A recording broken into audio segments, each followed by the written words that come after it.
What's up, guys? It's been a hot second, but I thought that I would do an all signs. Okay. And cleanse. And on the topic of what's lighting your heart up right now, or what is like, yeah, what's lighting you up? What's moving you? What's inspiring you? What is available in your life for you to utilize in that way? It could be a person, it could be an experience, it could be really anything that shows up. So let's see what is up. Okay. Let's see. We're going to start with Aries and go all the way down to Pisces.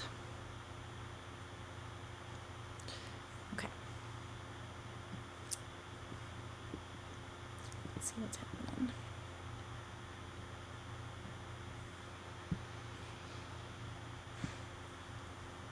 Okay, Aries.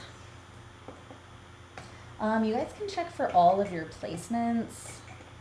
You can check for your sun, moon, rising, Venus, whatever you feel. Okay. What's up, Haley? How's it going? Okay. What's up, bestie? How are you guys doing?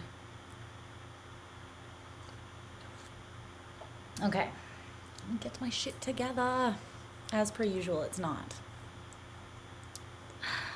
I hope you guys are doing well. Happy 2024. Happy New Year's, my darlings. Okay. Starting with Aries. Did you guys have a good celebration?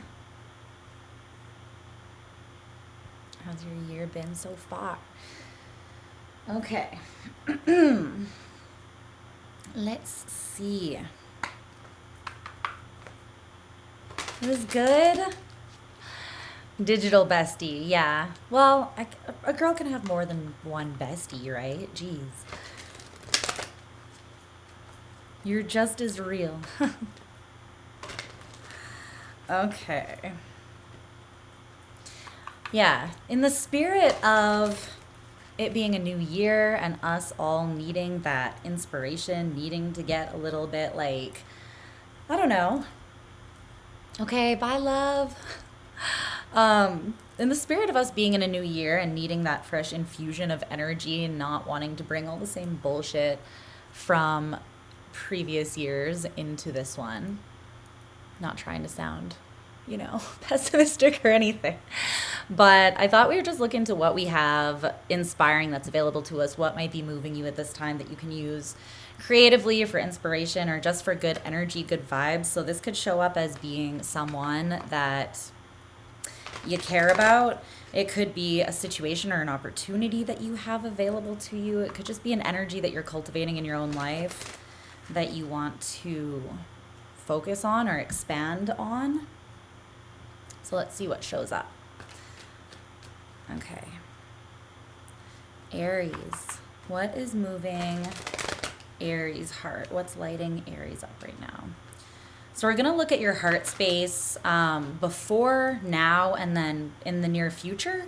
And we'll look at what has been moving you or creating that movement, that energy. I feel like a lot of people have been having like heart chakra openings as well, or we've been running into people that, whether they are for us or not, whether they're meant to be in our lives long term or not, they're kind of shaking up our shit.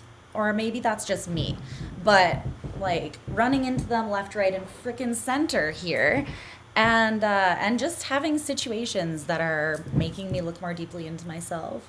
So it's already felt like 2024 is going to be a crazy year of rapid growth and expansion, or at least that's available to us, which is awesome. So shit show, but I'm here for the shit show. As long as I can learn something from it and be better and stronger, I'm here for it. All right. Let's see. Life is going to be a shit show one way or the other, so we might as well just ride the wave, right? Okay. So let's get some cards for Aries. Aries heart space.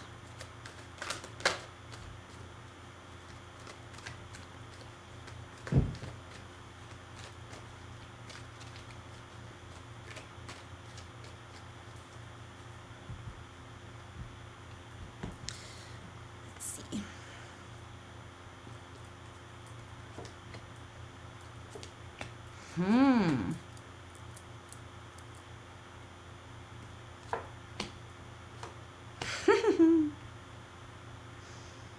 Wow. Well, something's got you all lit the fuck up, Aries. What's this? Let's see. The Eight of Wands in reverse, the Sun underneath that, the Three of Swords. I kind of fucking love this. This is like the epitome of badassery, I feel like. Okay, clarify that Knight of Wands. This is so Aries. This is making the most of that North Node in your sign, huh? I see you. Oh my God, yes. Aries. Oh my gosh. Can I get a piece of advice for Aries? Use a new oracle deck that I got.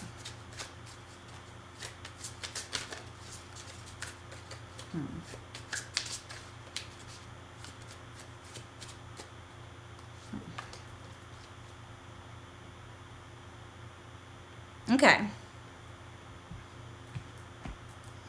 All right. Let me timestamp you. See what's going on. Okay. Aries.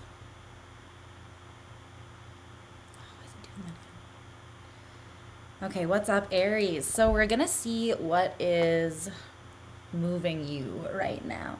So let's look at your heart space.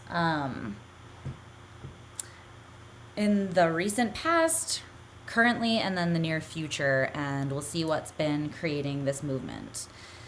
So the recent past, you have the Page of Swords in reverse. This could either be someone not talking to you, you not talking to someone, or assumptions being made. More likely it's assumptions being made, but because someone's not going to like the root of the thing. Yeah, the Eight of Wands in reverse is at the bottom of the deck. So this to me looks like either just miscommunication or no communication whatsoever. And someone making assumptions. The Page of Swords can be someone who thinks that they know already, or just someone who's too afraid to speak their truth. And so they have a lot of projections onto other people essentially. And this blocks movement. So I feel like in the recent past, either someone was doing this to you or you were doing this to someone. Maybe there's something you just didn't see and it was creating a lack of movement in your heart space. Yeah. Death in reverse. You could be dealing with a Scorpio, or else there's just something here that wasn't transforming for you in the recent past. It looks like there was an energy blockage for you.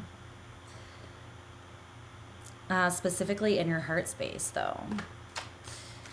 So in the current energy, you're the King of Swords in the upright. So you literally went from the Page of Swords in reverse to the King of Swords in the upright.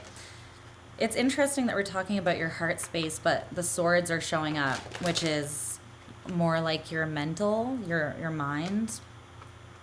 I feel like this is the way that you think about love and you think about yourself. Yeah, and what you deserve, justice. There's strong Libra energy here. What's up, babes? How are you? Happy New Year. So in the present, it looks like you're learning a huge lesson. And it might be through receiving good karma. It might be through you just like really reaching some sort of balance here. But there's definitely been an integration of knowledge. That's what it feels like for me. With justice there. I think you picked a path and you followed your intuition here. And it might have shown you something about what love is and what love is not. Whatever this thing is, I feel like you were definitely meant to experience it. However, it may not have gone the way that you wanted it to. But I feel like through you not getting your way, you are seeing that you are worth so much more than what you wanted to give to. Does that make sense? This would be like someone rejects you, but you're like, you find out that you dodged a bullet because that person's a fucking loser. You know what I mean? Or something like that. Or someone that would have used you or not treated you right. I just feel, give me one more for the justice. The Six of Wands. It's like you're gaining victory by something not moving forwards, at least not right now. This, I feel like you're integrating a lesson because the Hanged Man is here as well. So it's like you're gaining a higher perspective or some sort of higher knowledge. And again, it's on what you deserve. There may have been some sort of insecurity before that was kind of, I feel like it was very deeply lodged into like your subconscious. It may have been something that you really didn't see. And then a situation, it feels like there's a situation that maybe you were acting out of this insecurity. And maybe you still didn't see it. So that could have definitely been it. Like when we're insecure, we tend to like want people that are not good for us, right? Because we're settling, because we don't believe that we deserve more. So it's almost like, yeah, it's almost like you were trying to settle and the universe was like, no, bitch, I'm going to show you your real worth. But I do feel like you're almost seeing, it's weird. It's like the underdog gaining the victory of a situation. But it's because you're just like, you're creating victory. It's kind of like the more you know what I mean? I feel like you learned something and you were meant to learn this. It was a weak spot before. It was like an area where you were putting yourself out in the cold. Maybe there was a self-love deficit. So you were trying to give yourself to other people who didn't see your worth either. In the near future is Temperance in reverse, though. What's up with that? Tell me more about Temperance in reverse. Okay, babes. Thanks for showing up in your dodginess. Okay. The Hermit.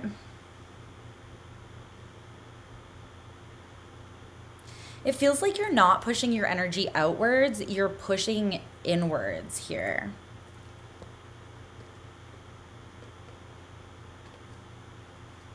Because Temperance is Sagittarius energy. It's like pushing. It's about expansion. And Hermit is also about expansion.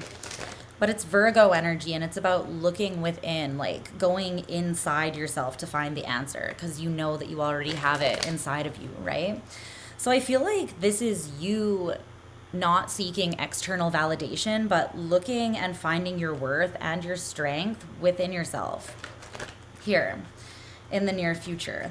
And all of this, I feel like, has actually been fueled by pain, maybe, or giving to something or stressing about something that you're realizing wasn't worth your time or your stress, really, at the end of the day, you know? Or at least it hasn't proven that it is, you know? This feels kind of like you just kept giving to something that wasn't giving anything back. Or maybe you were trying to prove yourself when you know and love yourself, you don't need to prove yourself, right? It's like that quiet inner strength of just truth. Like, no, I know who I am. I know I'm abundant and I don't need to even speak it, right? There's something that's not moving forwards the way that you want it to, and it's hurting you, but it's also very much not meant to move forwards the way that you want it to. Like Spirit's making that really clear. You're avoiding something that would really hurt you here. And I think that you do have some knowledge of this, like you're aware that this thing would hurt you, it feels like. But you wanted it anyways, you know? But I feel like it was like an insecure, wounded part of you that was wanting this, not the core of who you really are. So in the near future, you might feel a little bit like imbalanced, or you might feel like you're just feeling a lot. But I feel like what you're doing with all that is you're not pushing your insecurities out or seeking validation to make you feel better in anything outside of you. What you're doing is you're going inside and you're finding the answers and rebirth and strength, true strength within yourself. So this is beautiful, Aries. And the thing that's moving you, the thing that's actually creating all of this is the Knight of Wands.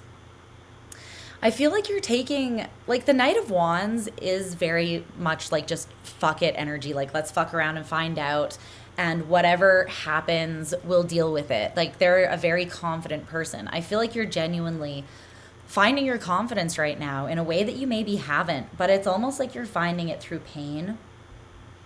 I feel, though, that you're kind of transmuting the pain, and you're turning it into strength, but it's like instant transmutation. And it's like you're creating good karma and success for yourself as you do this, almost like instantaneously. The oracle cards that came out to clarify this, like what's moving you, is this one by Worcestershire, which says, loving you was like going to war. I never came back the same. So for some of you, this has to do with like a person, like I said before, that you, or a situation that you were giving to, and you kind of came out of it a bit exhausted and like worse for wear at first. You may have been like that really did feel like coming back from a war, like it was a bit traumatic, or not even traumatic, but it's like you went through an experience and you're very different on the other side of this experience, or on the other side of your connection with this person. You didn't come out of it the same, but for the best. You might still be picking up some of the pieces, but you learned something really important about loving yourself. And I feel like this is the other one that came out. The only way to deal with an unfree world is to become so absolutely free that your very existence is an act of rebellion. This literally means like nothing can fuck with me. You can reject me. It doesn't fuck with me, because guess what? I just learned from that experience and I'm a new person already. So like anyone trying to throw stones, you're just like, you're projecting and not looking at yourself. Like I feel like what you're doing right now is just being very honest with yourself, Aries. Fearlessly honest with yourself. You know what true freedom is being completely accountable with yourself. Because then no one can tell you anything that you haven't already come to terms with yourself. No one can make you defensive. No one can break you down. Because you're completely sovereign in your energy and accepting responsibility for all parts of yourself. I feel like you're in a place where you're maturing, but it's not making you boring. It's making you more bold. It's making you more authentic, more free, more loving, more brave, because you realize that the love is inside you and nobody can fuck with you, right? Your advice is the Hierophant, and it came out with this card which says an answer but not the solution, which is interesting because the Hierophant is about knowledge.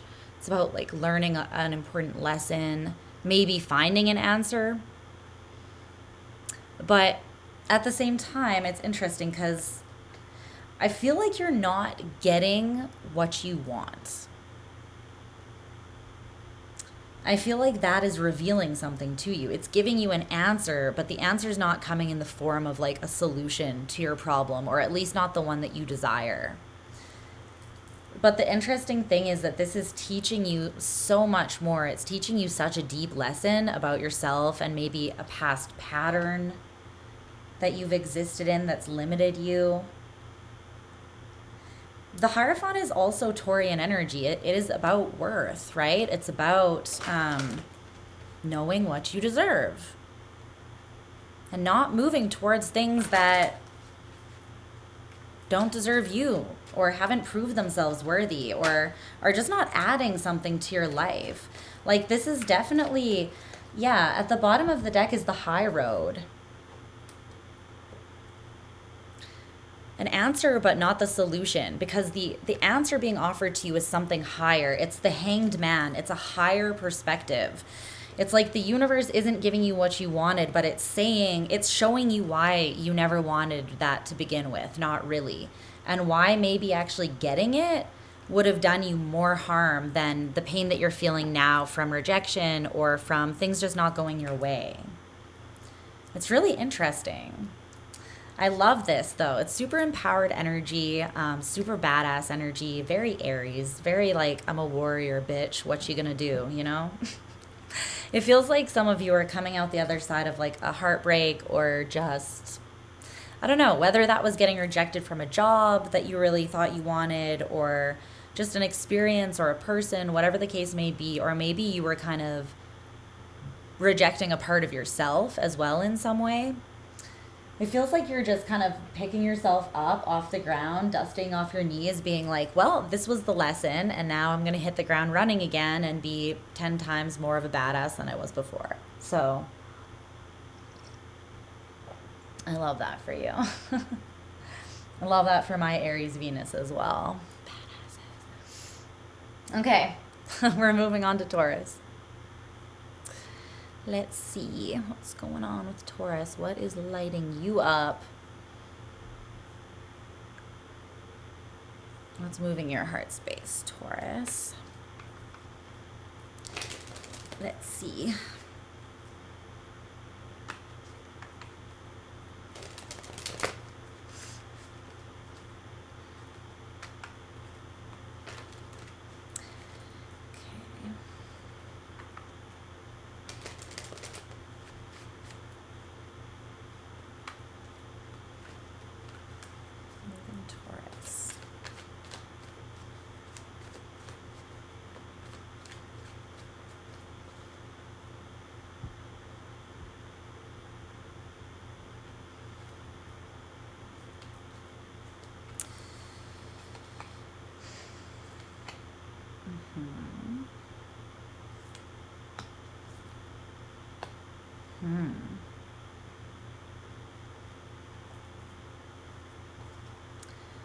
Okay, let's see what's going on here.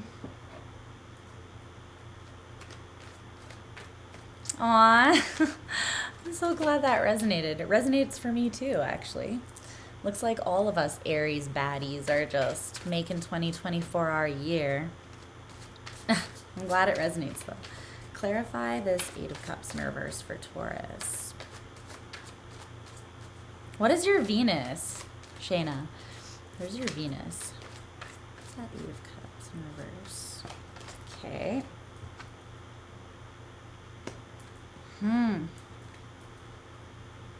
I feel like people are bold. People are like brave this year. There's this brave energy coming through. I love that. Especially in regards to the heart. Like if people are going through that heart expansion or heart chakra healing or whatever, that's going to have huge implications, right? Even collectively. Give me a piece of advice. What?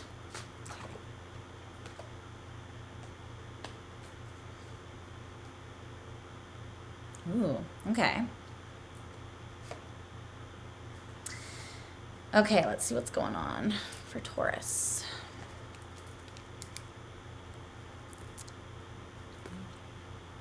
Okay. Hey, Taurus. Let's see what's moving your heart space. So you have the Seven of Cups in reverse for your heart space in the recent past. And then in the present is the Fountain, and in the near future is the World in reverse. So let's see what's going on with this. What's the Seven of Cups in reverse? King of Wands, Queen of Wands at the bottom of the deck. Damn.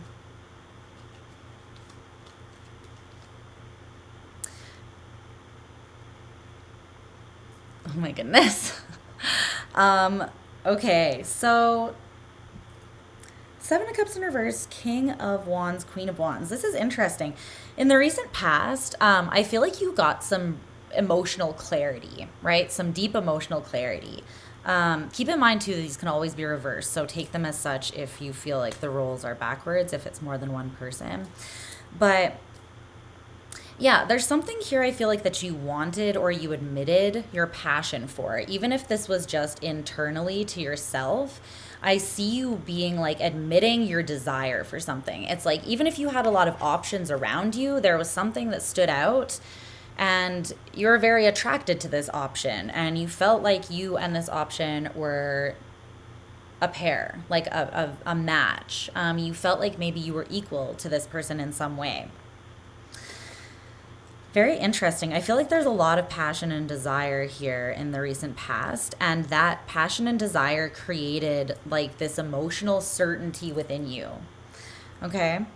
So that's good. We always like to know how we feel. It's always the best. In the present is the fountain. This card talks about like just existing, just being in your kind of flow state, in alignment with yourself, calibrated to your higher self. Let's see. This is also giving me like a breaking open though kind of feeling. This card is giving me kind of like a breaking open. It's almost like slicing through something and creating an opening, and then something rushing through or rushing in.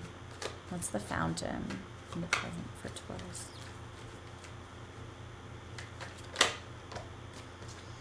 The sun.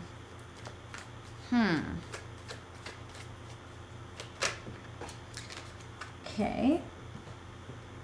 The Knight of Swords.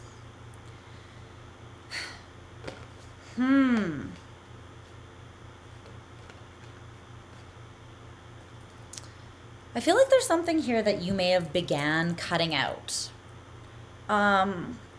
It's almost like you, and again, whether you were doing this physically in reality or whether just internally you started losing hope in something, it feels like there's something that you were cutting out. It's interesting because the recent past, you admitted your deep desire for something. Maybe that scared you. You know, maybe your admission, even internally to yourself, of how much you actually wanted this thing scared you. Because I see you actually trying to cut it out, which doesn't really make much sense unless it freaked you out, right? But there's been some sort of illumination, and this could have been given to you by someone else rushing in and speaking like a blatant truth. Like the Sun and the Knight of Swords is a whole lot of truth coming at you, and there's no doubt that this is the truth because the Sun, it's coming from the heart, and the Sun is literally the card of like clarity being revealed to you, like you having an epiphany. It's not even so much, this would be like someone saying something, but the way that it strikes you or the way that it hits you just moves you. Like you resonate, you know that it is truth that they're speaking. I kind of feel like this sliced through, this truth sliced through some sort of preconceived idea that you had. It's very interesting. This is in the present what's happening though. So I feel like this is quite recent that this was revealed to you. But there's a lot of truth rushing in. And again, I feel like either you spoke the truth and then as you said it, you realized how true it really was and it impacted you in that moment, or else someone else. I'm getting for most of you, this is someone else saying or doing something that just was like, oh, like really made you see something differently. The thing is, though, I feel like the other way I can tell that this is truth that was spoken to you is that the ripple effect that it's creating. Truth always kind of has an impact, right? It's almost like it knocks a domino over, but the ripples keep on expanding out. So even if someone says something, like it's like those conversations that you have with someone and maybe they say that one thing that really hits you, and maybe you're having an argument and they say something that really kind of like cuts, right? But then it'll be on your mind like afterwards for sometimes months or years as you kind of like think of how that was really true, or you more so consider yourself or the different aspects of what was told to you, right? That's almost what I'm getting, is that, wow, this is crazy. Whatever this truth was, it cut through all of the bullshit. Because this is all of the bullshit. The Five of Wands and the Five of Swords is a lot of bullshit. This is you playing like mental gymnastics with yourself in your own mind and being very conflicted in your heart, soul, and head because you're just overcomplicating shit. This truth, because I feel like it was spoken in love and it cut through all of that crap. Like, this is just like chaos. And this is just like quiet.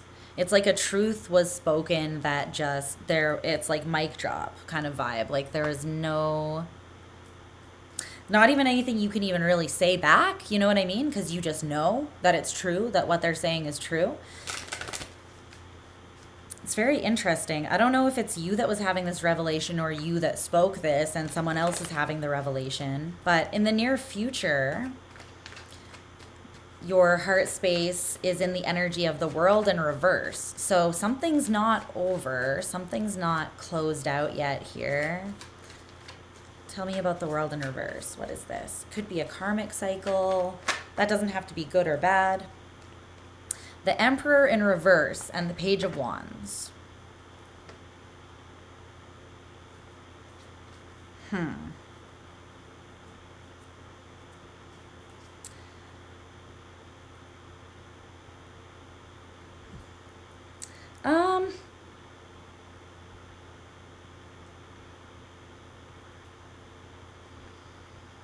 I don't know. It feels like something's coming around that's not finished, but is also not really coming around in the best, like... So this is what I'm getting, okay? If this is you, Taurus, it's like you're going through a very transitionary time right now. Whoever this is, and I can tell because they're flip-flopping back and forth. It's like there's all this clarity at the very beginning of the reading, right? In the recent past, like, I know how I feel about this. I want it. I desire it. But then, like, getting skittish or getting scared away by that desire. Then there's all this truth rushing in, like slicing through your veil. And it almost feels like in the near future, you want to rush back towards what had initially scared you and be like, it's not over. Like, I have reignited faith or whatever. It's like taking that desire again and like working it back up. But the only thing is that it's the Emperor in reverse. I don't know, like, this isn't the best. Because it's like, you know, something's not complete yet. So you want to rush back in towards it. But at the same time, it's like you're coming from a place of imbalanced masculine energy here, which would be trying to control the situation, trying to dominate the situation, trying to like overcompensate because you actually do feel insecure or intimidated by whatever this is. So it's almost like you're rushing back in, pretending to be in the Emperor energy, but you're really the Page of Wands, right? And nothing's wrong with the Page of Wands. I just feel like it's a misrepresentation of the energy, and you might be promising more than what you can actually deliver in the near future. So just be aware of that. But what's currently moving your heart space right now? The Eight of Cups in reverse. Well, you haven't released something emotionally, and I think it's because you're fucking confused by all of the clarity that's been handed to you recently. It's still integrating, right? Because it came out with this oracle card, this Picasso painting. This to me just always makes me think of integration, specifically of the shadow and the light within us. I feel like this situation, this person, whatever you've been dealing with that you've been kind of hot and cold with, it's teaching you something deeper, right? It's teaching you something, and you're still emotionally attached to this thing. You might be kind of addicted or obsessed even with it. There's a lot of desire, so it could be very sexual pull if it's a person. But I feel like there's something about yourself that you're meant to learn or integrate from this experience. There's something that you're meant to learn.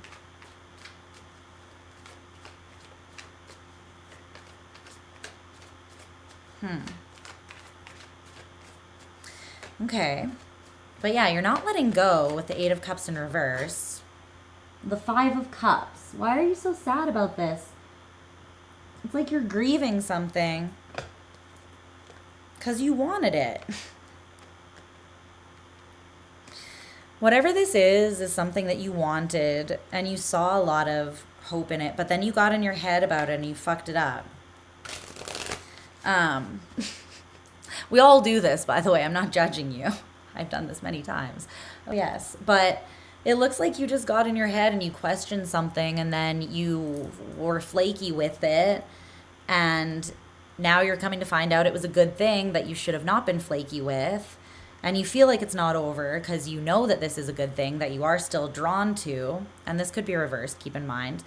It's like there are different parts of you that are trying to come together and decide what it is that you actually want and why. But there's something you're not walking away from, and it's causing you pain. It's like you don't want to let go of whatever this is, but you're also scared to move towards it.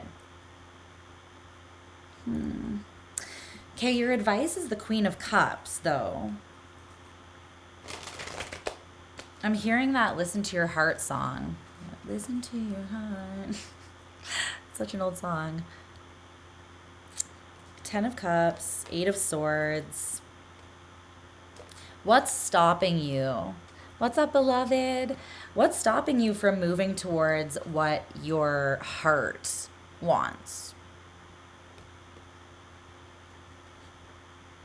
Because I feel like there's something here and you love this thing, see a future with this thing. However, there's fear, and it's all in your mind, because these swords are the air suit, which talks about our mental capacity, our thoughts, our perceptions.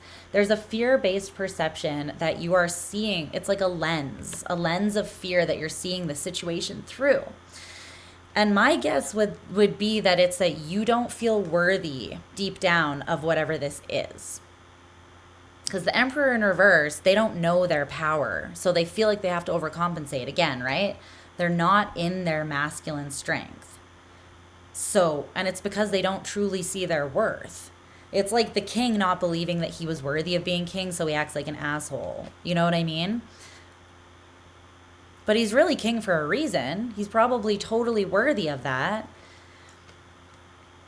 It's like fear is overtaking the heart space here for somebody. So your advice is to follow your heart. Trust your heart. Sometimes our heart brings a lot more realness to the picture than our head does, because our head holds our ego, right? It keeps telling us all the reasons why we shouldn't believe something, why we shouldn't go for something, why we shouldn't put ourselves out there, what could go wrong, why, all the reasons why it's not going to work. And it's just telling us that for self-preservation. But it's not always accurate. That's the thing. If you want accuracy, you have to go to your heart. That's where you can really feel what is true. Sometimes you have to feel what is fucking true. You can't just overanalyze it, you know? Okay, so yeah. Also, this card that says, until all are free, none are free, came out.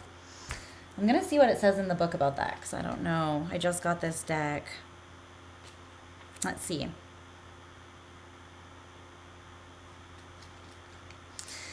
It says, your liberation is inextricably tied to the liberation of this planet and every living being on it. The truth can no longer be hidden or unseen.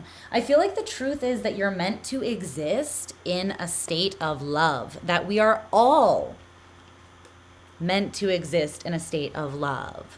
That's why we're here, ultimately. We're here to raise the vibration, and that happens by rooting out fear and bringing truth and love and grace back into the mix, seeing things for what they really are, not just all of these projections and, you know, all this bullshit that we carry with us as humans, because the human condition is painful, you know? And I feel like you're kind of just needing to exist more in a space of love. That's what you're being advised anyways. And to realize that every other state outside of that is kind of parasitic, you know, because it drains you, it takes from you. Fear drains you, it takes from you, it steals. What's that quote by Shakespeare? Something about like doubt will steal like your greatest dreams by preventing you from even trying to begin with, right? That's just fear. It's just insecurity, right? Nobody runs unless they're scared. So if you're running from a good thing, you got to ask yourself why. What is it that is doing that? Right? And then exist in love. Pour love on whatever that wound is.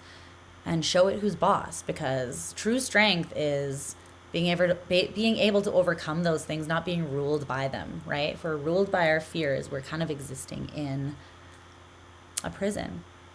So let's move on to Gemini. Gemini. See, there's lots of liberation energies going on here. I'm liking it.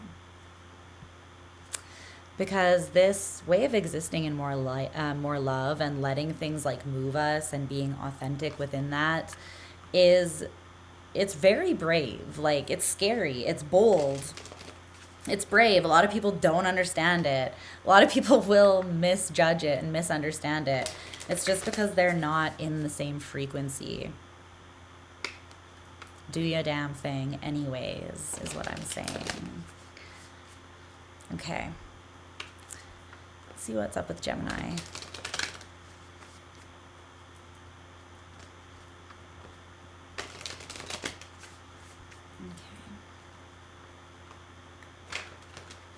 Geminis.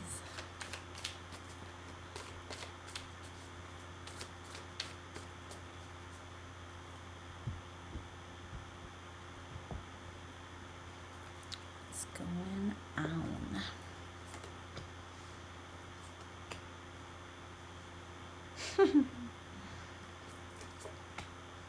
Man.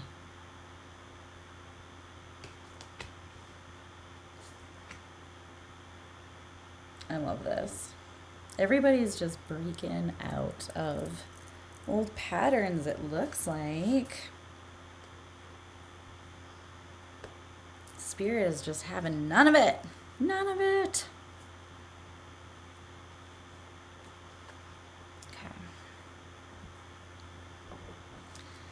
Give me clarification on that Two of Cups in reverse, please.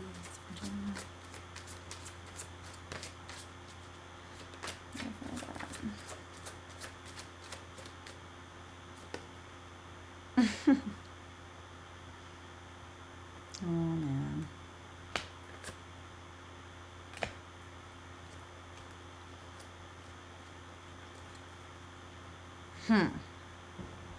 See what's up with this. This feels interesting energy.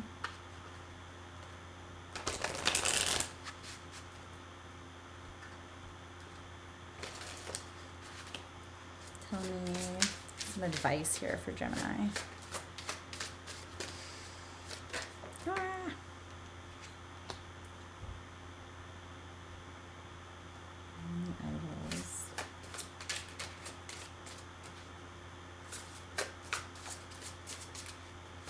Okay.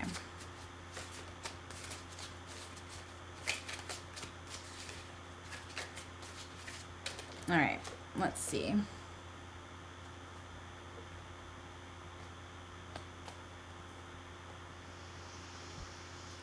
Gemini.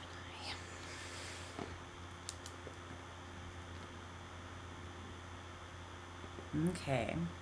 What's up, babes? How are my Jimmy Jams?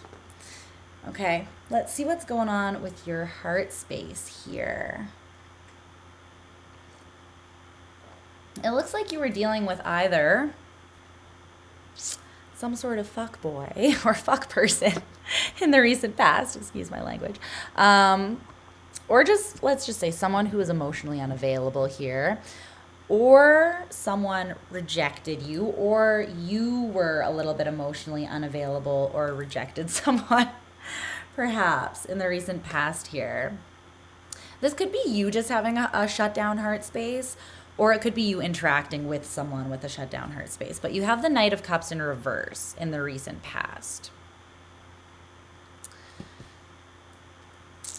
This could also just be emotional confusion. Someone was emotionally confused, and so they weren't moving forwards, or they're acting in a really wishy-washy kind of way. Yeah, the Sun in reverse is here. It feels like there's a lack of clarity in the past here. Give me one more for that. Something was unclear. Something felt out of reach. The Three of Cups. This could be someone that you wanted to reconcile with, or someone even that you just want to be friends with. But I feel like it's someone that you do feel like you have an emotional connection with. It's someone that you feel like is part of like your soul fam, or you're like knew you in a past life, or like I feel like we just vibe naturally, or something like that. The Three of Cups is just about like kindred spirits. It's about friendship, but it's about your soul recognizing we've known each other before kind of vibe. There's like an instant comfort with these types of people, almost like friends that you feel like you've known for like years and years already, even though you just met them. A natural camaraderie kind of vibe. But there's something that wasn't seen clearly at the same time, or something that felt like out of reach. I feel like you saw a lot of potential in whatever situation this is, because this is something that could like bring you everything. Not bring you everything, but this is you being already in a very clear and fulfilled state, and then kind of like everything that you want aligning with you because you're in that energy. But here I feel like there's the potential for that, but some sort of miscommunication, some sort of closing down of the heart. I feel like you wanted reconciliation of whatever this situation was in the past. Okay. Or I see you being very open despite there being confusion, let's say.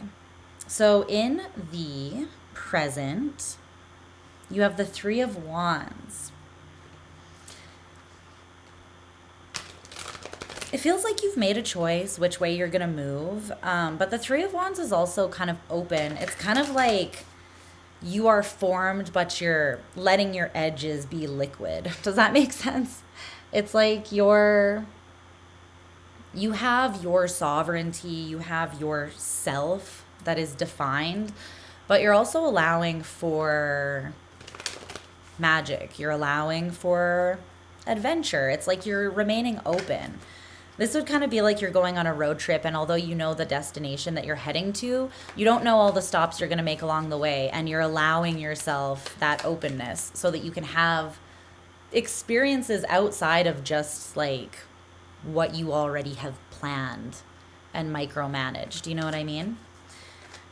I'm kind of getting the energy of like letting the universe have a part in something. The Lovers. The Eight of Cups in reverse, the Ace of Pentacles in reverse, the Queen of Pentacles in reverse. Why?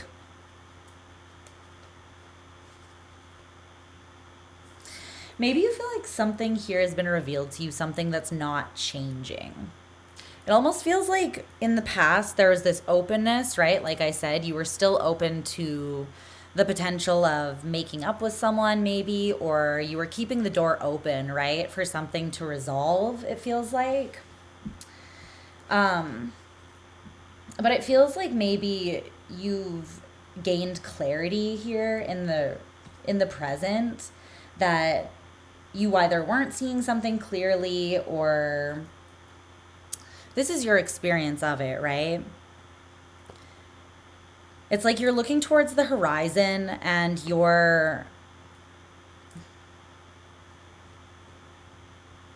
See, the thing is the lovers came out to clarify, but it came out backwards and then kind of spun into the upright. So I feel like this is a process that's currently happening.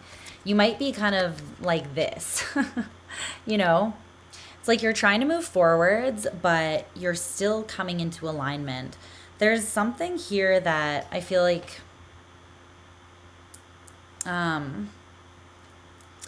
you haven't quite walked away from yet with the Eight of Cups in reverse. And it seems like it's maybe an opportunity that didn't get off the ground, or something that you thought was going to be an opportunity that wasn't, like didn't end up being available to you. This could have created a little bit of insecurity in you, and it's like you haven't fully emotionally detached from it yet.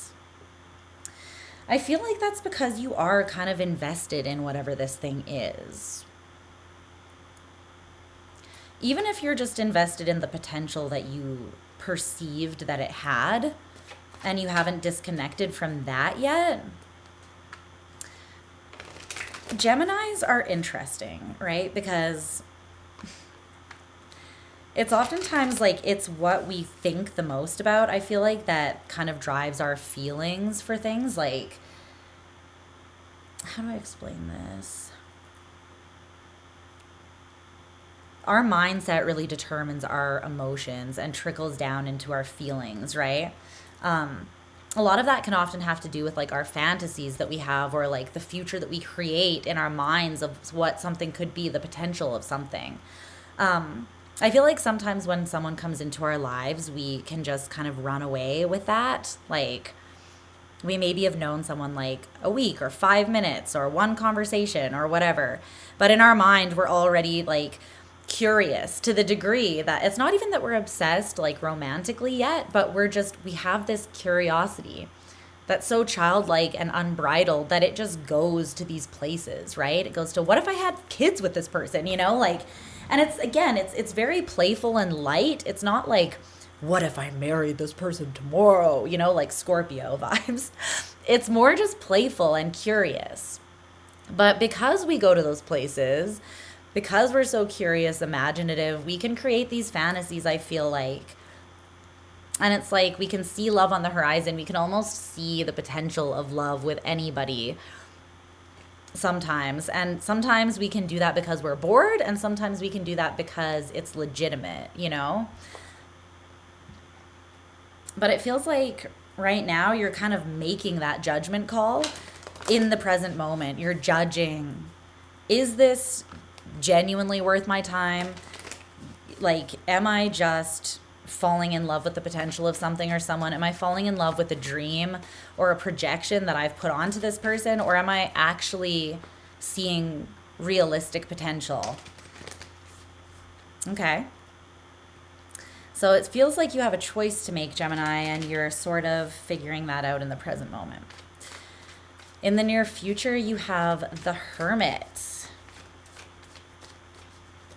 Virgo energy. Okay, tell me more about that. I feel like you're spending some time with yourself. The Ten of Wands. Something's weighing on you here, but it's making you think. The Knight of Swords. It's inspiring you. It's like, this is very Gemini. It's like you're letting go of one thing and leaping into, it's like you're letting this past experience inspire you in a creative or energetic way, is what it feels like you're doing. And you're gaining some sort of insight into yourself, some sort of deep insight into yourself. And I feel like you're kind of letting it motivate you forwards.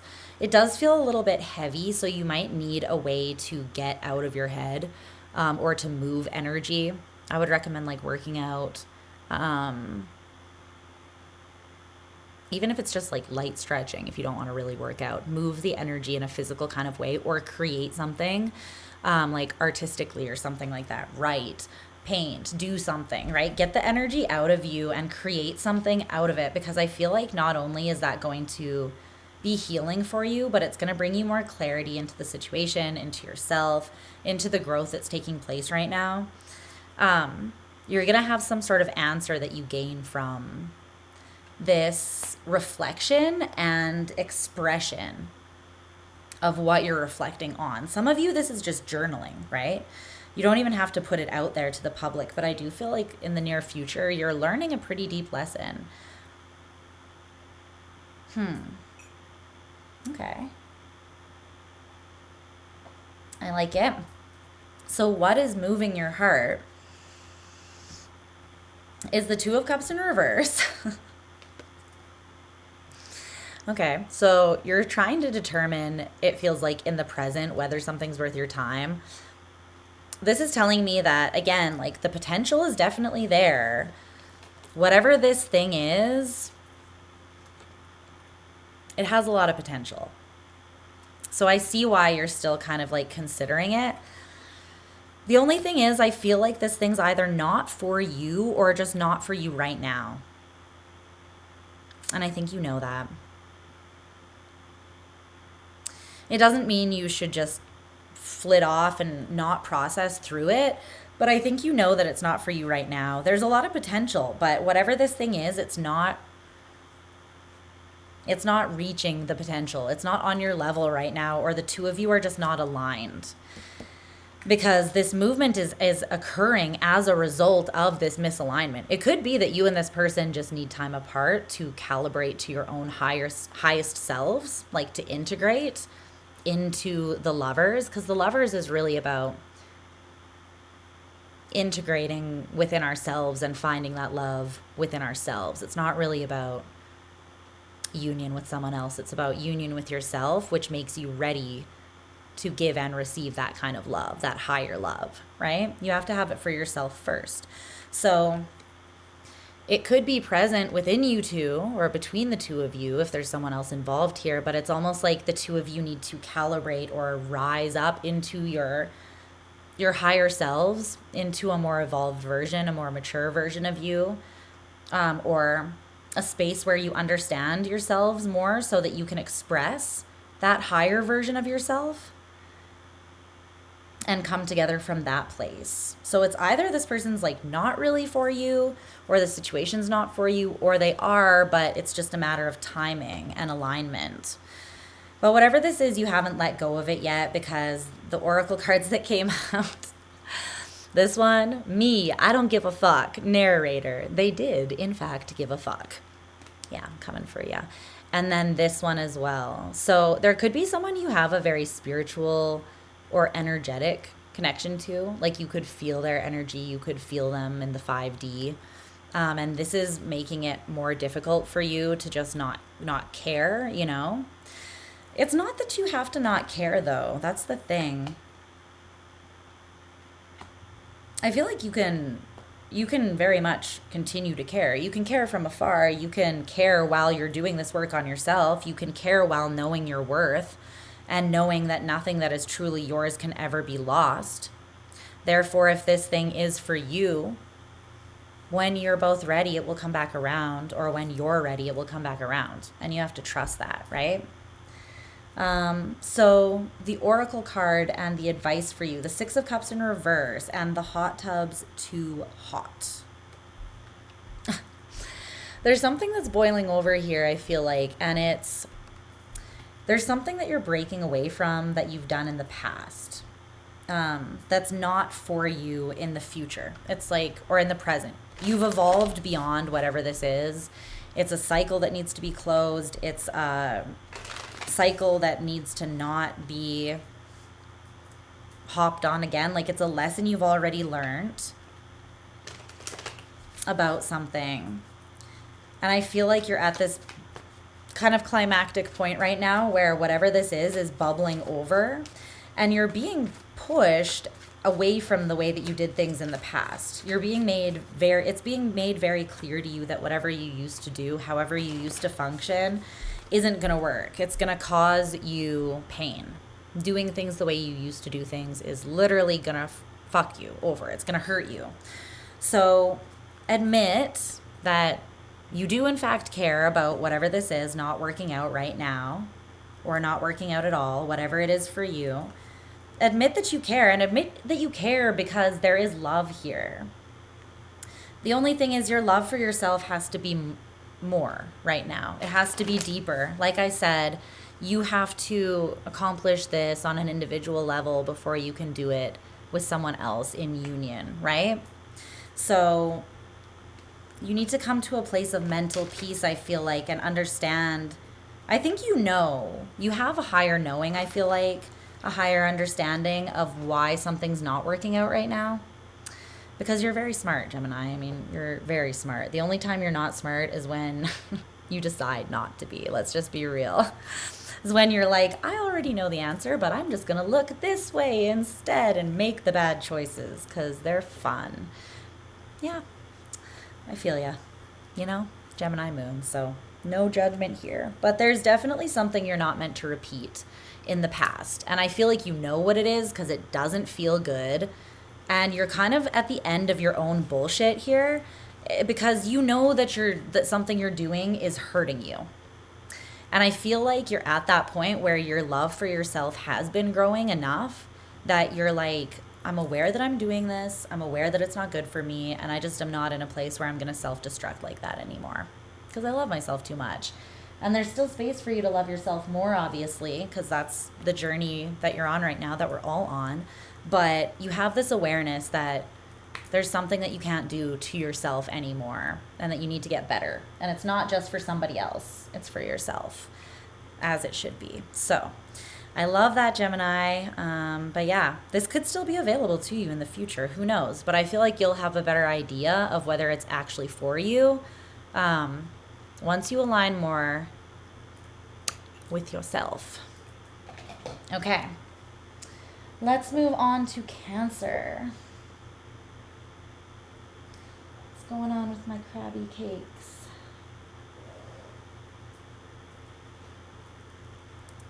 Let's see. What's going on with Cancer?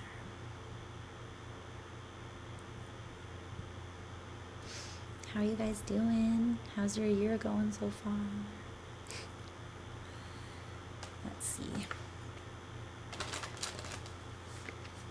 Crabby cakes.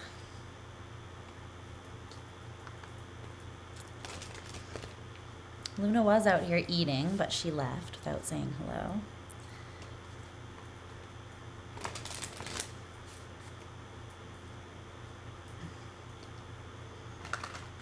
Year's been chill so far. That's good.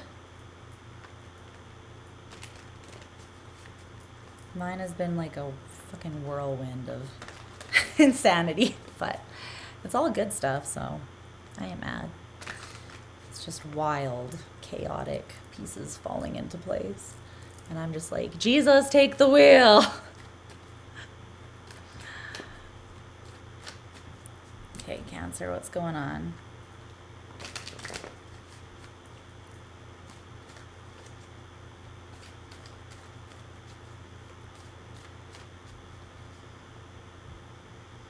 What's up with Cancer's heart space? What's happening?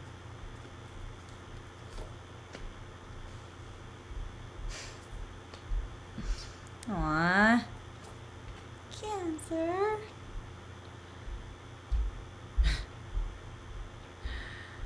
I heard, well, that didn't work. Oh my. Oh my. What's going on here? Okay. Oh. Okay. Let's see what's happening.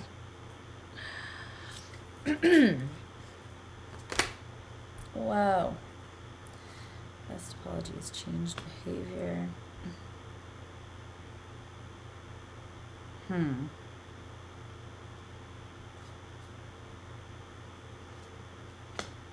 This is interesting.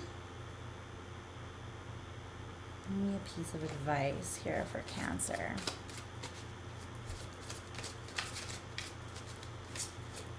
What's up with Cancer? Well, there's some sort of stagnant energy here, Cancer, because all the cards are in reverse. So, sparkle, sparkle, bitch. Reverse.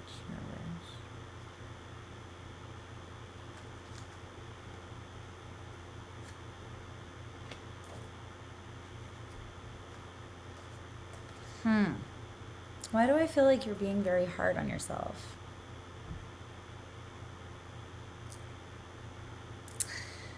let's just see what's going on. Okay. Let's timestamp you.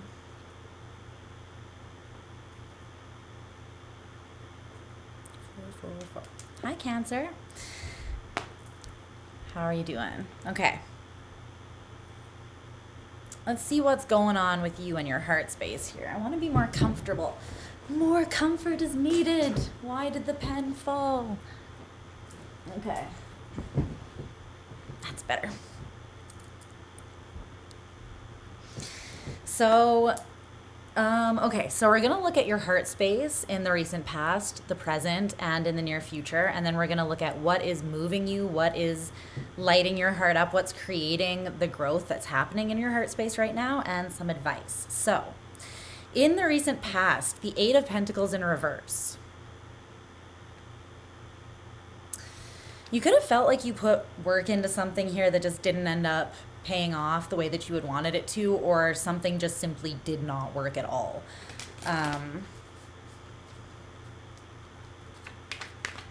Let's see.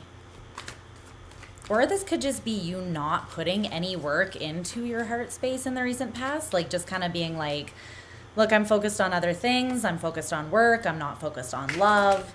Whatever the case may be, you could have been more in like practical mode, but let's see. Clarify that Eight of Pentacles in reverse.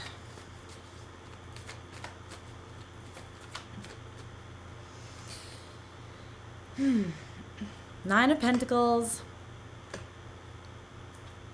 Eight of Cups, Seven of Wands.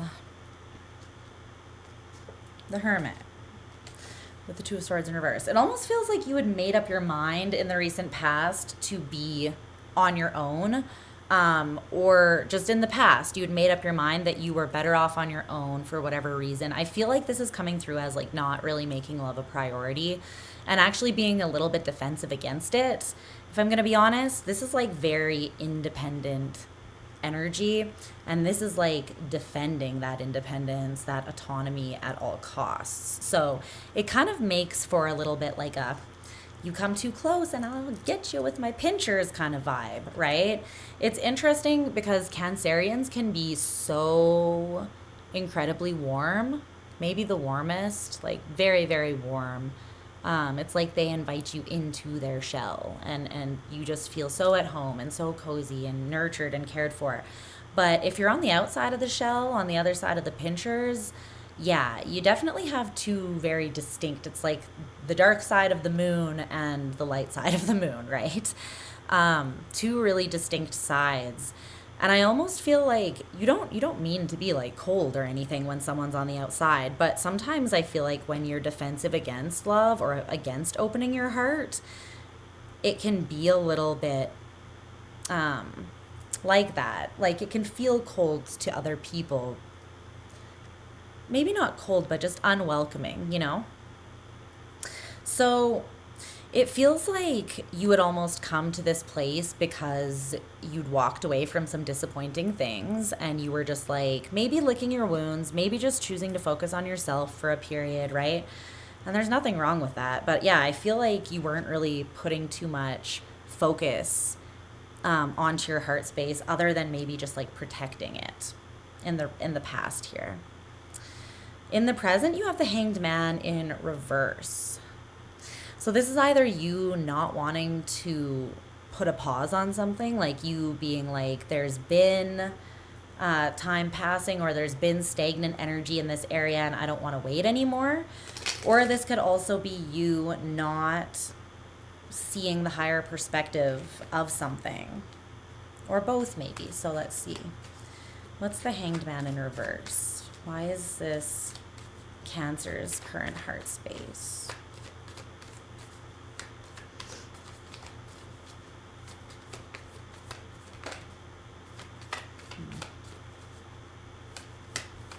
This could almost be you still holding on to some bitterness or resentment from this past thing that you had to walk away from. It feels like it was bittersweet, whatever this was in the past that didn't work. And it could have been a string of things or people or just whatever that you were attached to in your heart but didn't really work. And so it kind of like, I'm getting the sense that it kind of ground you down a little bit. But I feel like with the Hanged Man in reverse, it's like maybe you haven't seen the higher perspective. Yeah, exactly. You haven't learned the bigger lesson that you could have taken and integrated from that past experience. It's almost like you have to look past the pain that you're still holding from that. There might be some forgiveness that you need to offer yourself here. Forgiveness, I feel, is ultimately about ourselves, not the other person, because it's when we forgive, it's really just us saying that we're going to let go of that situation. We're not saying that it was okay, what someone did, how someone acted, how something turned out. But it's more so just we're not going to carry the weight of it anymore. We're not going to let it hold us down. We're not going to let it make us defensive and afraid ultimately, right? Because we know that there's still more love to be had, or there's still more experiences to be had, and ultimately carrying that resentment or pain that makes us feel like we have to have our defenses up to protect the wound underneath, right? It stops us from experiencing better love or things that will actually work, or from softening and actually healing that wound. So there's some sort of lesson here that I feel like in the present kind of wants to reveal itself to you with this Hierophant in the upright. Let's get one more. The Ace of Wands, yeah. You're at a crossroads right now here. There's something that definitely I feel in the present has come in kind of like to shake up your world. It's kind of like a lightning bolt here, right? Right? Yeah, I know. Sometimes when you don't realize what forgiveness actually does, that it actually sets you free, right? That it doesn't have anything to do with the other person. It just allows you to release like that poisonous resentment or bitterness inside of you that's only hurting you, right? Once you realize that, it's a game changer for real. But there's something that came in and it really struck you kind of like a lightning bolt here. This could just be a fresh energy that's ready to enter your heart and your life at this time, and it's coming in the form of an epiphany, or maybe just like you just suddenly feel different.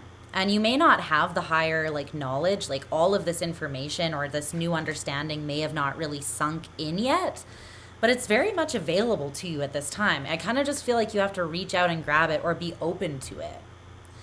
And again, that's kind of going to require you to be a little bit less defensive, right? Perhaps. But I feel like you are very much at a turning point or a culmination point, or you're right at like a crossroads here. And there's fresh energy, there's inspiring energy, passionate energy that wants to come in for you here. Okay, in the recent or in the near future here in your heart space, you have the 10 of Pentacles in reverse. Let's clarify that. What's that about?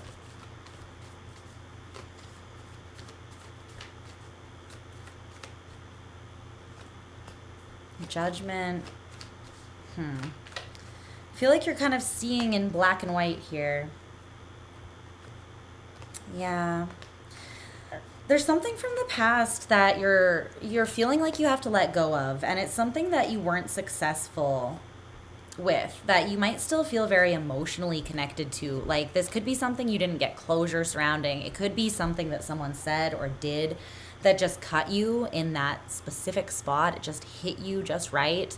And it's been really hard for you to let go of or to move past or to see like the lesson in the shitty experience. You know what I mean? Like sometimes we go through straight up trauma and it can be easy to be like on the outside and be like, oh, just what was the lesson? What was it meant to teach you? But you're still in the freaking trauma, you know, like it takes a while to process through that. Or even just the pain. It doesn't have to be full on trauma, but it can just take a while for us to process through the emotional side of things. But I feel like you're kind of seeing in sort of a judgmental black and white here, or someone is making a judgment call that feels very harsh to you in the near future.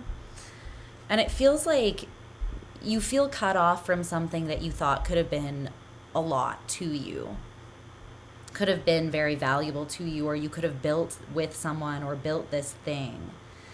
But it's almost like you're fully feeling the weight of loss here, it almost feels like. And this might just be part of the cracking open that needs to take place for you to ultimately release, because the Judgment card can very much be about forgiveness that then sets you free, or just allows you to kind of be reborn, really, right? But there's some sort of grief or loss, and it feels like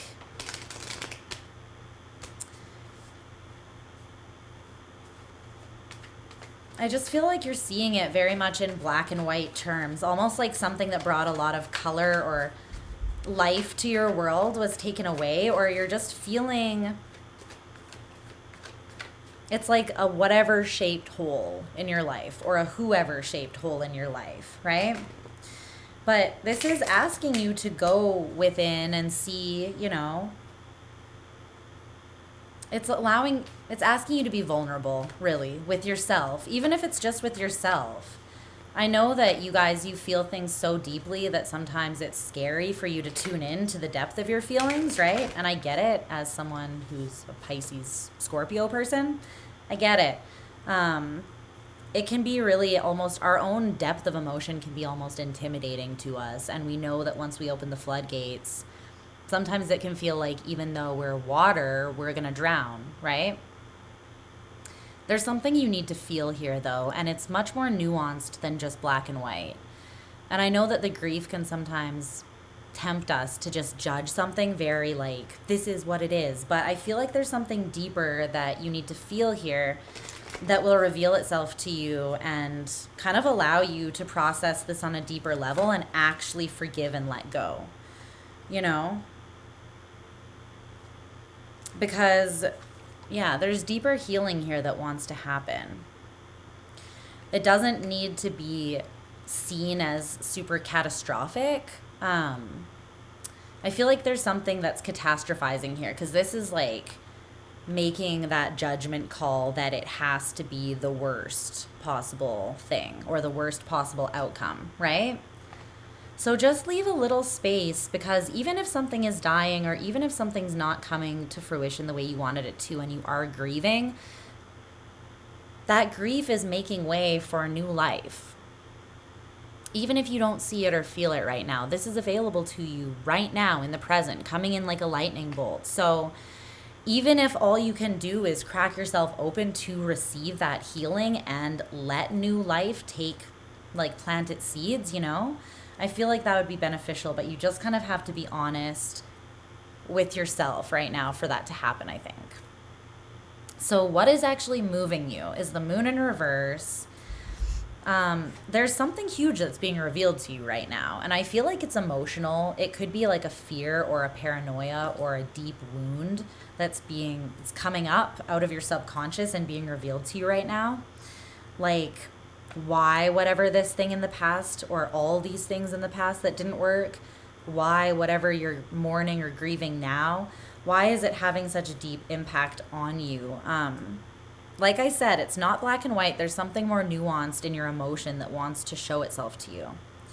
I also feel like this is a pattern, because this card came out: patterns, inexperience, extremes, commitment, and willpower. And then this one: the best apology is changed behavior. I feel like this is kind of getting deep. I feel like you're realizing that who you need to forgive most is actually yourself.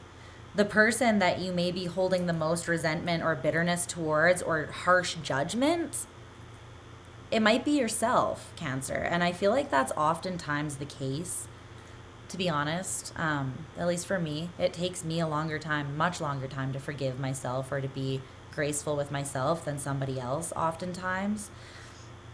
And it can be because we have that self-love deficit, right? So I feel like you're being asked to move forwards in a softer place with yourself.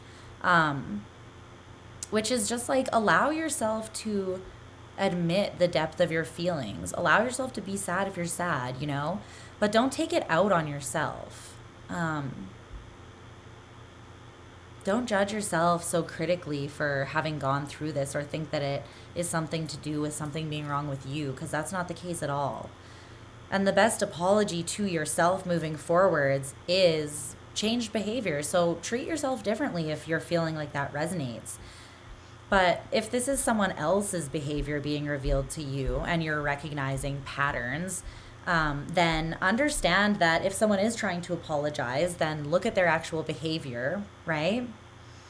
And because if someone really wants to do better, then they will commit their willpower to changing that pattern, or to getting to know themselves better, so that they're not acting out of an inexperienced and hurt place that hurts other people, right? So whatever it is for you.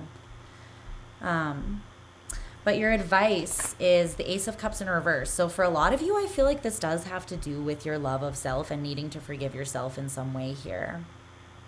Even if it's like for letting somebody else treat you a certain way. Because you got this Oracle card that says sparkle, sparkle, bitch, but it came out in reverse. So I almost feel like you haven't been seeing your own worth. You haven't been seeing your own sparkle completely. This card also is at the bottom of the deck, which says, believe nothing that you hear and only half of what you see. I feel like this is in how you speak to yourself sometimes, or how you see yourself. There's something that's coming out about you seeing yourself through kind of a harsh lens. And it could be because you've been hurt a bunch of times and you kind of internalized that, or took it on as something that's wrong with you, right? But I feel like you can't hate yourself into a version of yourself that loves yourself more, or you can't hate yourself into a better version of yourself. You just kind of have to give yourself that grace and compassion, and every day just commit to making better choices for yourself. Even if that's just like, you know, when you're about to make a decision, asking yourself, like, what would someone who loves themselves, who genuinely loves themselves, do in this situation? Sometimes I do that, and I just check in with myself, and I'm like, is this choice that I'm about to make? Would I tell my best friend to make this? Would I co-sign this choice for someone that I love deeply? Because if not, then I shouldn't be making it myself, because I should be at least loving myself the same amount, right? So maybe there's something that you just need to do there, where you kind of just need to stand up for yourself a little more and act like you love yourself as much as you love everybody else, you know? Because you definitely deserve it just as much as they do. Just saying. All right, we're moving on to Leo. Leo. Where are my lions at?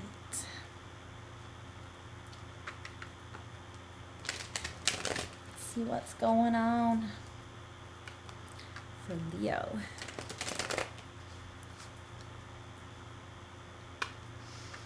Good. These are all themes that have been on my mind a lot lately as well, so it's interesting that they're coming through. But yeah, self-love is where it's at. And honestly, once you turn around, what's up, Jamie? Luna's good. I'll try to grab her to come make a cameo at some point, or she just will on her own, I'm sure. But I hope you're having a great New Year so far. I actually have like a content schedule for January.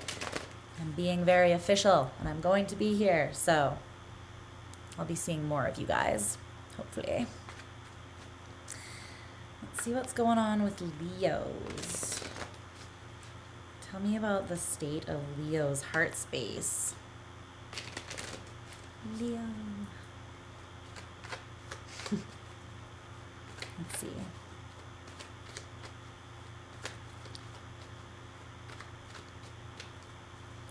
All right. Yes, it occurred to me that, like, because I've been like, I'm going through so many shifts, I'm healing, and my life is chaotic, and I can't show up in that energy. But then I was like, if I'm going through that, probably other people are too. And why would I not, you know, take advantage of the community that I have, and we can all heal and grow and learn our lessons together. You know what I'm saying? That makes more sense than cutting myself off and doing my Scorpio thing where I'm just like, I must isolate in my pain. No, I must grow with the community. Okay, let's see. What's going on, Leo? You're a Gemini? Yeah, the Gemini reading was good. I'm a Gemini moon. Let's see. Clarify that Three of Swords for me. What's up with that?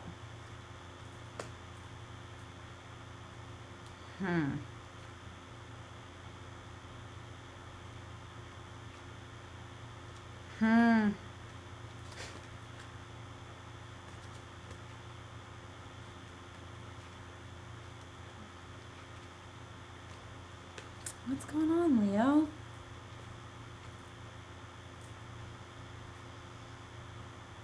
Are you in your ego a little bit?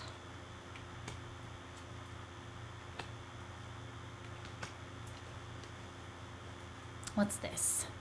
Something is breaking you open. It's cracking your little heart right open, isn't it?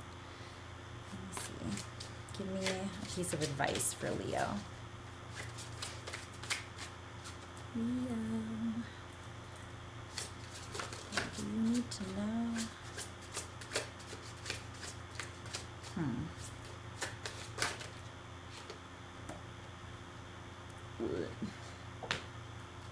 Okay.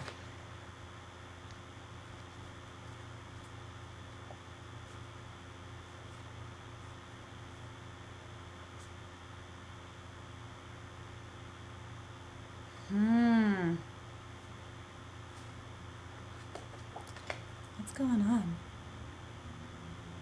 A Leo and their ego? I know, right? Hey, I have Lilith. I have Leo, Lilith, so whoa. Yeah, when she comes out and I'm in my ego and triggered, guys, it's the funnest times for everybody involved. So no judgment here. Let's just see. Okay. I might smoke a little, guys. I feel like it's gonna be that kind of live. Just gonna chill. Just gonna vibe. My coffee and my joint. Okay. Leo. What's shaking, babies? Okay. Let's take a look and see what's going on with your heart space.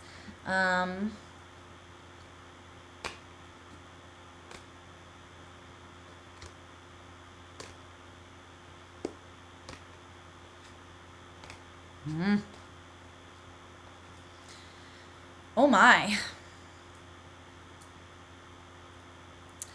Why do I feel like pain is cracking you open here?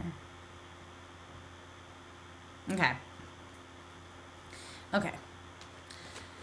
The Magician in reverse here is the... Oh, what's up, Mind Labyrinth? Twinsies. See? I'm connected to you. Psychic vibes. Coffee and weed is the best combination. I'll fight anyone who wants to fight me about it. Leo moon and rising. I love Leo moons. You guys are so bold in your love.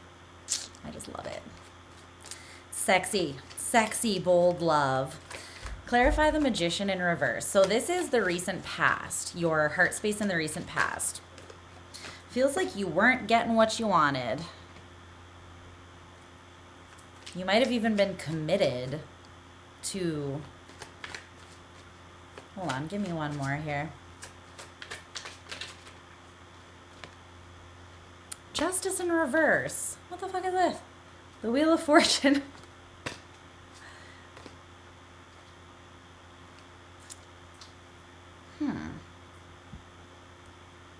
Well, you got 3 major arcanas in your recent past, so something went down. Some sort of shit went down here.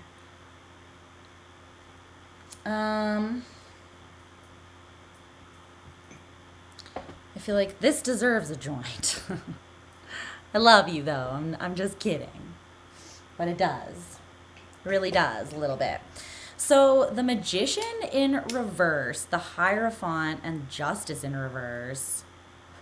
So we have Mercury energy, Libra, and Taurus. Okay.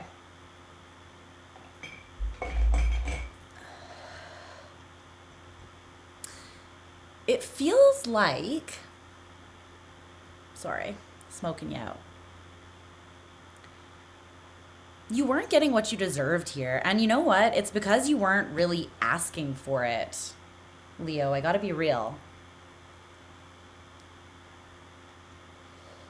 It feels like you weren't asking for what you really wanted here. I don't know if you were just playing, like,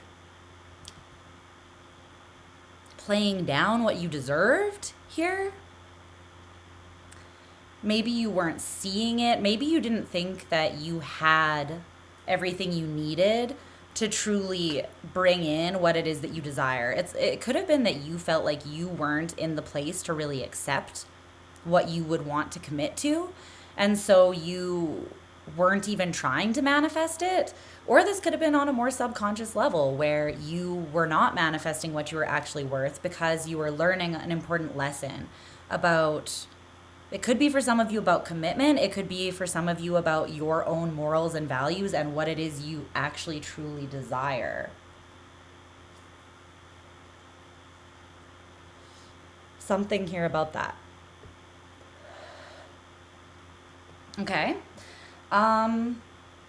In the present, the Queen of Pentacles in reverse is your energy. Shawna! What's up, babes? Thanks for popping in. The Queen of Pentacles in reverse. I'm feeling a little bit of physical insecurity here. The Seven of Pentacles, you're invested in something. It might not be totally going your way.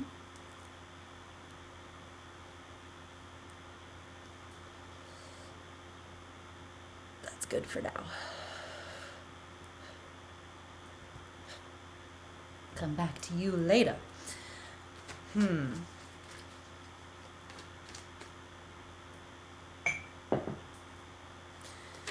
Queen of Pentacles in reverse and the Seven of Pentacles.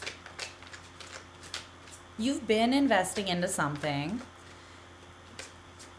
You feel a little insecure because it's like what you were investing in, either the sun that was growing that thing has gone behind a cloud, so to speak. So it's like you were trying to grow something, right? And whatever it was that was really feeding or growing that has kind of disappeared a little bit. You're feeling maybe a lack of inspiration.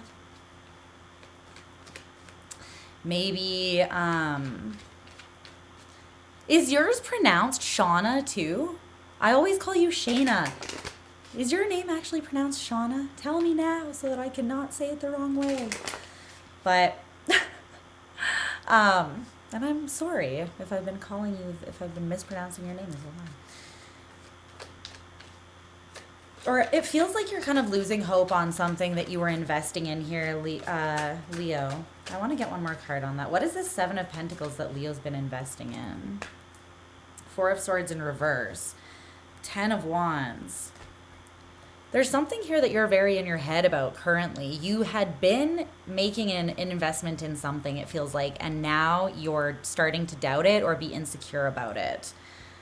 Something about this wasn't panning out the way you exactly had seen it pan out in your mind or planned for it to. There's something about this that feels heavier than you anticipated in the present. And that's got you kind of feeling a little bit in your head, or there's a lack of peace of mind here. Because something is a lot of work or feels very heavy on your soul. I feel like this is something weighing on your soul and on your mind. But it's because you had sort of started investing in something here that you had a lot of hope in. And it feels like you're starting to feel insecure about that, about the direction that you were putting your energy. There's a lot of doubt in the present here in your heart. So whatever this was, whether it's just something that you were emotionally invested in, that you were investing in, like a project, a creative project, a job, a community, or it could have been a person, right? There's a lot of doubt, though, in your heart. That's interesting. And you're ruled by the heart. So when you do start doubting how you feel, that can kind of throw your life into a bit of disarray. So let's see what's up in the near future here. The Eight of Pentacles in reverse. Okay. It's pronounced Shawna. Oh my gosh, I'm sorry, babe. You should always correct me. I don't want to say your name wrong. Oh, well, I never will again now. I'll definitely always remember it. I always just say it how I see it because it's hard without being able to hear you guys say it, right? So if I ever say anyone's name wrong, call my ass out. Okay, so it's either you're not putting effort into, it's like you're going back on your plan, right? Because the natural progression would be from the Seven of Pentacles to the Eight of Pentacles in the upright. You continue working on this thing. And with the Eight of Pentacles, it's like you're kind of mastering whatever it is, or it's starting to really form in the physical. It's no longer just like seeds in the ground. It's crops that are coming out, right? But it's like because you're questioning, because something is harder than you thought it was going to be, or because something is...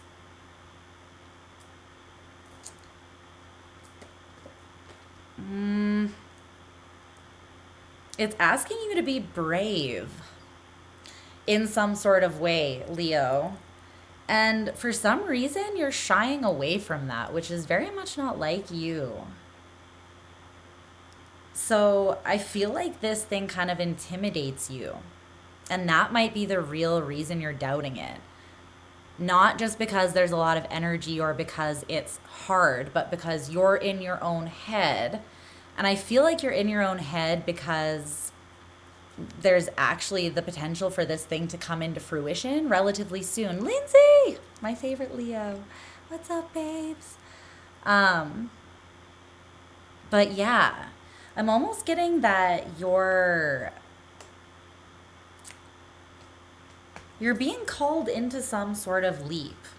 It requires faith, though, and it's almost like you tried to, yeah, okay, so whatever this was, you were coming from a place of, you were imbalanced in some way here. It feels like something did intimidate you, and that may have thrown you off a little bit here.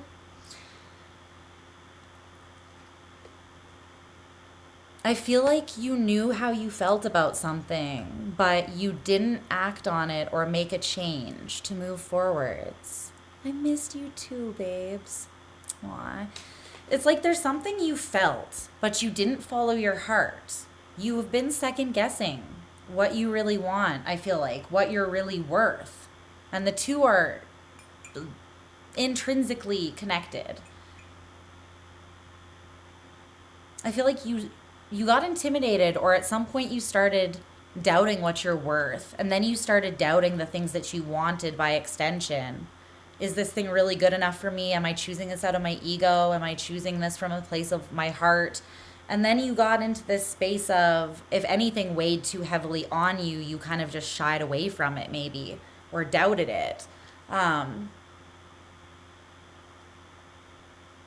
There's something here about that, but that's not, you're not coming from your power. You're coming from your ego and fear here. This is something in the near future that you're meant to take a leap into. It's actually a whole new era for you. And this could be regarding love, because we're talking about your heart space, or else it's something that you're just going to be very passionate about. Your heart's going to be very connected to it, no matter what it is. So what's moving you? Let's take a look and see what it is.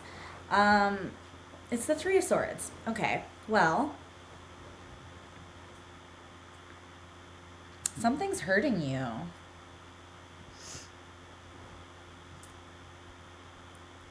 Or something did. But this is what's currently moving you. So there's something that you're either still feeling the pain surrounding, or you're still thinking about the pain of something.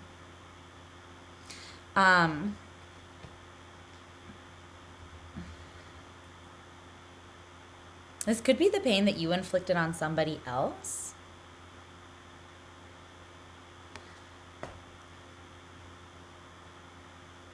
Or it could be pain that was inflicted on you, or just the way that you think about, like, love is a battlefield or love is pain, right? That could be something as well. But there's this, right? There's this, I feel like there's something that's hurting you. I'm also getting a sense of like it's kind of pissing you off. But it's almost like you're equally pissed off at yourself and this thing, whatever it is. I don't know. There's an energy that says unlikely to apologize. And then there's this other part of you, I feel like, that's being cracked open. There's almost like this stubborn, egoic part of you that's actually coming from a place of fear and intimidation. It's kind of like, I will die on this hill, you know, but it's out of stubbornness and ego. It's not out of your best good. There's this other part of you that's blooming from within and cracking you open, pulling you apart at the seams. And it's happening on a soul and heart level. You can't stop it. But I feel like it kind of hurts. It's like growing pains of the heart.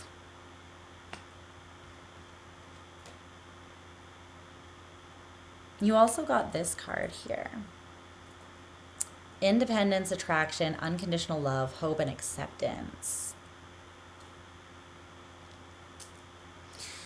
I feel like you're kind of weighing out something here. It could be that you want to love someone. You have this attraction to a pure kind of love that's asking you to evolve. It's asking you to rise to the occasion. It's asking you to, you know, it's like the old king dies and you're moving into that that role in your life. Something is calling you to step up, and it's like you can't stop, this ball is rolling or something. Some sort of evolution. It's like something was a catalyst for an evolution in your life, in your heart specifically. And the thing is, it's asking you to love yourself more deeply in order to like accept this big love that's being offered to you, I feel. There's this, it's like the Grinch's heart growing, right? It's not that you didn't have one to begin with, but it's because you rule the heart. So when you grow, your heart grows, you know?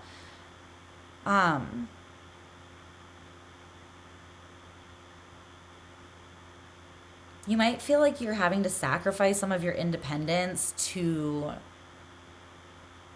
You might be trying to balance, I feel like, or accept that love is also compromise. Love is meeting people in the middle.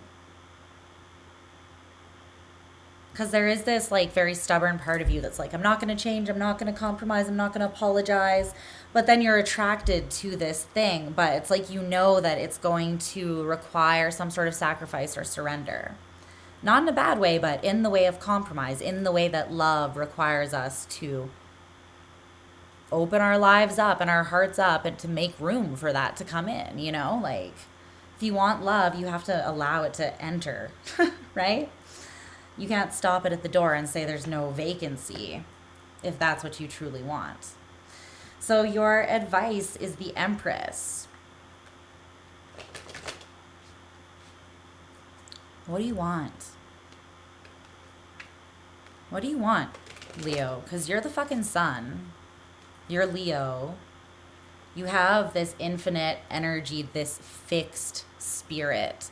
And when you do decide what you want and you point your energy towards it, I mean, you're unstoppable. You're very abundant. So what do you want, though? Because I feel like you haven't been being honest with yourself. Yeah, you haven't been being real with yourself, the moon. It's like you've been hiding what you really want behind the illusion of confusion. Like, I don't know how I feel, because you're not facing your fears. And so they are driving things, not your true feelings. It's like your heart can take the wheel or your fears, right? But they both can't drive together. I feel like what's painful is you're needing to look right at the painful thing so that you can realize that the only true thing to fear is fear itself, because when we feed fear, it grows, and fear is really just a perception. You can choose to see something from a braver standpoint. You can choose to see something another way. Fear is an illusion. It's a lie that tricks us into living like a more subpar existence than the one that we could live if we just fucking took the chance, you know? If we were just real with ourselves. So I feel like there's something that you know you want to build in this life, and you're being asked to be really fucking clear about it. Reason to live juice. What is this juice? What's the juice for you? Is it really worth the squeeze? And if it is, then spell it out crystal clear. Right? I feel like for you guys, you already know what is lighting, what lights you up, because you rule the heart. You already know the heart is where it is at, right?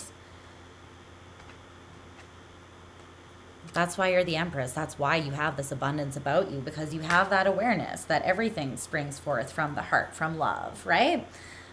You have that innate understanding, but I feel like you've been kind of hiding the depth of your desire for that, maybe, for a little while. And it could be because you got hurt. It could be because you stopped believing that what you desire, like the big love that you really desire and deserve, is maybe not even possible. Maybe doesn't even exist because you got disappointed so many times or whatever. But this love that's wanting to offer itself to you, Leo, is asking you to rise to the occasion, which is telling me that it's a big one, you know? It's a big ass love.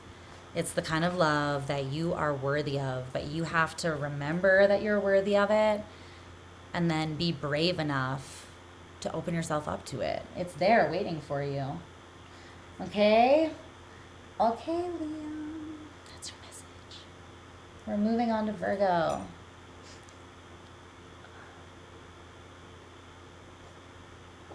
Moving on.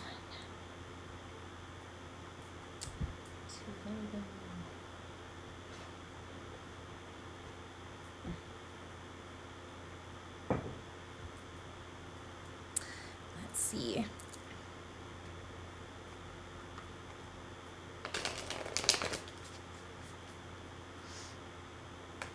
Tell me what's going on with Virgo.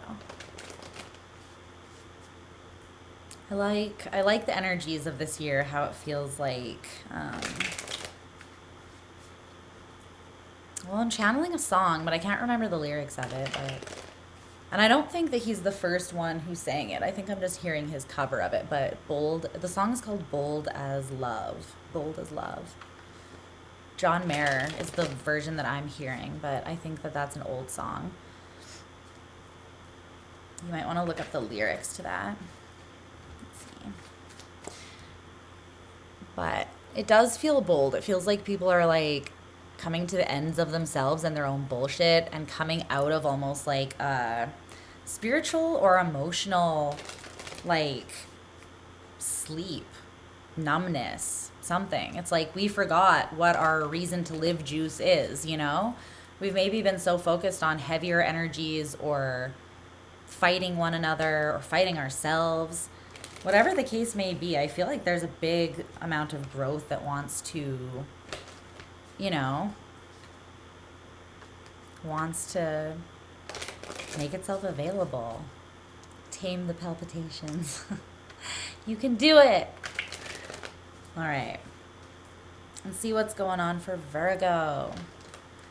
How are you guys doing, my angels? Tell me what's up with Virgo's heart space, spirit. What does Virgo need to know? I like how this is, like, it's interesting because I channeled this spread. I find that a lot of tarot, it has to do with very much like how you ask the question has a lot to do with what you get out of it, right? How specific you are, what angle you come from, that kind of thing. It's a lot like journalism and like psychology, actually, in that way. But I like how Spirit guided me to ask, like, what is moving within their heart space? Because it's almost showing me how it's what's moving at the depth of you guys is rippling out and how it's affecting your relationships, right? Like, all of the readings have still been about relationships and people that are in your life, but I like how it's coming from the inside moving out. If that makes sense. Okay, what's up with Virgo?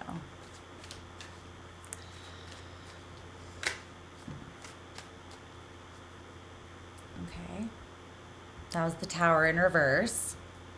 Tried to pop out, but didn't fully, so what are you doing? You avoiding something? You have a lot of major arcana. What are you avoiding?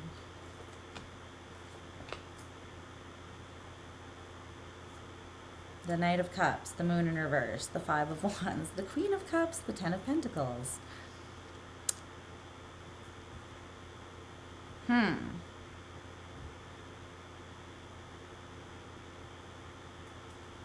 Why?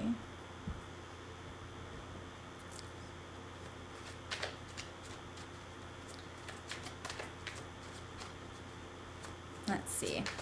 Clarify that Knight of Pentacles. Seems like you're being extra Virgo-y. Very Virgo-y. Love me some Virgo, though. That Knight of Pentacles. What does this say?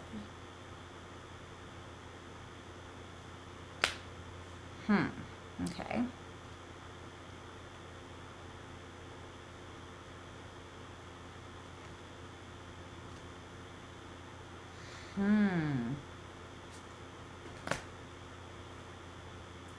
Oh my. This is, all these readings are super, they feel very deep.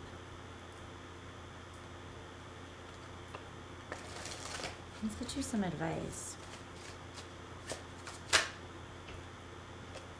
This is really deep.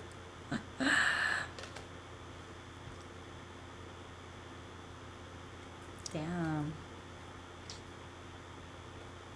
Going through a full-on ego death, huh? Let's see.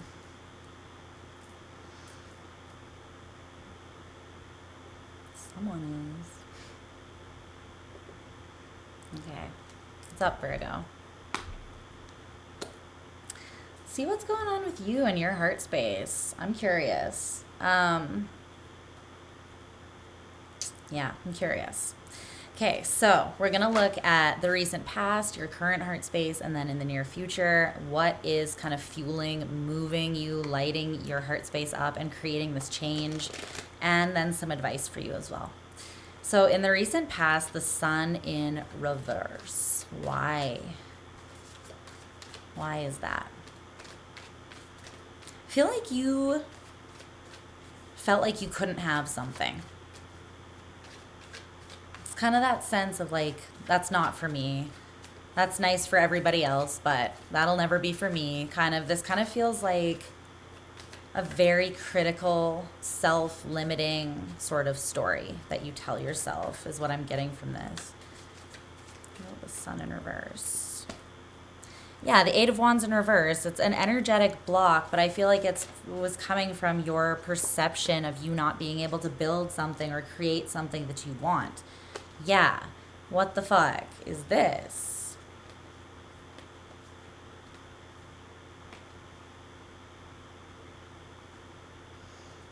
There's some deep stuff going on with you here. I feel like you decided that an opportunity wasn't for you.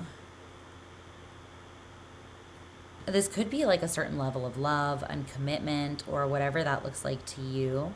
But it kind of feels like you were like, the sun doesn't shine on me in that way.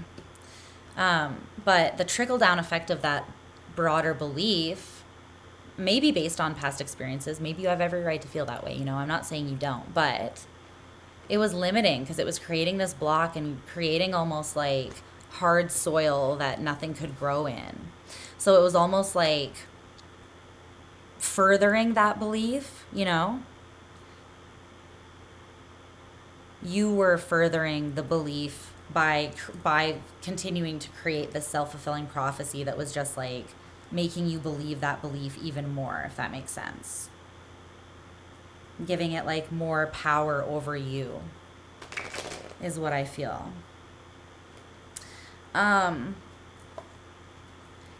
Something's stressing you out in the present here. I feel like you've made a decision that you're not going to fight for something maybe, or defend something. You might feel like there's competition. You might feel like something's just not worth your time. But there's some karma that's very heavily coming through right now. And it might feel painful, but it's actually, this feels like it's past life. It's like numerous lives. It's not just karma from this lifetime. So you might not really understand you might want to look into some past life stuff here. If that's something that you're into, that's coming through very clearly. I feel like someone else that you have had past lives with is kind of serving you this karma. It's the universe, but it's like, it's coming through your experience with a person or a relationship that's kind of stressing you out a little. I feel like this person is a mirror to you. And they're showing you something that's difficult to look at.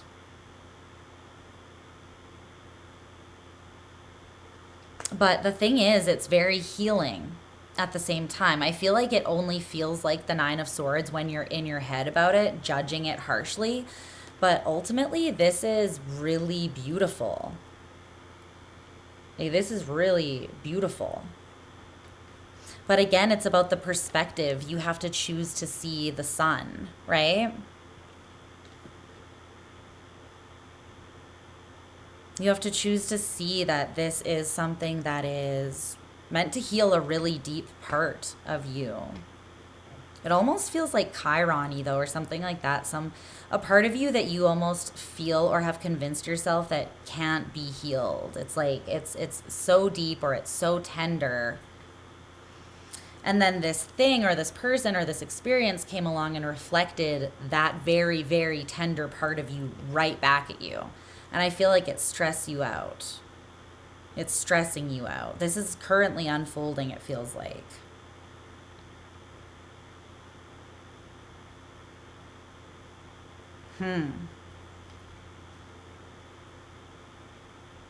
Okay. In the near future is the King of Swords in reverse.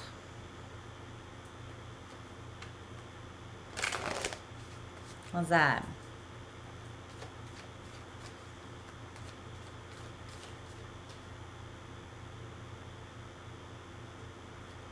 There are two paths you can take with this, Virgo, in the near future. I'm getting that there are two distinct paths with this.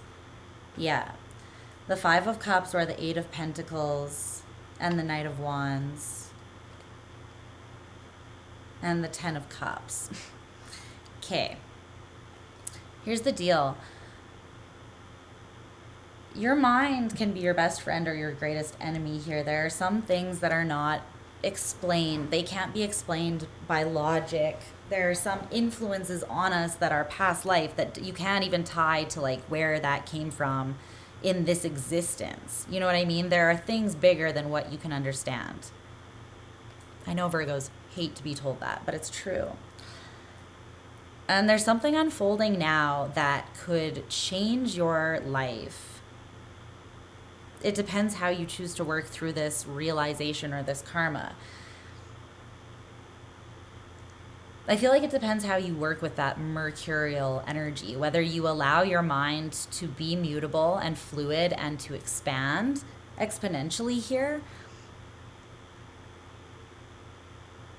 by letting yourself communicate with yourself and then others by extension in a totally different way than you have in the past, because this has been limiting you and you're realizing that now, or you have the opportunity to realize that now.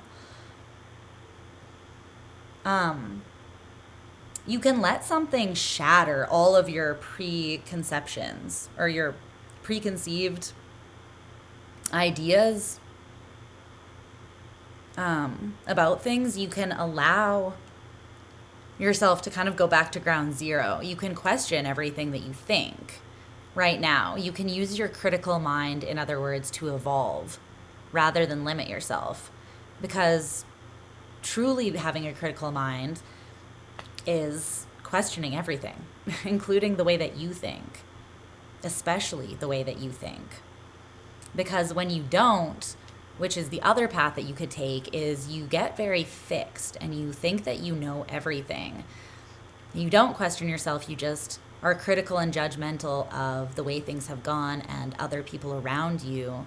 And that's a projection of the limitations that you're placing on yourself, ultimately. So one of those ways, right, limiting yourself, it's going to take you to pain. I mean, you're still going to go within yourself and learn either way, but that's the more painful path. And the other way, I feel like, where you just put a little bit of effort into your own expansion here, with a little more of like approaching it from a less judgmental space and more critical, in the sense of like, I'm going to explore that. I'm going to see that as an adventure to learn something new, to evolve, to ascend, or to transcend an old way of things. And even though it might take a little bit of work, and even though I might have to challenge myself, right, it could bring me deep fulfillment with that 10 of Cups there. But there are two distinct paths that you can take. One is humility and growth, and the other way is kind of shutting down and continuing to convince yourself that, you know what you know because you know it, and the things that don't make sense just don't make sense, and you should shut them out as a result. But I feel like you'd be doing yourself a disservice. Okay, so what is moving your heart space here? You get the Knight of Pentacles. You're very much just, I'm getting just the status quo here. Like, you're kind of just taking it one step at a time, but I'm almost getting that, like, where's the life in your life right now?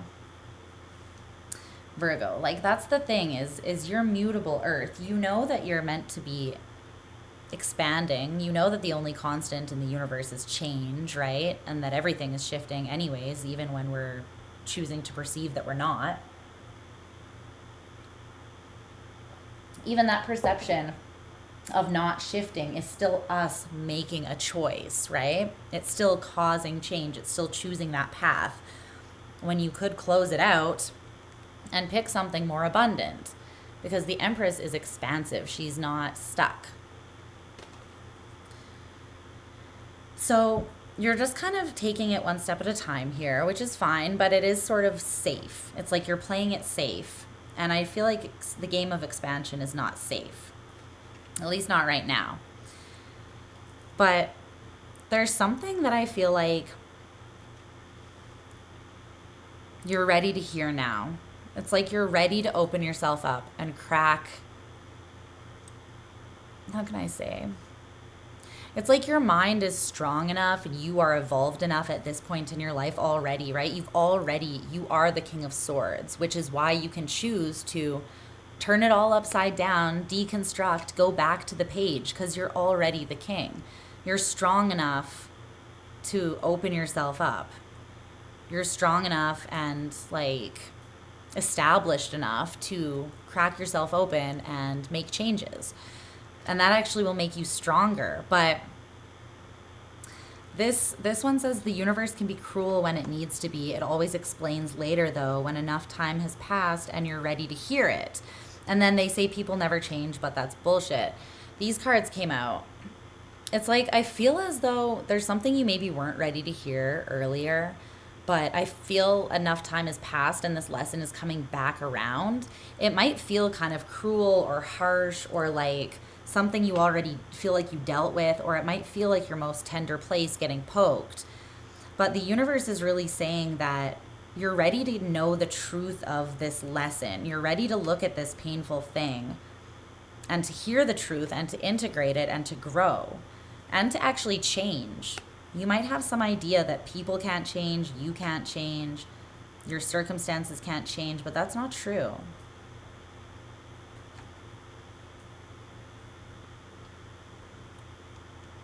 You're being called to your limitless nature, which is really home for you, right? Like, to dream bigger, to think bigger, to heal a part of you that is limiting yourself. I feel like you're being triggered by a situation or a person specifically, though, into this growth. But you are being asked kind of to dive into the limitlessness. There's definitely something here about a past life or something returning, coming back around, a lesson, a person, an energy, something like that. It's very significant with home and center, though. It's like it's bringing you home to yourself. It's centering you. You're closing out, again, this very big cycle. Or you have the opportunity to, but there's definitely something karmic about it. Okay. So you can choose to stay on the same wheel or release yourself from it, right? Your advice is the Knight of Swords in reverse. And this face, this card, which says, show me your original face, the face you had before your parents were born. This is deep. Like I was saying, this is like, take your face off and show me your fucking soul. Show me what you're made of. But to do that, you have to admit you don't know everything. You don't even know yourself. You are so much more. All of us are, right? We're truly limitless. We're infinite because we are source energy. We're divine just as much as we are human, you know? And we have these ideas about ourselves, our perceptions about ourselves, and we put ourselves in boxes with those, right? We choose to believe that certain things aren't for us or we're not good enough for certain things. But by whose standard? You know, there's a bigger part of you that wants to be seen by you and then the world, I feel like, at this time. But you have to kind of admit to yourself, you have to have an ego death. You have to maybe let go of some identities that you hold on to tightly. You always you've told yourself that you're this kind of person or whatever. But you can be something different or someone different if you want to be. You can be a more expansive version of yourself here.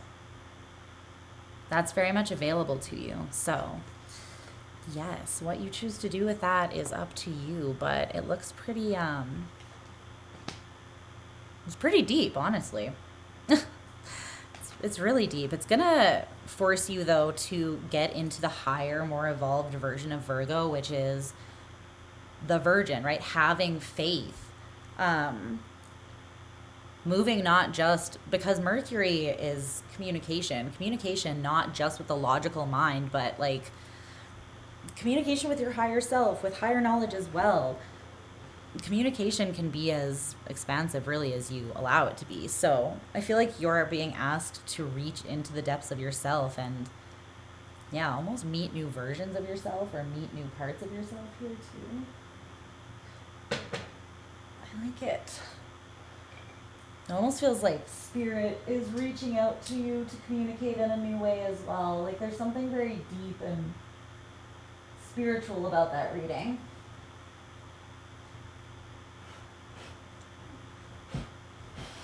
God damn it, I can't blow it out. Okay. Lighting some incense that I forgot to light before. All right, let's move on to Libra. Damn. Big expansion vibes from my homies. I like it. I like it.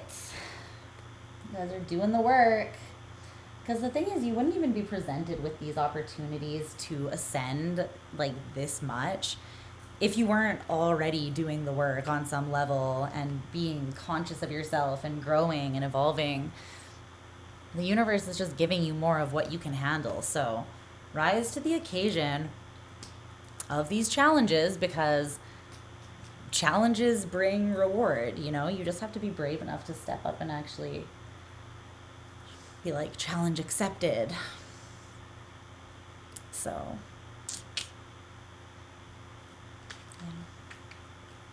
yeah. I feel like it's time to show ourselves what we're made of. What's going on with Libra?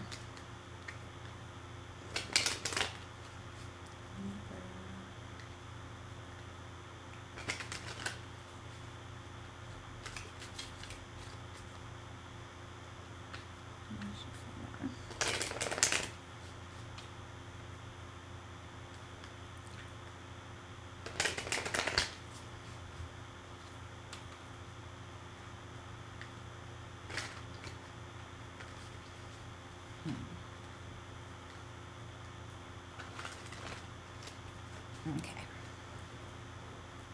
That's good. I see my cards.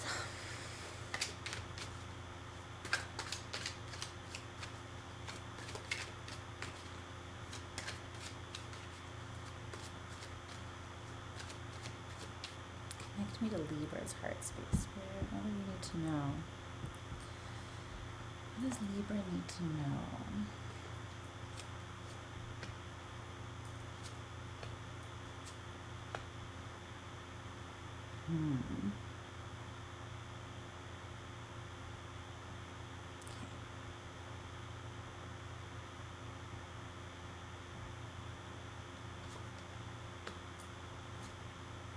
Nice.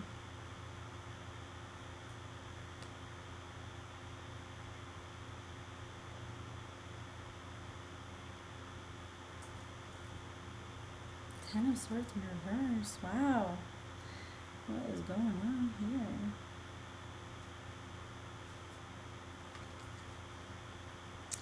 Okay, let's see. Clarify that Seven of Swords in reverse, please.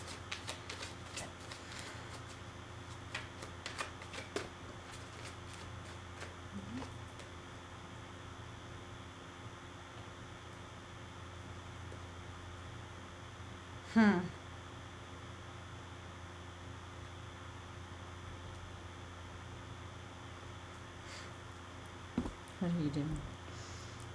What are you doing?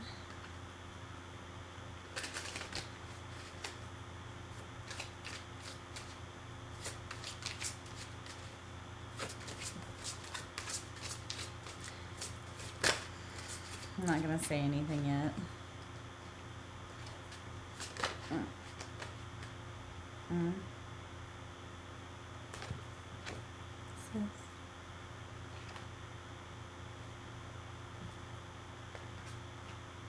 Okay.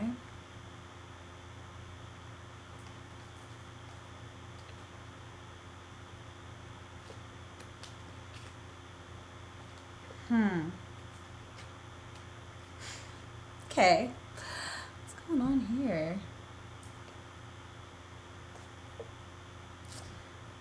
There's something you want to say. For real. Get something off your damn chest. All right. Let's see. Or someone does.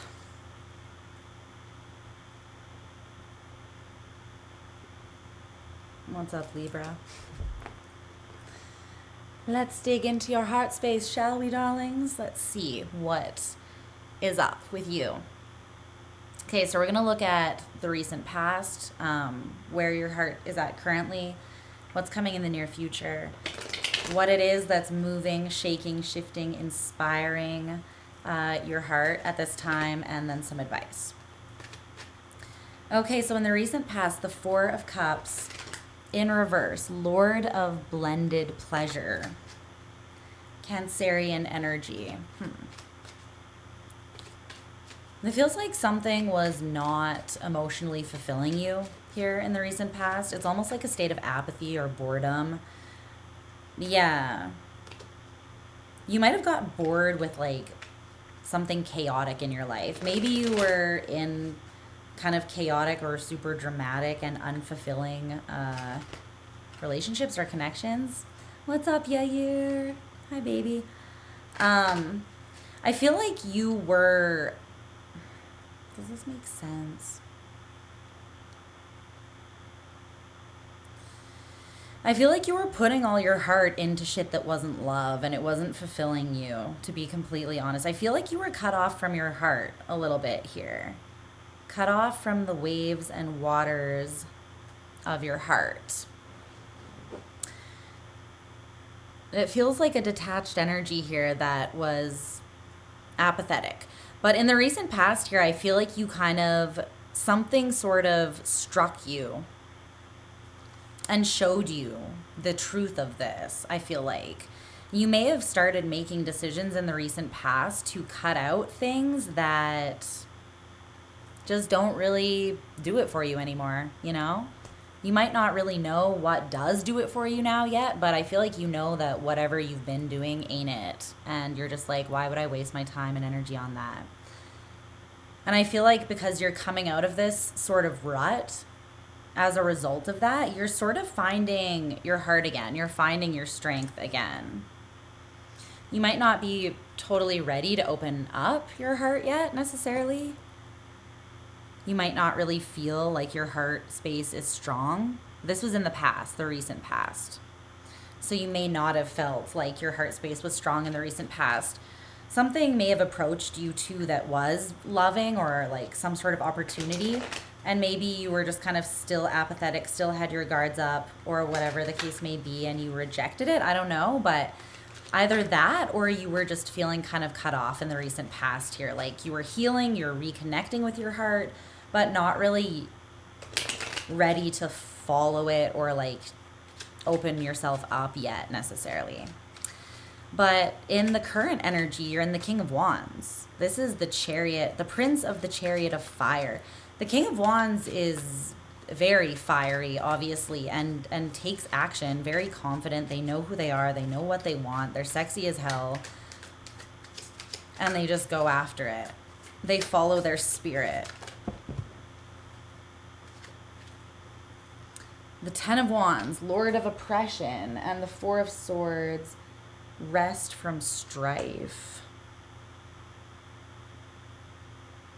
Three of Cups. Nine of Wands in reverse. You're rethinking something here. You're letting go of a whole lot of weight, I feel like.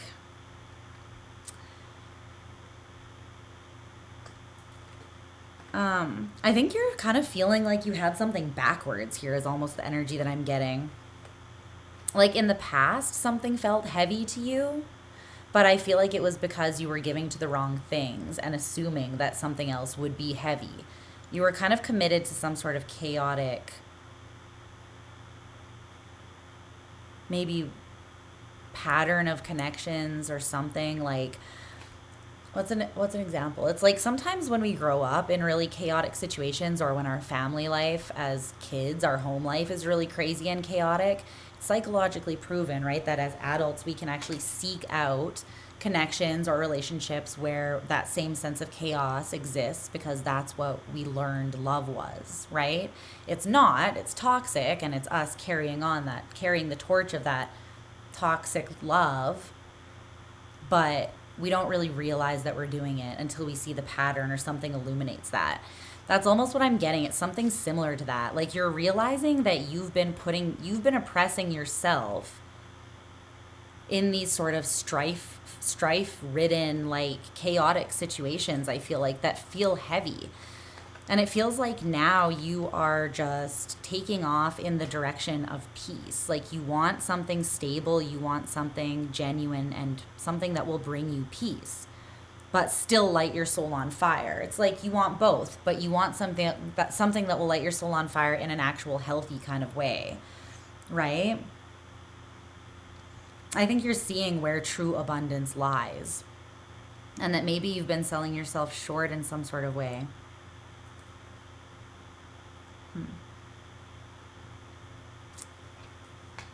Interesting. Okay. You might feel very like riled up, like you know what your truth is now, you know what you want, you feel fired up that you're going to have victory in whatever area this is, and you're going to like move forwards and speak your truth. Is kind of how you feel. There's a lot of energy coming from behind this King of Wands. You're really dropping a lot of weight right now. It's like a purging sort of energy that I feel. It's like stuff's just shaking off of you, but it's almost like you're picking up speed, and so it's pushing everything that is ready to fall away to fall away. What is this Four of Swords, though, that Libra is moving towards or wants to move towards? It might just be that you're just releasing everything heavy in search of your peace of mind again, or more clarity, but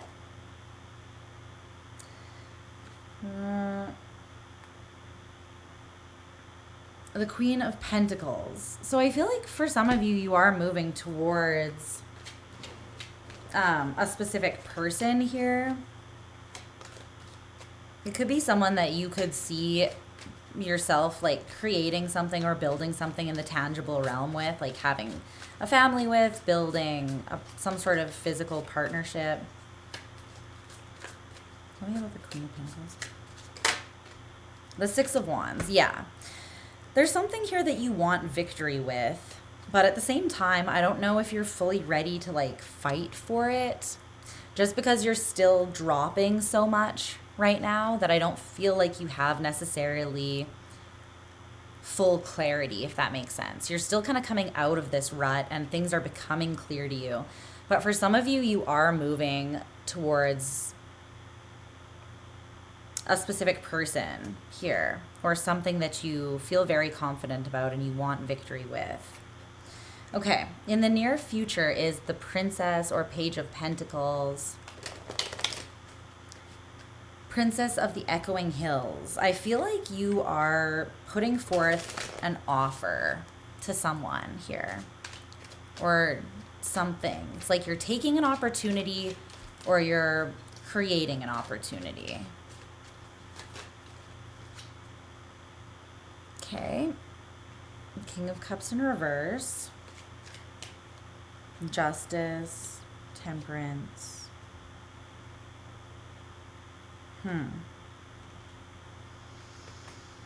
This is something quite deep, I feel like, that you feel pulled towards at this time, Libra. You feel like this thing is for you. That's why you're moving towards it with such energy behind you. It's like, it's almost the energy like, if you don't know, now you know. It's like there's something you didn't know. You didn't see that it was oppressing you and holding you in kind of this ambivalent, subpar existence. Now you're like, fuck that. I'm over that. I'm expanding. I'm moving past that. That can't hold me down anymore. I can't hold me down anymore. Nothing can hold me down anymore. And you've got this really like this fierceness about you.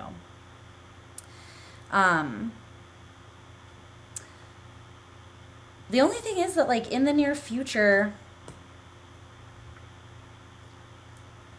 I feel like there's something that is like almost faded here and it can't be controlled. It's like no amount of perfectly executed work could make this thing come together faster than its divine timing will allow it to. No amount of like rushing in and speaking this newfound truth can make something come together that is, when there are still lessons that need to be learned on a deeper level or healing that needs to happen here, right?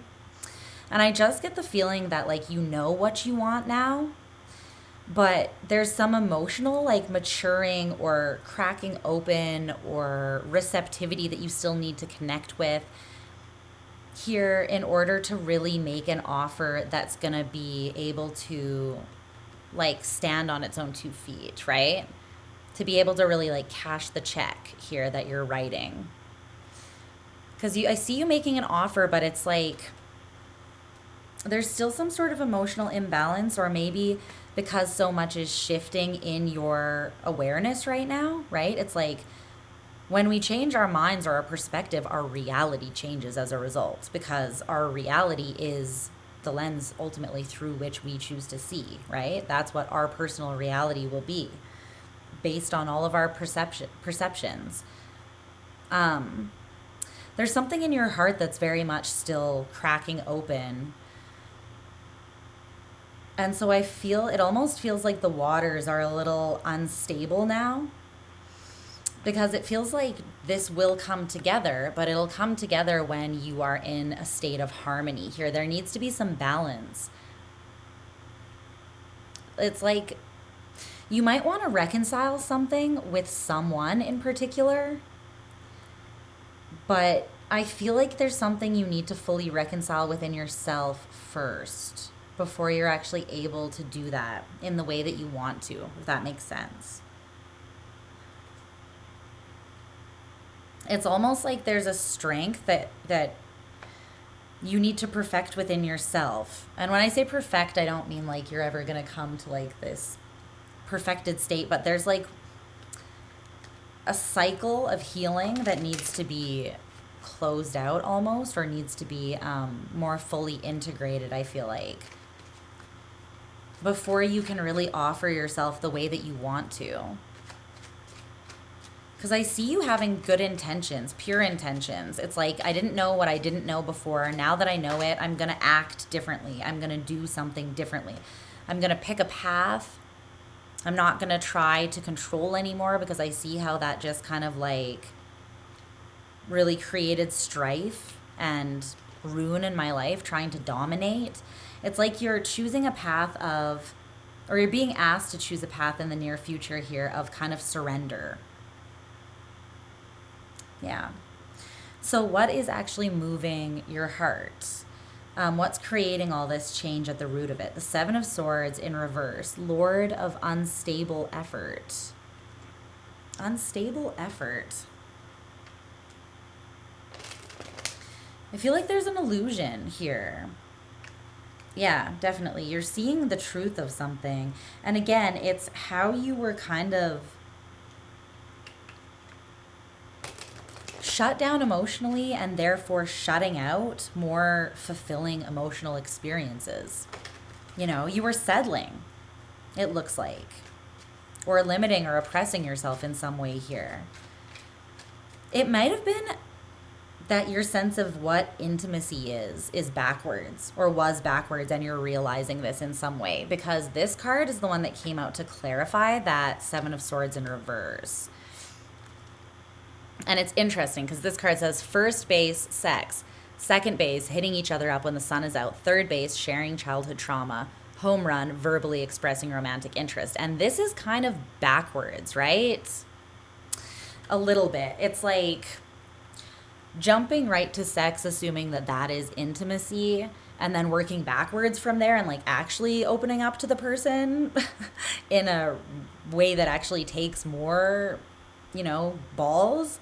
I feel like you're realizing that you've kind of had it backwards, or that maybe the people that you've been engaging with have had it backwards, and they kind of skewed your perception of what actual fulfilling connection and intimacy involves. Obviously, it involves good sex, obviously, but that's just part of it, right? And you ultimately want to kind of know, I feel like, before you completely strip down and share that part of yourself with someone, that it's an energy exchange, right? So you want to know who you're sharing your energy with to that level.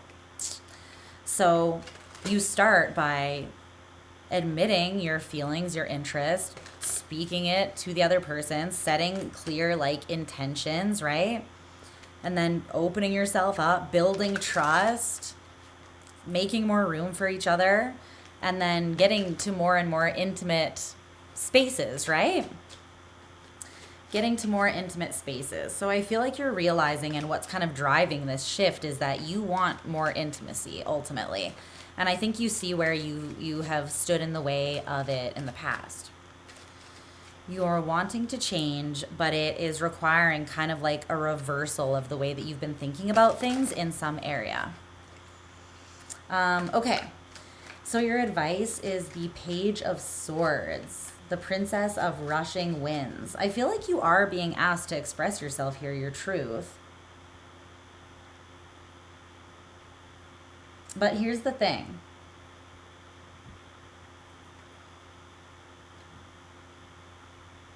It's not, so it's in how you express yourself and where that expression is coming from that's going to make all the difference with the situation. Okay, because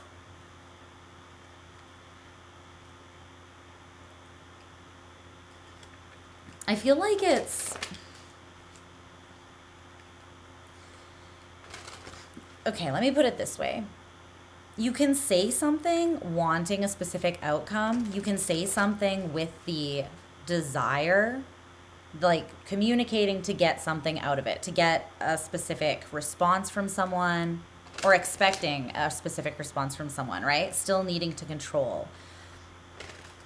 Or you can say something because it's the truth of your heart and soul, and you deserve to speak that truth. You know, you should speak the truth of your heart, and it shouldn't matter about what the other person is even going to say. It should be like, no, I said what I said because that's how I fucking feel, and I'm not oppressed by fear, so I can say how I fucking feel and not be afraid. That doesn't make me weak, insecure. That doesn't make me too open. That just makes me speaking my fucking truth from the heart. And if you can't handle it, you know, can't handle the heat of my love, stay out the kitchen kind of vibes, right? I said what I said. So I feel like there's a level of confidence that you need to have here where you're saying something because it is your authentic truth and it is how you feel.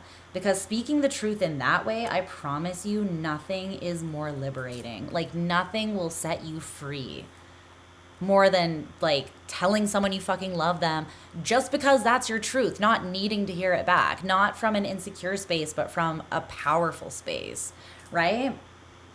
Because there's this part of you that is rushing forwards, and you're terrified about never knowing. It's like you feel like that would be the train to hell.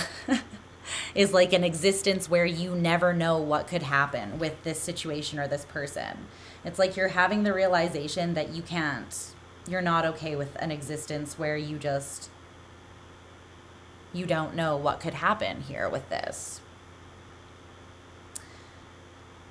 So I feel like speak your truth, say it with your whole damn chest, and say it from your heart, though, because it is your truth and because you've admitted to yourself that, hey, I'm not okay with not knowing, no matter what the outcome is. I need to speak my heart here because that will set you free. I promise you that. I feel like there is something here, though, that you really didn't see clearly or know before.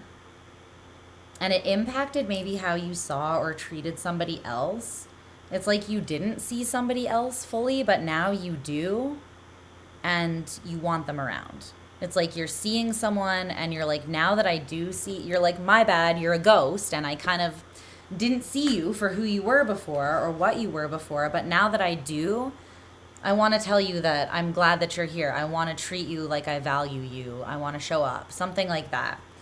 Maybe this is someone that you were just kind of treating as like very, I don't know, like maybe you were only wanting a physical connection with them before, right? The first base sex. Maybe you were just like, it can be casual. Now you're realizing maybe that you actually desire for it to be more and you're going to act like it. It could be something like that. Or this could be reversed, and this could be someone dealing with you too. Keep that in mind. But that's what I'm getting. I like it. I like it.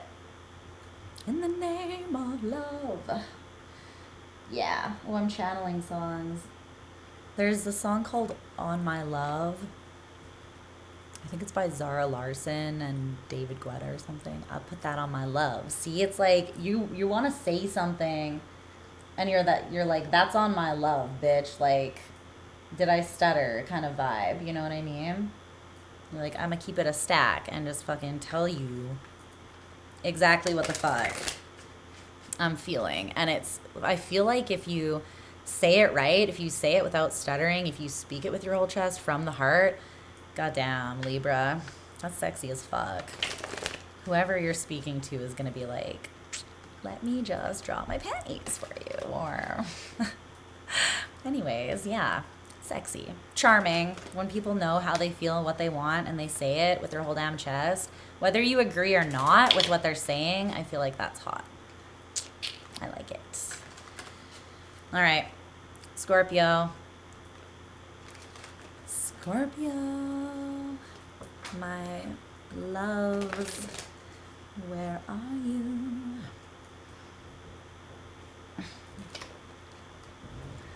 Scorpios, Scorpios. Where are my fellow Scorps?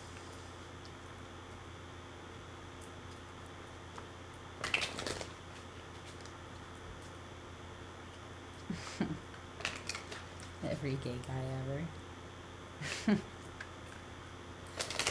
Lord, I can imagine. The straight ones are bad enough, honey.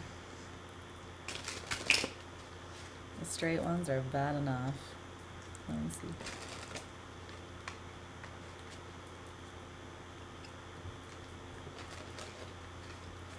Someone text me on. Hold on. Oh, my mom. Okay. Let me see. What's going on with Scorpio? Let's cleanse the energy a little bit. I feel like we need a little cleansey. Cleanse. Cleansey cleanse.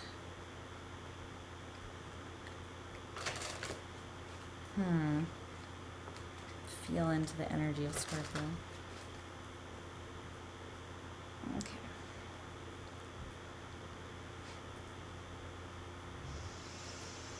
I need water.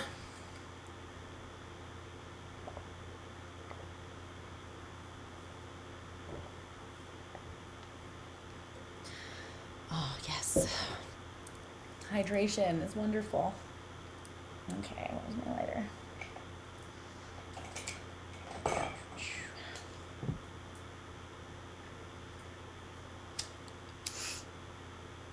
Some Palo going in here. Freshen up the energy. Shawna, she's back. Queen is back.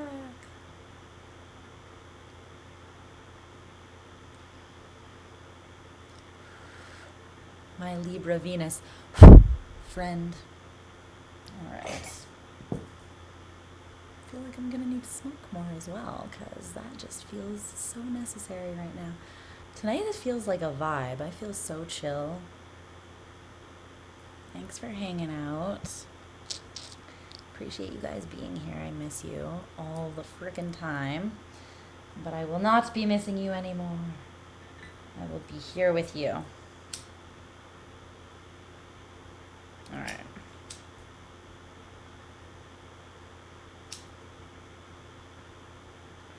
Let me see. What's up? You need some chill right now? I'm here to supply the chill. I'm here as your chill supplier. I know, I feel you. I need some chill too. AKA, I need to hang out with you guys more often because real life, as if this is not real life, but this is like spiritual high vibe life. Real life is crazy right now, as in everything outside of this little haven of peace for me. Your sensory issues have been heightened. Me too. Even more of my intuitive stuff, though. It's crazy. Like, it's next level. My intuition has been like, I've had to be like, stop, Crown. Just hold on for a second and give me one moment to live my life.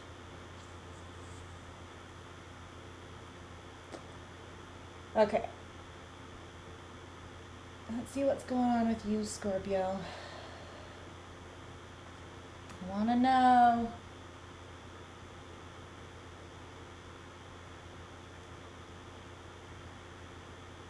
Want to know.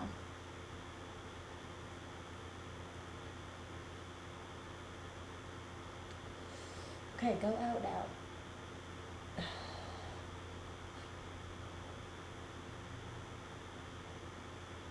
Damn it.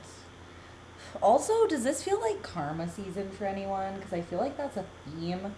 Like, I'm just seeing it play out and unfold everywhere, all around me, and in my own life. And it also seems to kind of be a theme in the readings tonight, a little too, for some signs. So, I'm curious as to if that is something that's like really prominent right now or something, because it kind of feels that way. I don't know. I usually feel like that's like more Scorpio season, that I feel like the fall, but for some reason I've been feeling it lately. Waving your arms around, pretending to do some living. Well, get out there and do some living. What are you waiting for? Come to Canada and vibe with me. Okay, Scorpio. Tell me what is going on in Scorpio's heart space. I'm ready to dive deep, guys. I'm ready to hold my breath and go all the way to the bottom and see what's happening for you. Way down there in your feels, like I know you are. God. Scorpio.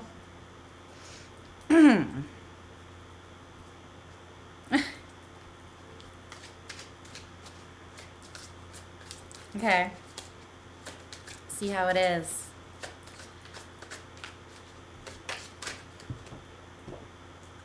You want to fly out. You don't want me to pull you out. No. You're rebelling. What's new? What is this?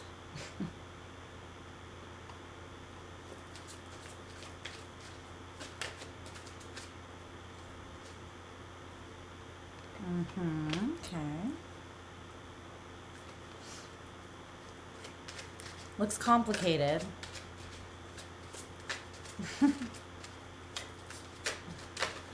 Again, I'm not surprised. Oh my.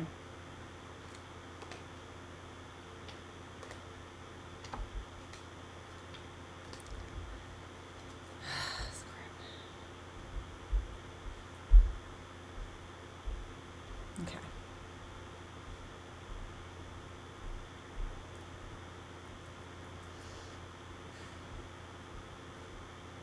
Why are you more comfortable right now with being bored than you are embracing the intensity that is your very fucking nature? I don't get it. Why? This is weird. Like, what? Yes, train it to Lisa Man. Come visit me, please. I need you in my life. I have space for you guys to crash with me now, too, in my new place. So you can... New. I've been here over a year, but... Yes, bitch. Oh, my gosh. Oh, my gosh. Scorpio. This is deep. All of these readings are super deep. Or am I just being scorpionic and deep? Look at that. What?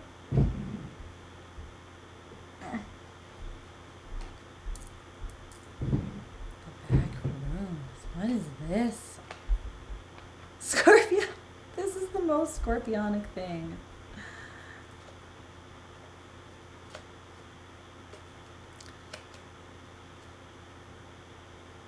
Scorpio. What the fuck is going on with this is very intense. Okay. This is a specific storyline, but there's like a million cards that came out violently, so I'm gonna go with them because I feel like that's probably the message that needs to come out if it's coming out that way. So let's see what's going on with you.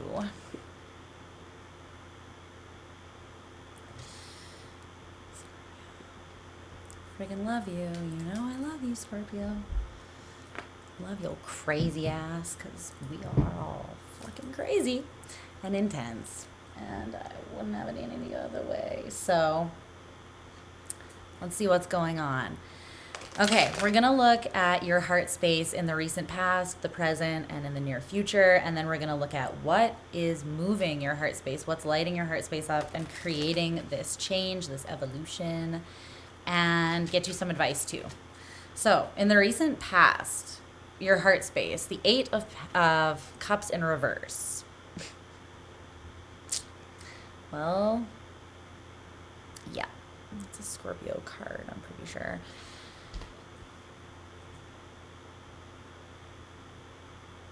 I mean, you're doing your scorpionic thing here. You're not, yeah, you're holding on to something, but you're also pushing it away at the same time. You're holding on to something. It's like push-pull here. I heard battle of the egos. A battle of the egos. It might be a battle of the egos between you and somebody else.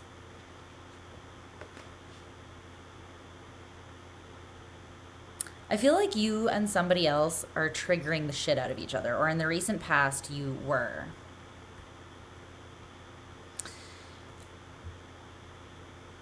This is something that you feel super connected to. I feel like with the 2 of Cups here, but it's in reverse.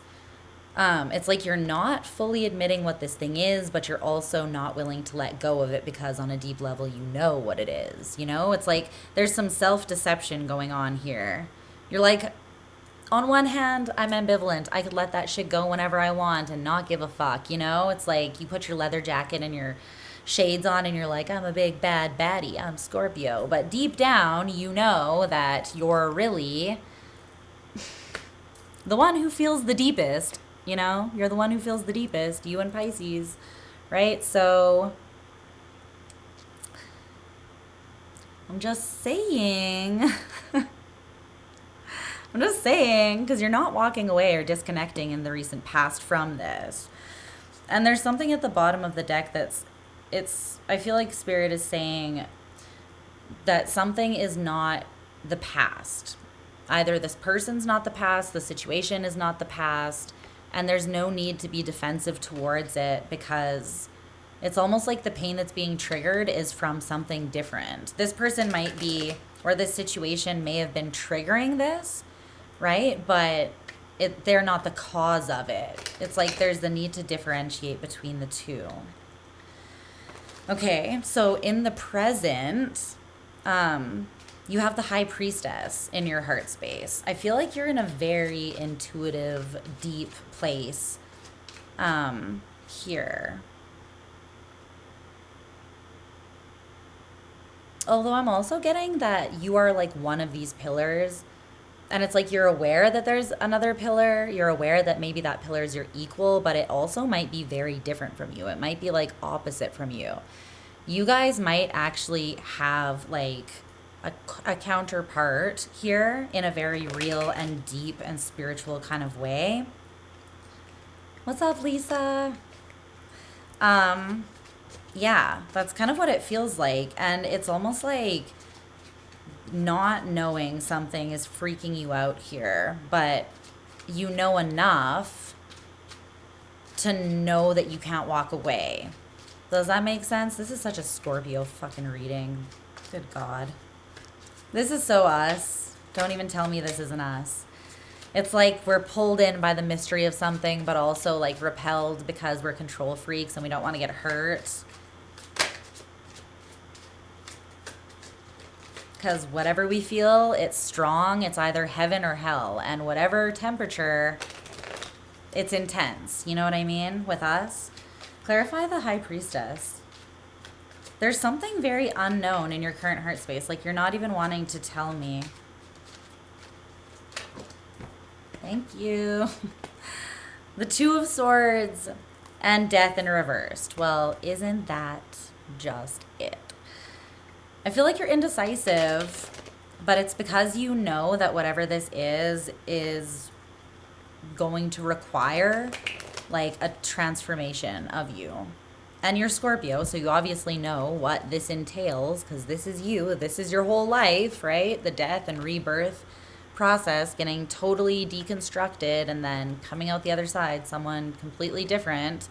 It's like intuitively you're aware that whatever's calling your heart right now is going to push you into this.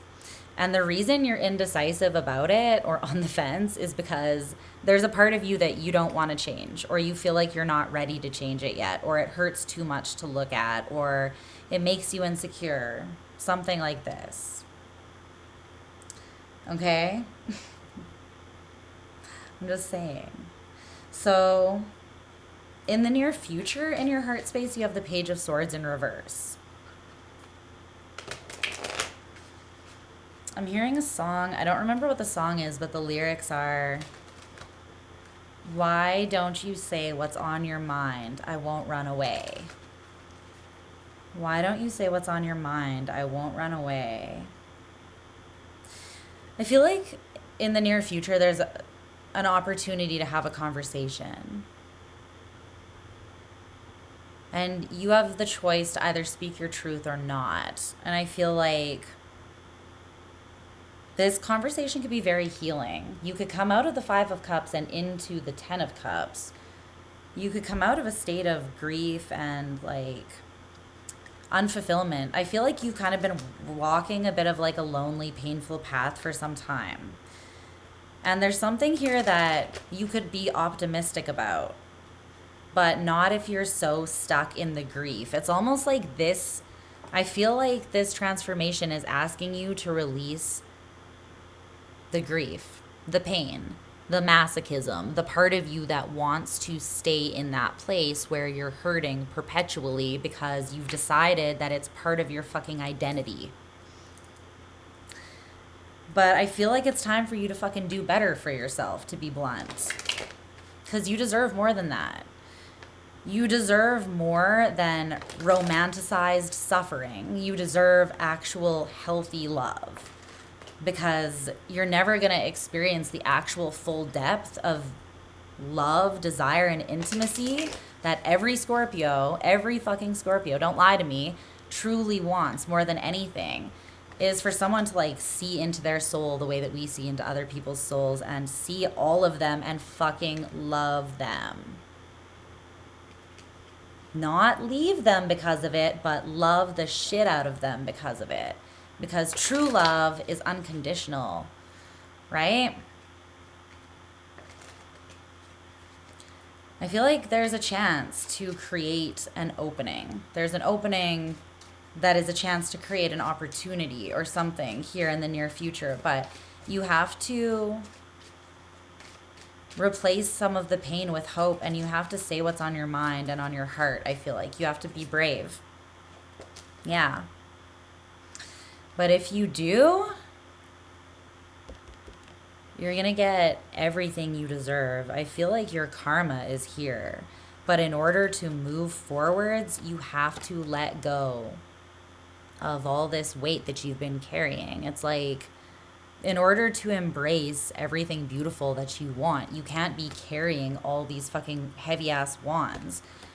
You're ready to evolve beyond the weight of that. You don't have to carry it anymore. Like, you've felt the depth of everything and learned from it and evolved from it.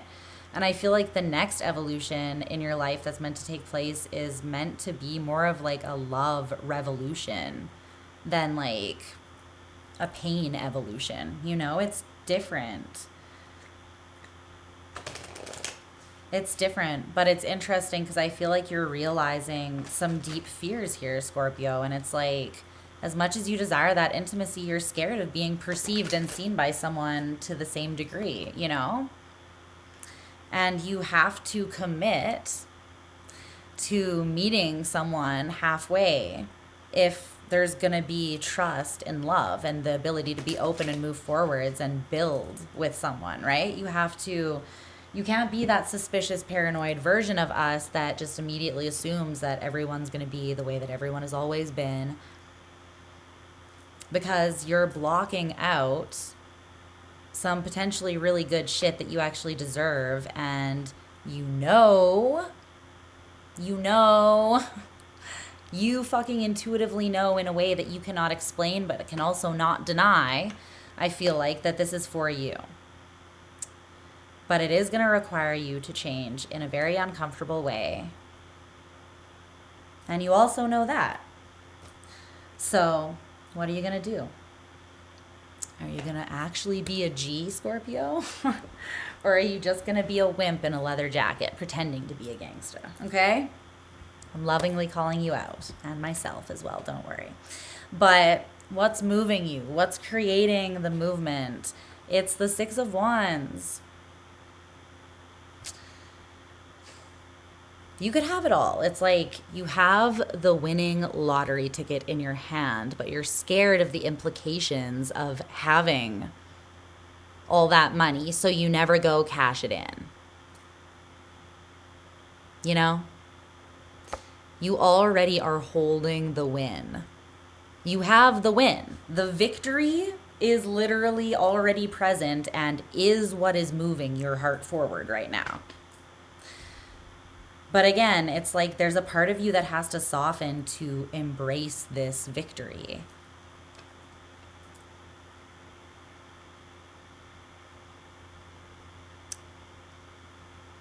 You have to take your face off. I said this for somebody else. I can't remember who. It might have been Virgo. It's like you're being asked to release previous like identities or things that you've identified with. People think I am who they think I am. Realize that at the end of the day, opening yourself up and being vulnerable requires strength. Yeah, for sure. More strength than it does to shut down. But also, people are ultimately going to have their ideas of you that you can't control, no matter what kind of relationship it is, no matter how intimate you are with that person. You truly know who you are. So release the fear of being perceived. You're really always evolving and growing and transforming. You're not even perceivable anyways. None of us are. You know, we're just fucking soul blobs of constantly evolving, thinking that we've got ourselves and other people figured out, projecting things onto each other.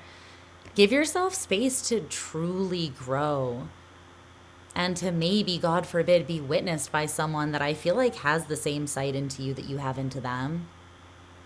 And I feel like they're not going anywhere. Why don't you say what's on your mind? I won't run away. You know, it's like there's a safe space here.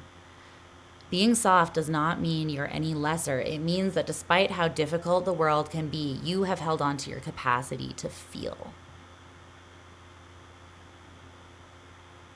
Right?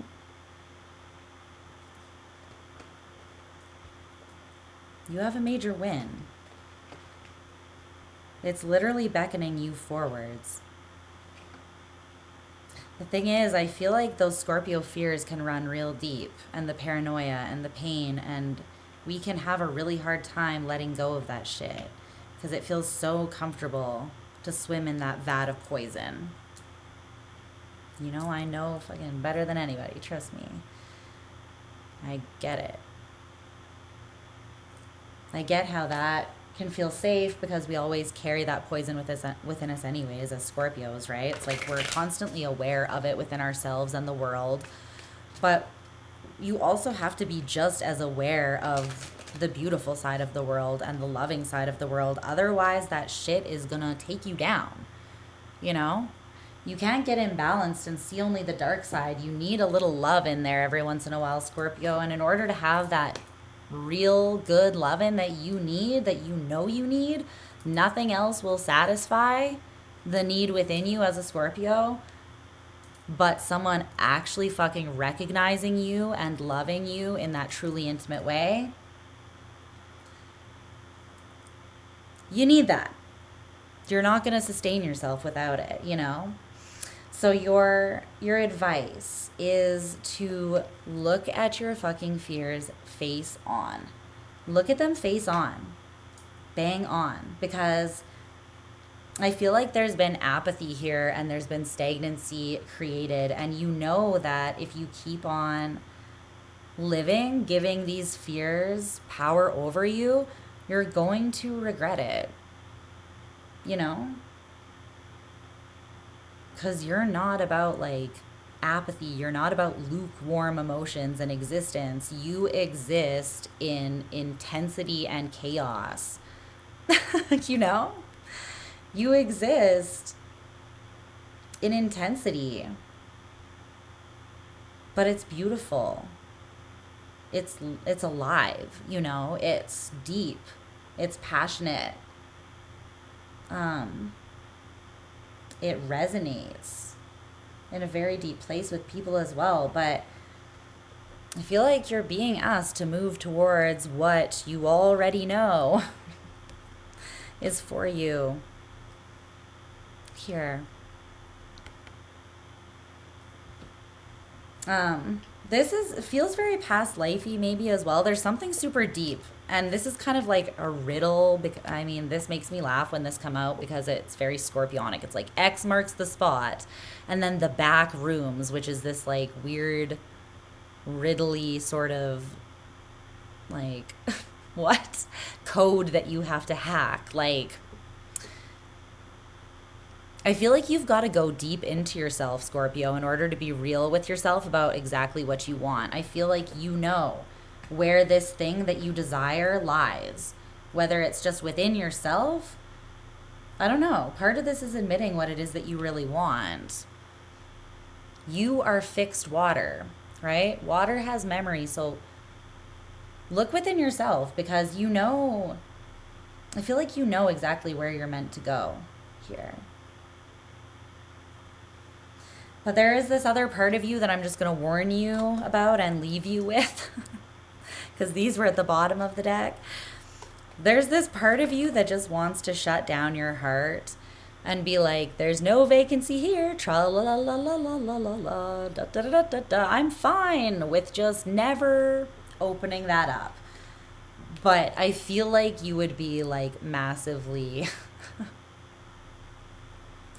you'd be fucking yourself over real hardcore if you took that route. And I feel like you would have to be like, I feel like you'd have to play dumb with yourself, which would ultimately just piss you off. Because you're too smart for this shit. You know, you're too smart to be like, I'm just going to let my fear win, even though my entire fucking being already knows what I'm supposed to do here.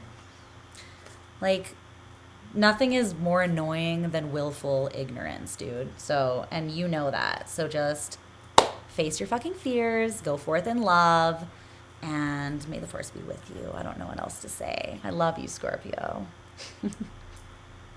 Most scorpionic ass reading I've done in a while. Jesus. Go get yourself that good lovin'. I need some real good lovin'.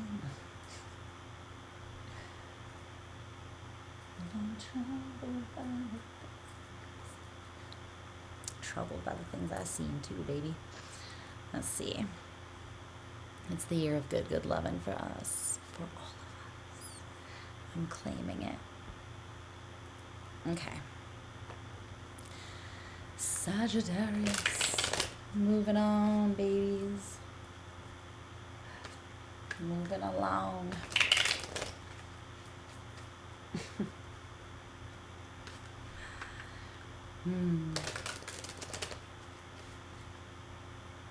The courage call of love. Everyone's being called to be brave and go get the love they really deserve.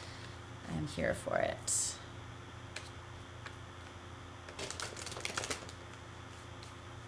I'm hearing that Chumbawamba song. It's like, I get knocked down, but I get up again. You're never gonna keep me down. Tub thumping or whatever it's called. Yeah, see? You can, even if you've got knocked down, it's time to get back up and on your horses.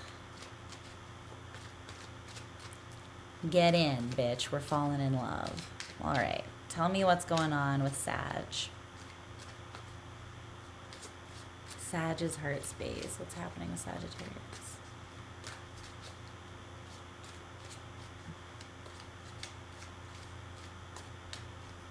Okay.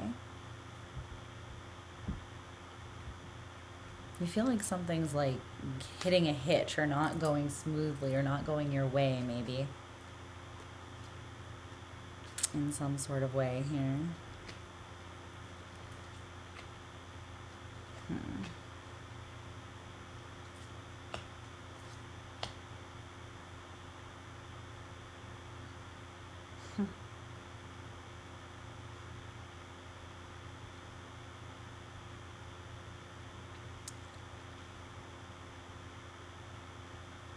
Okay.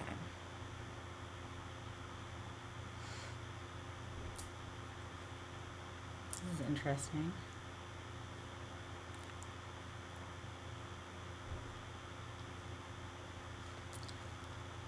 What's up, Vanessa?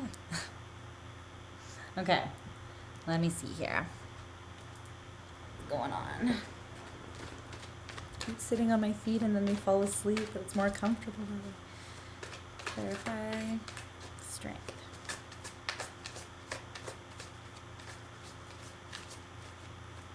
Luna!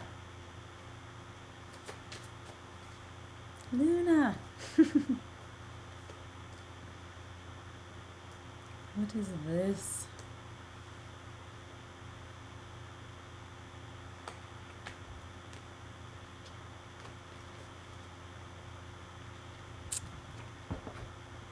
What's going on here?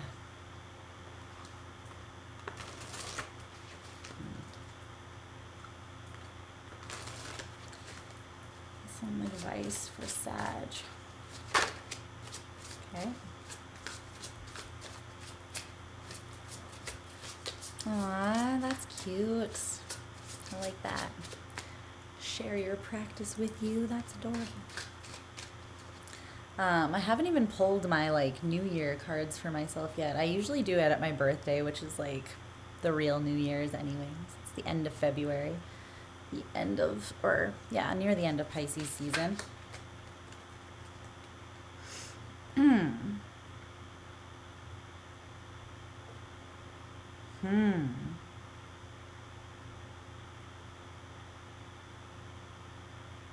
What is this? My goodness, what's going on here, Sag? Okay. Yeah, sometimes I do on New Year's Day just to be like, what's 2024 going to be like for like, you know, vibes and the collective vibes, but for my own personal like growth and pulling cards to be like, where am I going to be at this year and what do I want to focus on? I always do it at my birthday. Instead, let me just be cross-legged instead. Maybe that will be more comfortable. Okay. Well, let's see what's going on here.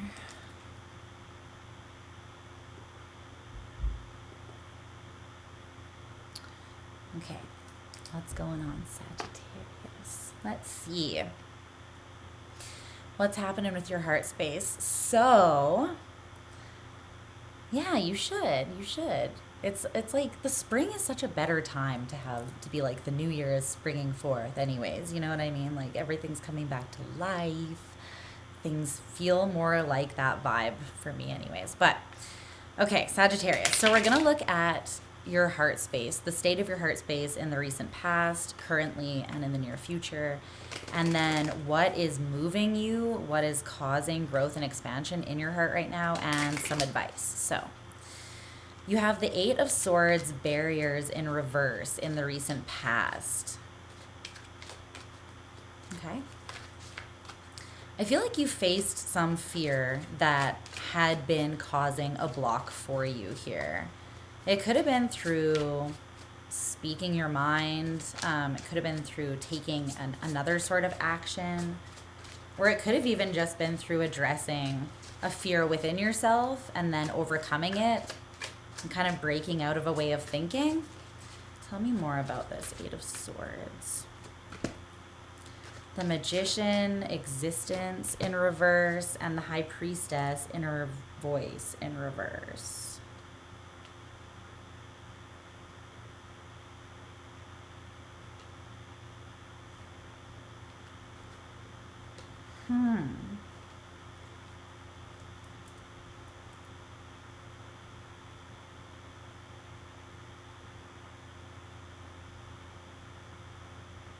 I feel like there's something you weren't seeing. And in some way, it was making you feel as though it's like it was making you feel small, or as if you didn't have the power to create everything that you want. It's kind of what I'm getting from this. Maybe intuitively you knew something, but you were kind of avoiding it. I'm almost getting that you were playing small in some sort of way due to a fear. It could have been for standing up for yourself for what you truly deserve. You could have been settling or allowing people to come at you or treat you a certain way, maybe. I feel like you had this realization. You faced this fear, though. You admitted something, or you did something to actively break out of this fear. Interesting. One more card for that.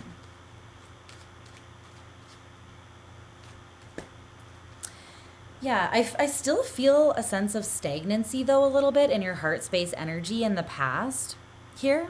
Even though you faced a fear, it's like there was still a blockage here because all these cards are still in reverse. And I pulled one more and got the Eight of Pentacles, but in this deck it's called Prudence.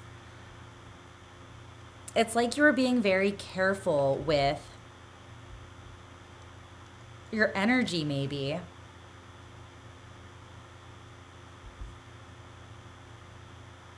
Maybe due to a lack of harmony, or something that had really hurt you previously.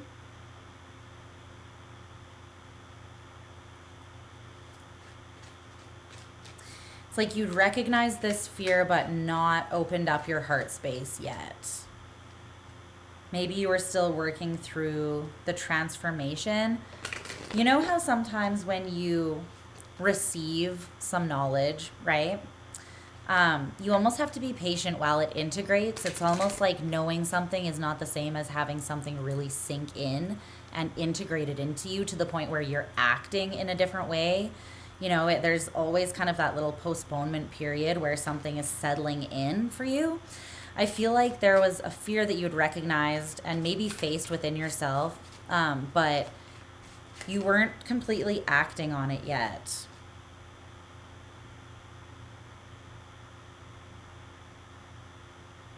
There might have been someone that you needed to stand up to in some sort of way, or something you needed to fight for, something that you really wanted to create maybe, but I feel like you needed to say something or do something, and this was karmic.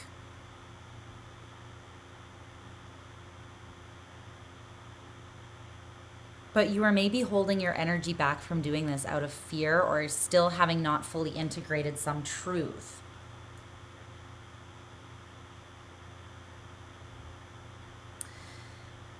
I feel like this is where you're currently at in the energy, though. And I feel as though you're letting go of something.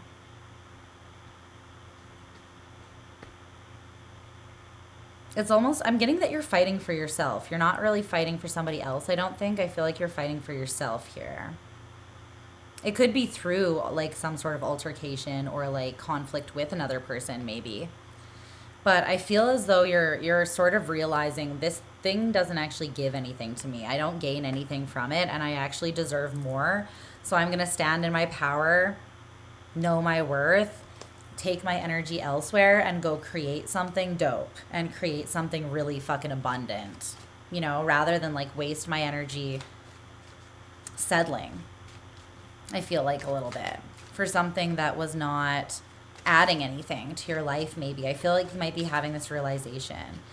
There could be something about self-worth here where maybe it feels uncomfortable to stand up for yourself, to know your worth, and to actually like act like it, you know, move like someone who knows their worth. This could be something that you're coming into like a new level of self-love, and you're being asked to act in a new way as well. I see you doing that though, and you're balancing out something, you're harmonizing something within yourself and within your relationships and what you attract as a result of this. Okay, in the near future, in your heart space, you have the Ace of Cups in reverse, gift. What is this? What is this? Queen of Swords, intelligence. I feel like you're turning down a love offer in the near future here. It's interesting. It could be something that you were fighting for before. Three of Wands in reverse, virtue. Temperance, art. There you are. It's interesting because I just posted I posted on Instagram earlier tonight, and one of the slides that I posted said something like, I'm a very sexual person, but my sexual energy is too pure to give to someone who is just lusting after me. And that's kind of the energy I'm getting, whether it's that or not. It's something about that, like where you realize the worth of your energy now. And it's almost like someone might be coming in offering you something, but you're like, okay, I'm Sagittarius, I'm temperance, I'm literal art, and I'm looking for a love that feels like that as well. It's almost like someone's coming in with some sort of offer and you don't see it as being virtuous. Like maybe someone's just trying to sleep with you, or maybe someone's just not taking you seriously or something, you know? Yeah, taking advantage. That's what this feels like. And it feels like you're actually turning down this gift, right? Because you're making a wise choice here. You're in your power. This is an intelligent choice, I feel like, to decline this person's gift because you're realizing that it's not in alignment with you. It's not high vibrational enough for what you actually deserve and desire in love. So I feel like this is a whole bunch of you raising your motherfucking standards, and I'm so here for it. Okay. So what is moving all of this forwards is the Strength card, power. We freaking love to see it. Love to see it. Leo energy, you're in your power. Straight up. You are in your strength. And I feel like you're like, yeah, bitch, I said what I said, and I'm unlikely to apologize for it because sorry, not sorry. Like, I'm not sorry. I said what I said. I said it from a place of power and true confidence and knowing who the hell I am. And yeah, there's something here as well where you're not comparing yourself to whoever you're dealing with. I feel like you have a deeper understanding here. This is very Sagittarian, where you're like, even though you might be acting like a fucking idiot, you know, whoever you're dealing with, or even though you may not be on my level, you're still on your journey. You're still learning your lessons. I feel like there's no animosity and you're not comparing yourself to this person because you're like, we're in different places. We're different people. I am who I am. I'm at where I'm at. And it's almost like you're telling this person it's not personal, but I want more. It's not personal, but I'm looking for more. You know what I mean? Yes, Doja. Doja. Bitch, I said what I said. Look who's coming up. Hey, baby.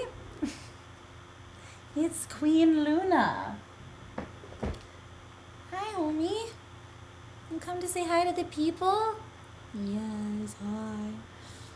Speaking of Doja Cat, Mom's getting high and reading cards. But yeah, I feel like this is, she always sits like just out of the fucking, she's like, no, I don't want to be seen. But they love you. They love you. Just make them see you. But yeah, I feel like you're like, I'm not going to apologize because I'm not going to guess or question where I said what I said from because I'm not being insecure in a way that I used to be. You know what I mean? That song has been stuck in my head too. I love that song though. It's so good. Such a vibe, right, Luna? We said what we fucking said. No regrets. Clarify that strength. Tell me more about this power. Tell me more about the power. This sweet Sagittarian power. She does. She's like, I need treats now, so follow me. I might actually go get like a granola bar or something as well. I'm kind of hungry. Okay, strength. Or some grapes. Actually, grapes would be great. Yeah, I know. I said it to like build myself up the other day. Like I said something and I started doubting it, and then I was like, no, bitch, I said what I said.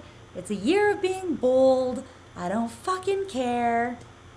I'm in my personal power, and if you got a problem with it, walk. Just walk. All right. Where's this strength coming from, this power for Sagittarius? The Six of Swords, discovery in reverse, because you were limiting yourself. You were limiting yourself before, and I feel like you're seeing that now. It's like you don't need to lower yourself to match the vibration of an option that you ultimately don't even want, because it's gonna bore you, because you're Sagittarius. Like, you know, Vedic, I'm a Sag rising with a Sag stellium, I'm pretty sure.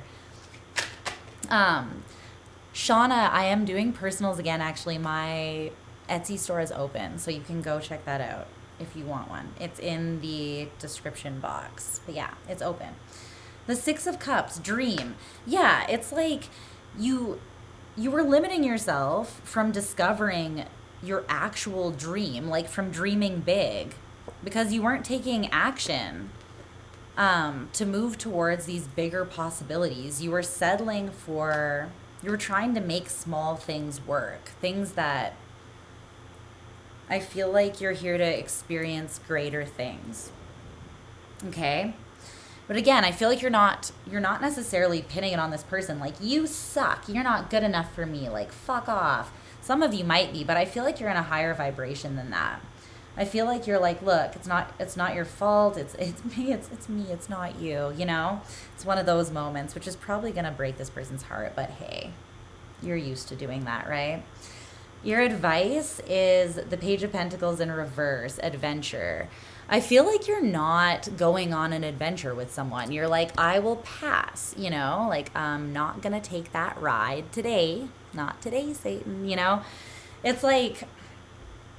And the thing is, too, it might not even be that, it might just be like that they're younger, or that they're just, their intentions for the relationship or where it could go, they're either not even thinking about it, or they're not the same as yours, or whatever. But I feel like someone's more in their shadow and someone's more in their power, and you would literally have to lower your vibe. This could be something or someone, for some of you, though, that you are kind of tempted by, because they're either fun, they're sexy, they're good in bed, they would be an adventure. It's like the adventurous side of you this appeals to, I feel like. And a part of you kind of hates having to turn down an adventure no matter what it is, because you're Sagittarius, right? But the thing is, it's not an adventure when it's taking from you, and you making yourself smaller is taking from you in a very real and significant way. You might not choose to see it that way, but I feel like there's someone here that's starting to see your strength, see your beauty, your light, your power, and people are always attracted to that, right? Mostly when they don't have it themselves. So, I mean, along with people that are on the same vibration, but you have to be able to determine which is which. And I feel like the part of you that wants to let this attach to you is part of you that doesn't know yourself, or is choosing not to honor what you do know of yourself. You know what I mean? Yeah, this deck is like, I forget what it's called. I just got it. It's like Visions of the Liminal or something. I'll have to check. I got it on Etsy, but it's dope. It just came in the mail yesterday. But that's what I'm getting for you, Sag. So I feel like some of you might be tempted, but just don't don't pass up opportunities for an adventure. But if it's doing you harm, right, then that's not really an adventure. It's more like self-destruction. So, because you know better, right?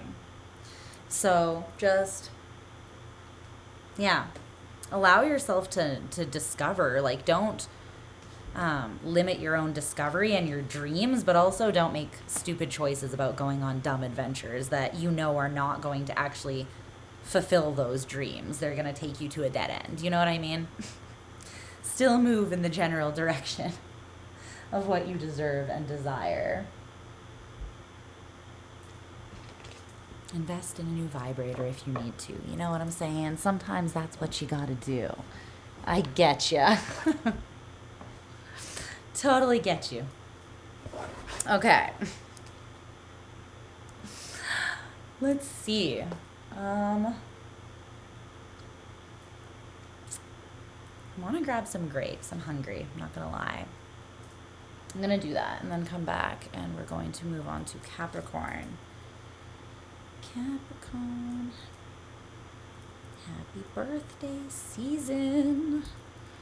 I hope that you have all been just being the fucking badasses that you are, that we all know you are. I love you for being. All right, give me a second.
All right.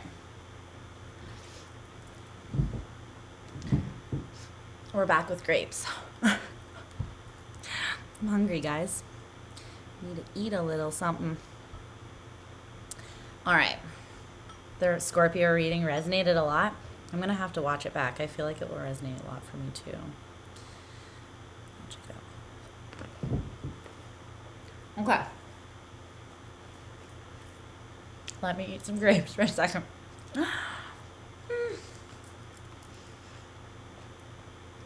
I'm sure smoking didn't help. Munchies. I got the munchies.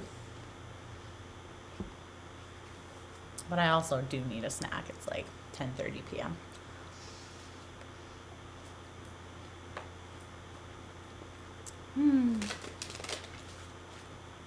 How are you guys doing?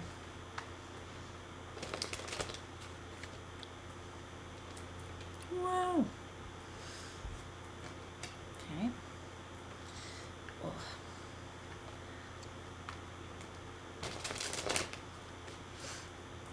What's going on with Capricorn?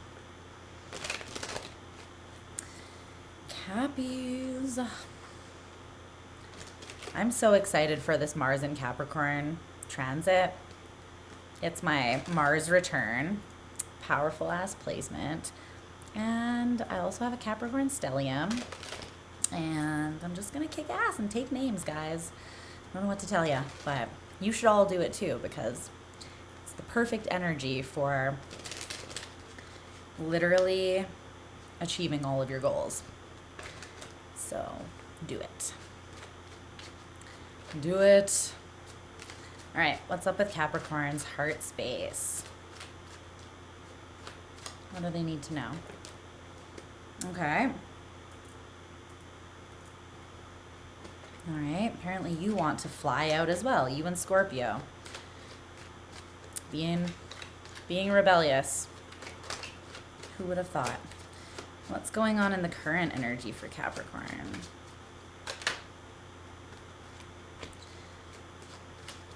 Future.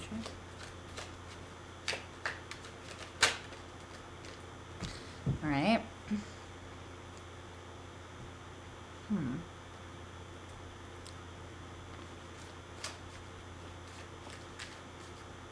Passion and imagination.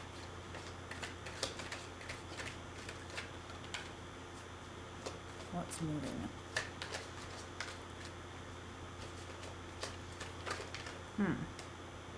Okay.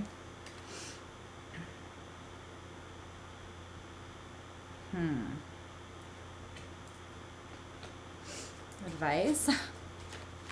Got a lot to say, huh? All right.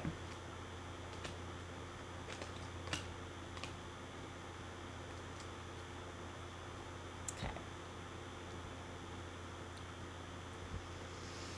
Let's see what's happening. See what's happening.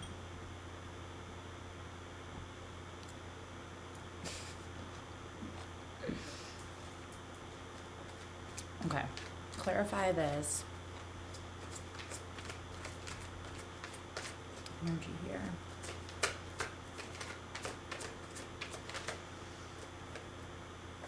Yeah.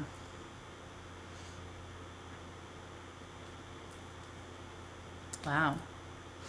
Okay. Something big going on for you. Let's get one more card for advice and get into it.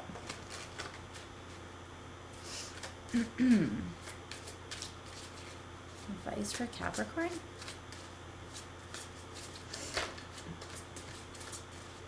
This is so Capricornian, I can't.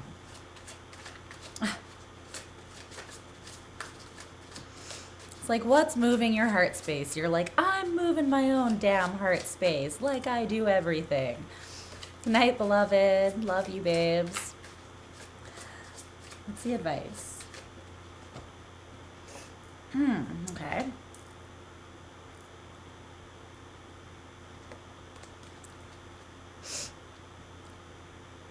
Let's see here. Okay. All right.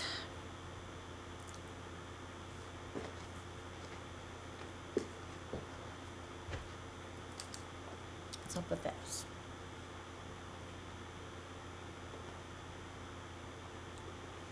Hey, Capricorn. Okay. See what's going on with you. There's something in my eye. Hold on one second. Literally, why? Right when I'm starting your reading, there's something in my eyeball. Okay. Weird. Maybe that's part of your reading. There might be something that you didn't see. What's up, Julianne? How are you? I'm glad you can make it. Okay. I feel like that's part of a message here. Oh God, Lilith in the 11th and 12th house. Damn. Okay. I feel like that's part of your message. I feel like there may have been something in your eye, so to speak, something that kind of, I feel like, just caught you off guard is what I'm getting. Nothing major. You can clean it out easily, right? But it's something that was like not allowing you to see the full picture of something, it almost feels like here, which is interesting. Okay. So we're going to look at your heart space, the state of your heart space, the recent past, right now, and then in the near future. And then we'll look at what is moving you, what is lighting up your heart space, what is causing the growth and evolution right now there. And we'll get you some advice as well. So in the recent past, in your heart space, you have strength and the 10 of Pentacles. Feels like you felt like you had something locked the fuck down. You could have been in a relationship, 9 of Pentacles in reverse here at the bottom of the deck. Strength and the 10 of Pentacles. If you were, then it was like a well-established, strong relationship. It doesn't necessarily mean that it was a long time. It could have been, but this could have been someone you actually had a family with, or someone that you just felt a very strong connection to. You could have lived with this person, or something about your finances could have been like, you know, connected with theirs in some sort of way. Or you could have worked with them. You could have shared like a physical community with them. I feel like your physical lives were entwined with this person in some way. Okay. And it feels like you were giving quite a bit to it with that Strength card. Tell me more about this. It does feel kind of like all business though. I mean, there's passion with the Strength card, but there's something about this. Okay. Well, the Queen of Wands. It's interesting. There's someone that you're very, very attracted to and passionate about here in the past. Keep in mind, this could be reversed as well for some of you, so take it that way if it resonates. But the Magician, the World, and the Emperor in reverse are all at the bottom of the deck. This is pretty major. I feel like someone wasn't really standing in their full power here, and they may have manifested the ending of something. It's like this relationship could have ended, something could have fallen apart, or yeah, I don't know. It's almost like something, it's like something that creates a huge fire, like you connect with it and it's like this big fire of passion that ignites, but that it burns out very quickly as well. It's like just as intensely as it came in, it leaves or something. But I feel like someone actually manifested the ending of this through not really being or acting within their power, within this connection or within what they were trying to build. It's almost like they didn't do what they actually felt justice. It's like, yeah, because with the Strength card can very much talk about like withholding or holding something in. Not like someone had a lot of passion for something, but it's like they internalized it. They didn't express it maybe, or they didn't show up in their power in a way that allowed them to really act how they really felt or something like that. They may have shown up in a very, and this could have been you, right? You may have shown up in a very like, I'm showing up, taking care of all the responsibilities, showing up in a physical way, but the passion, for some reason, I'm not allowing the passion to take the forefront, or I'm not giving that side of myself. Yeah, for some of you, this was with your partner, because the King of Wands in reverse, and then we have the Queen of Wands in the upright down there. So maybe this was the masculine, right? Because the Emperor did show up in reverse. So, but yeah, it feels like someone was feeling a lot of passion, but not trusting themselves enough to actually act out of that space of courage where they could express it. And they caused an ending to this because they kind of just let it fizzle out or something like that. It's like they didn't fight the way that they should have based on how they feel for this. Okay, so in the present of the energy here is the High Priestess. I'm getting this as like you've lost access to something, or someone has lost access to something. They used to have like an inside scoop or knowledge about something, or a connection, a deeper connection. It's like they used to be on the in with someone, and now I feel like there's secrecy or distance. There's something hidden. Yeah. I feel like for a lot of you, someone stopped working on something, or this relationship stopped working, or there was like the Hierophant is a breaking in commitment. So even if this wasn't like a super well established or committed relationship, I feel like it was something that there was some level of commitment to, even if it wasn't like spoken.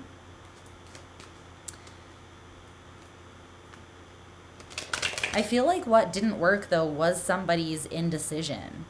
And somebody keeping secret the passion and the feelings that they had. Yeah, look, the Lovers and the Four of Pentacles in reverse. Someone just like let go of something that they really care about.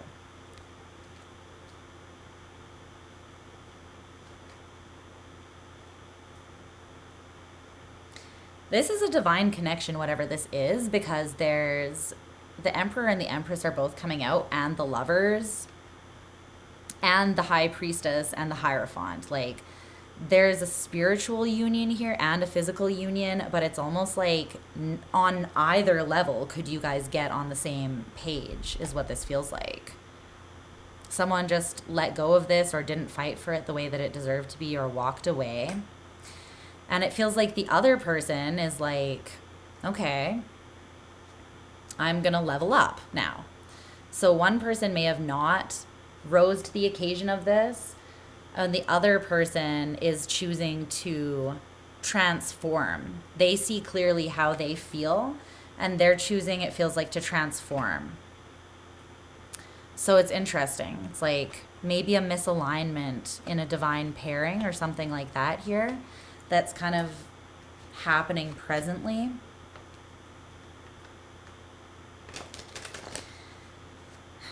If this is just you, though, and you're not dealing with someone else at the moment, this could also be talking about like you're being asked to integrate two more intuitive and higher parts of yourself. One is more you trusting your intuition and what you feel inside, though. And I feel like there's something more traditional that you need to release or let go of in order to align more with like a deeper version of yourself, or a more expansive version of yourself. There might be an old belief system or value that no longer really resonates with you. Something that you know intuitively to be true may have shifted your perspective in some area. So that's a side note as well. Okay, in the near future, in your heart space, you have the 10 of Swords in reverse. 10 of Swords in reverse. I feel like you're letting something go here. Rising from the ashes is what I'm feeling, kind of. The Empress in reverse.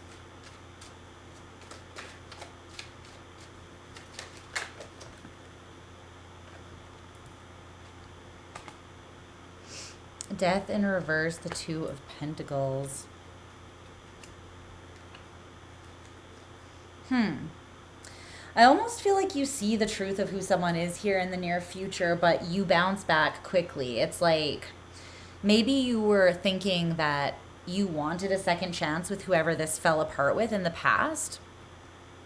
I feel like in the near future, though, you're going to see, if you're honest with yourself, that someone here is on the fence. Someone here is not invested in the connection. So yeah, I feel like this is a misalignment. It's something that maybe wasn't meant to come together at this time or stay together at this time, because it feels just like these two people are in different places energetically.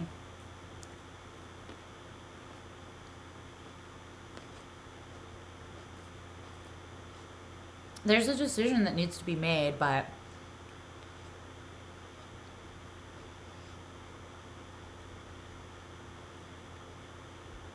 it's kind of like a part of you wishes to reestablish this because you still have passion for this person and what this could be, maybe.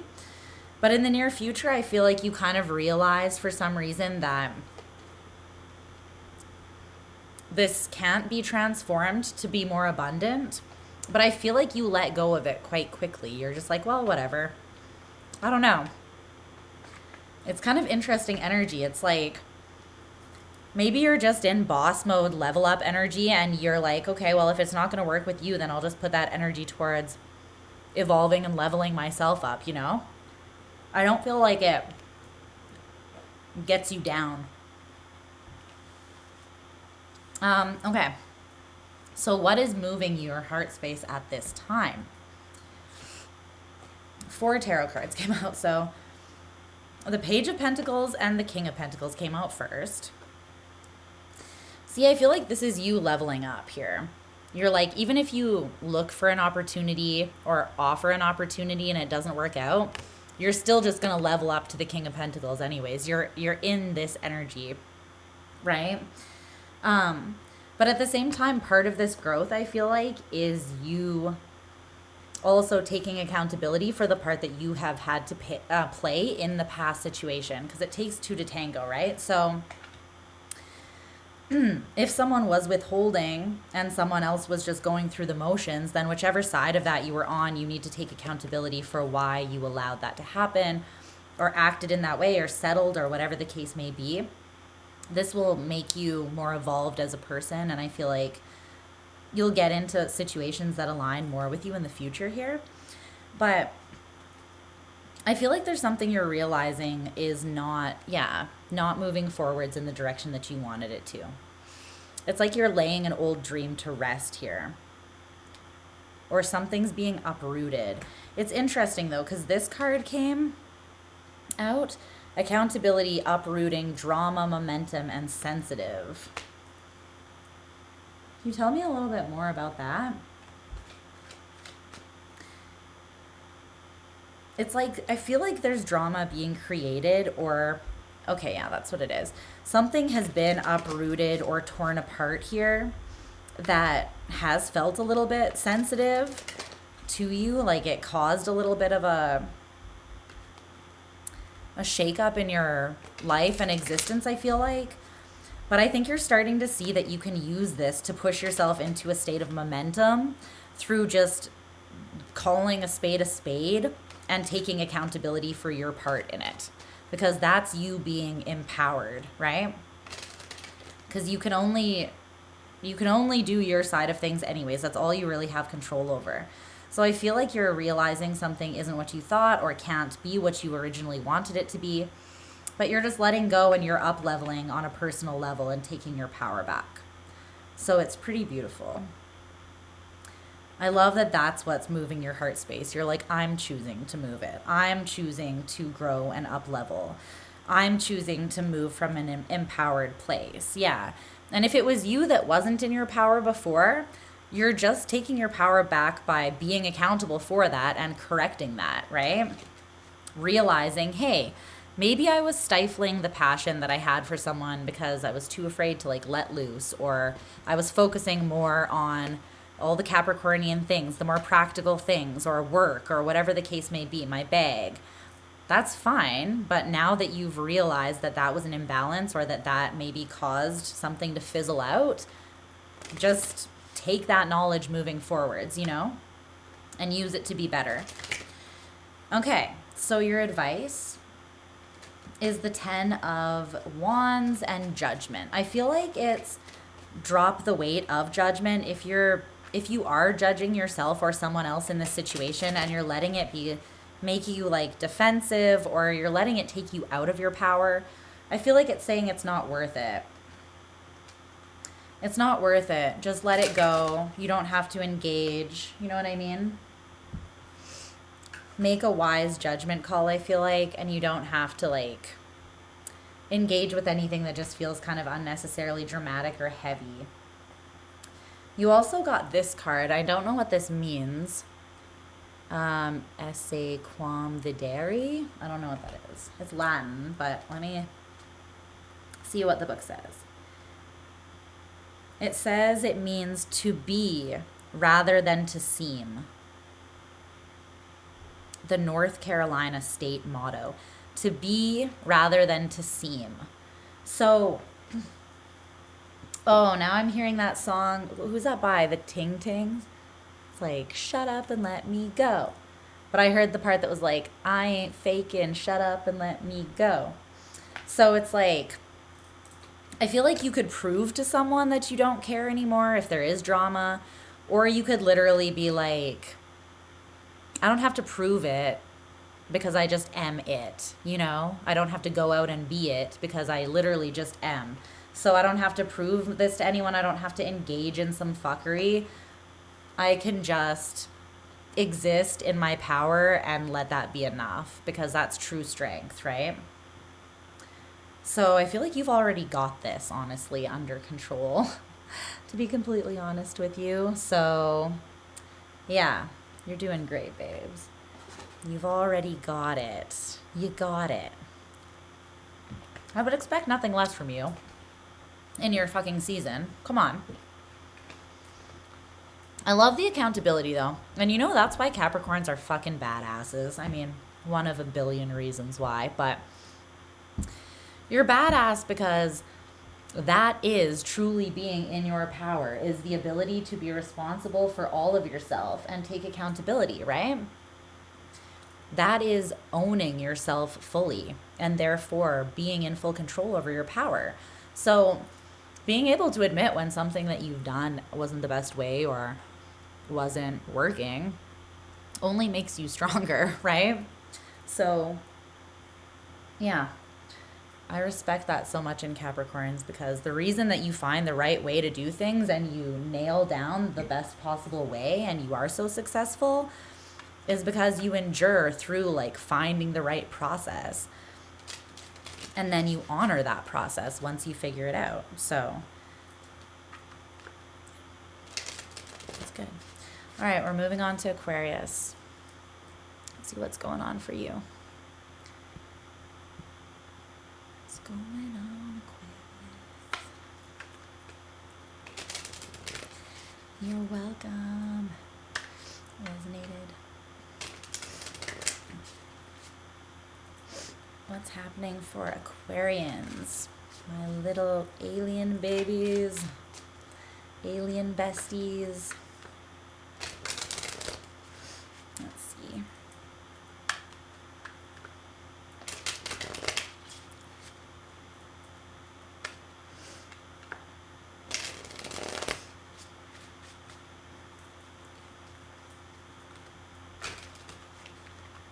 Aquarius.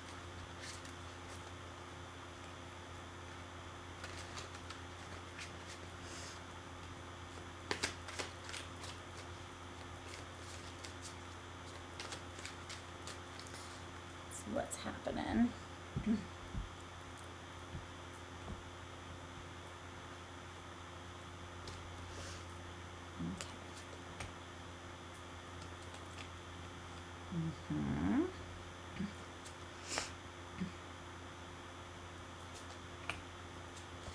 Wow.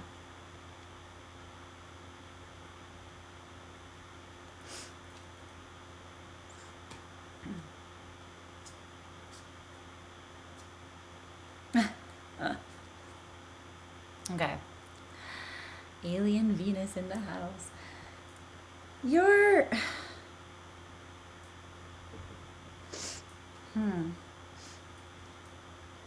The universe is just giving it to you straight. Clarify that Judgment card. I mean, is there any other way that Aquarius gets the truth? I feel like it comes to you Uranus style, like a fucking lightning bolt to the forehead. I feel like it's never subtle. It's never subtle.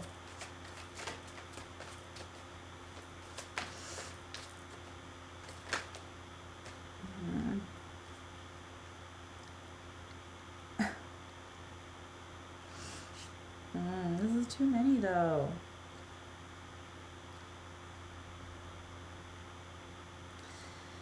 What is this about?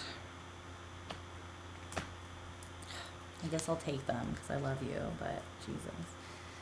We'll get to that. I won't understand that till we get to the end of the reading. What that's all about. Let's see.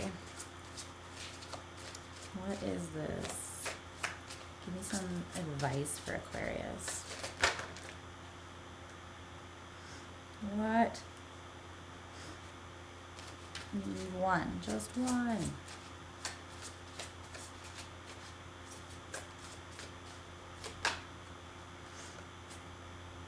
Okay. Two, I guess. Fine.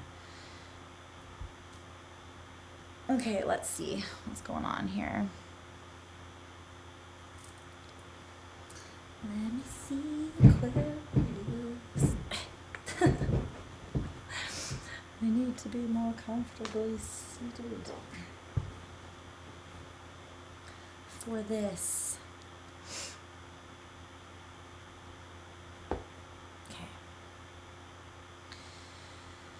Aquarius. Why does this feel big? Well, you got a lot of major arcana. I feel like you're making some big choices right now. Feels a little bit deep. Hold on.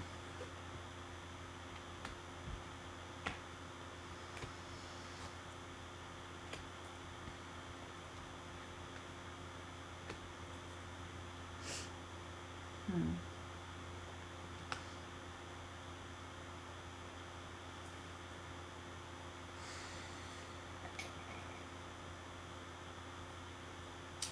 feel like I'm gonna light my joint again. All right. Let me see what's up with this, though. I feel like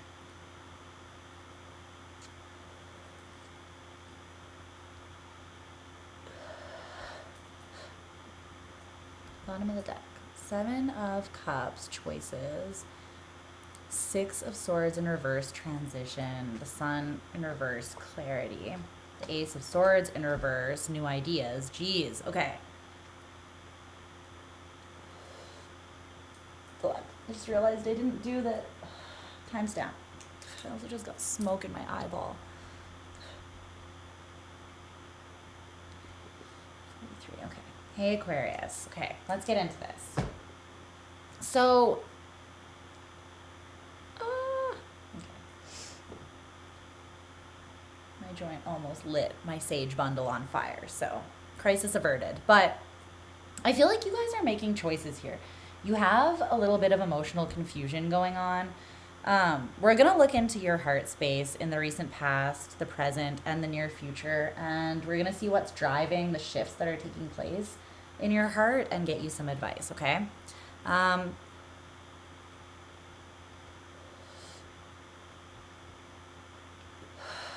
feel like you might be overcomplicating something a little bit. You never. It's okay. I'm an Aquarius Mercury. I get it a little bit. A little bit. I get some of the insanity. The thing is, I feel like there's something that you're kind of choosing not to see. And maybe you feel like you're not completely ready yet to move forwards from something. Maybe a way of thinking, but it's like the 6 of Swords in reverse, transition, the Sun, clarity in reverse, the Ace of Swords, new ideas in reverse.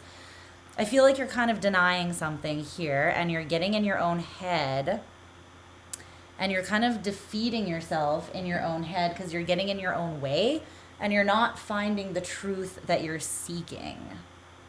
You're not finding the truth that you're seeking. You're becoming more confused for some reason here. Okay. Let's see what's going on, okay?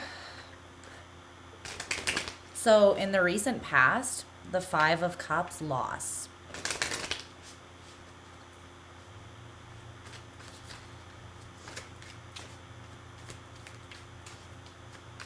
What's this? Tell me about this 5 of Cups. I feel like something did get you in the feels here. The Ace of Wands, inspiration. Okay.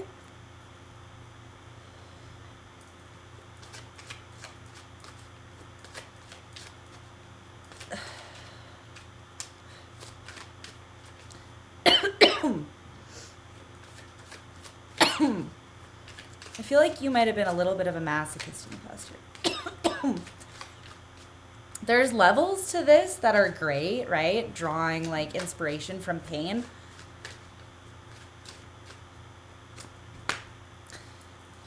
Okay, good. Wanna come? Let's see. Hang out. Luna is back. Hey, you. So, what? What are you doing?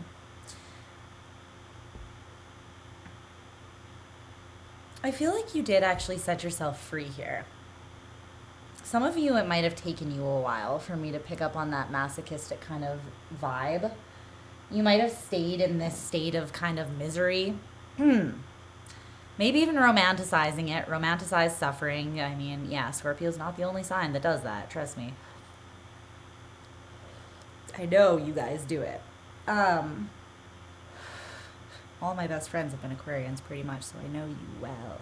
But I feel like there was a loss here in the past that ultimately ended up inspiring you and pushing you out of a state of self-victimization. It's like you faced some sort of fear or something that had been causing you internal conflict. And it might be that pain is what brought this out of you.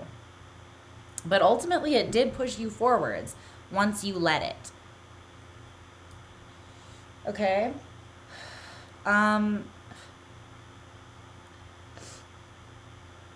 I like that. I feel like also some of you got over something, or you got something or someone out of your head. You stopped fighting for something to come together. You stopped contemplating the ending. You kind of made the decision to put something out of sight and out of mind, and to kind of get over something that maybe you had been mourning or pining over for some time, okay? That's what I feel.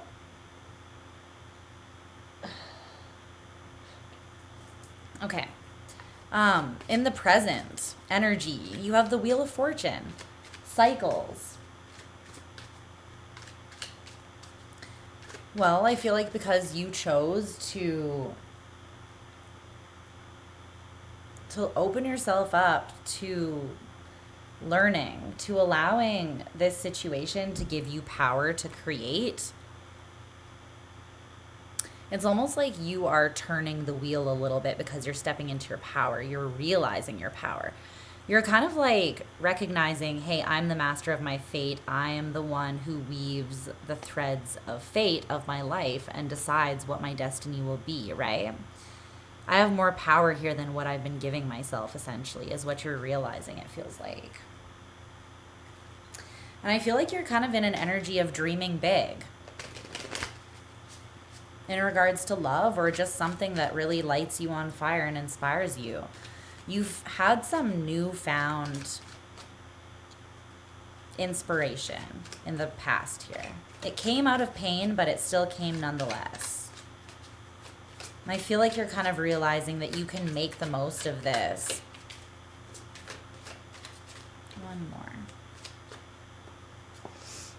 Yeah, the World, Ascension, exactly. Anxiety in reverse. This is beautiful, Aqua. There's something that you were really in your head about. You couldn't get out of your head, and you guys can be this way. You're fixed air. I totally understand. You can get stuck on a loop, and sometimes it's a loop that keeps you down. It keeps you thinking about loss, or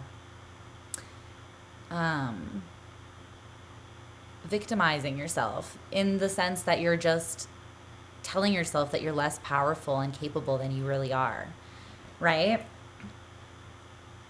It's like allowing your fears to rule over you. But now you're seeing that you can take this situation and you can use it to ascend. You can create this really beautiful change within yourself, and you can change your own fate by changing your mind. I know it takes you some time to do it, to change your mind, but when you come around to the point where you're finally ready, I mean, you really call in that clarity.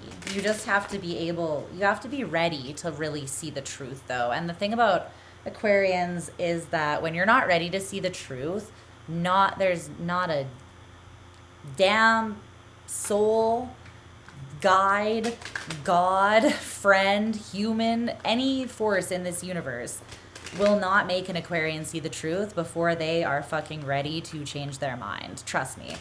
I know you guys. And yeah, sometimes that tenacity of mind and knowing what you stand for and believe is so beautiful, and it helps strengthen you, but sometimes it weakens you when you get stuck on the wrong loop, or giving a certain frame of mind too much power over you when you're more expansive than that.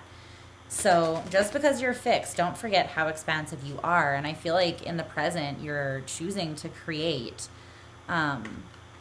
evolution for yourself, to close out some sort of old cycle. And yeah, it's like you're getting your groove back. It's beautiful. And I also think that with these, this is all major arcana. My God.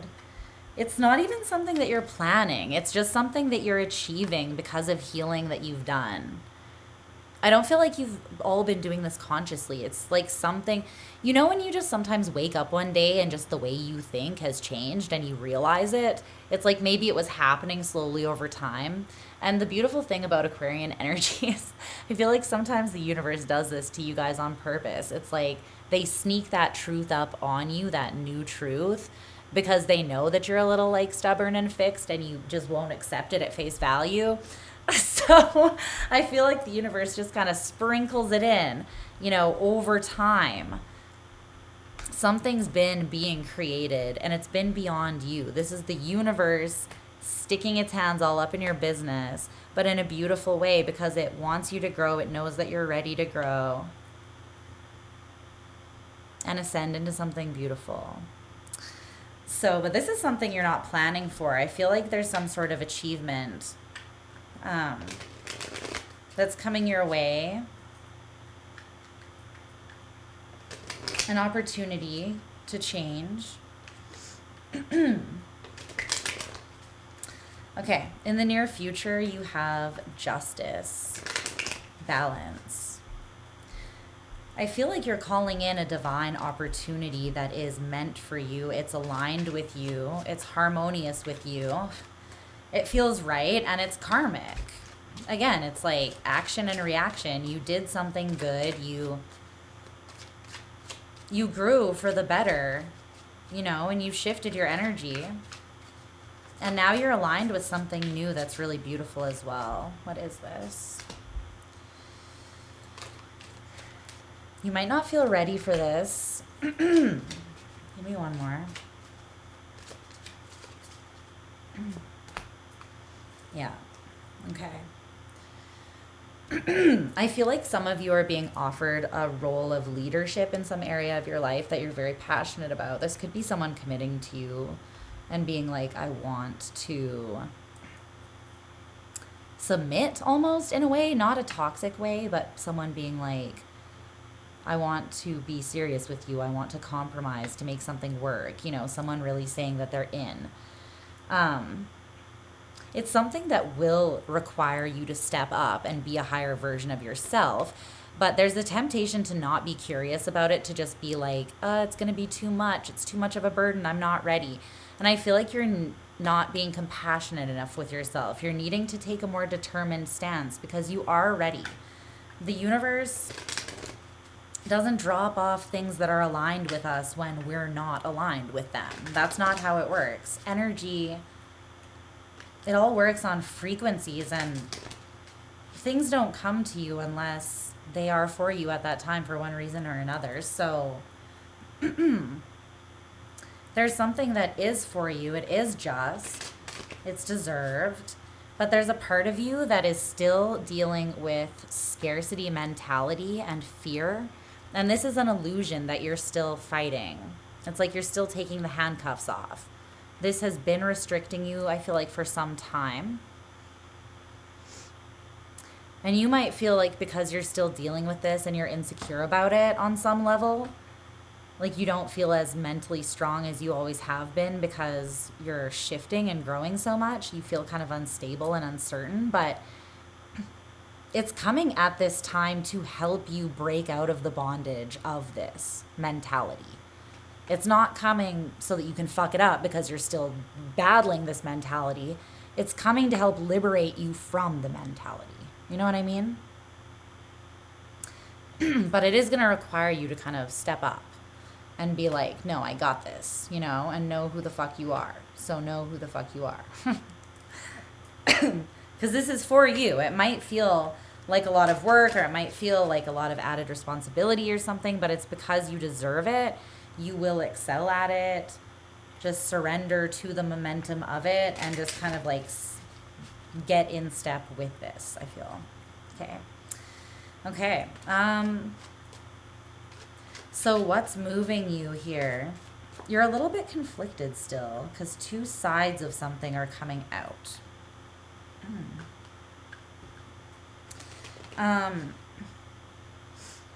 You're needing to make a judgment call.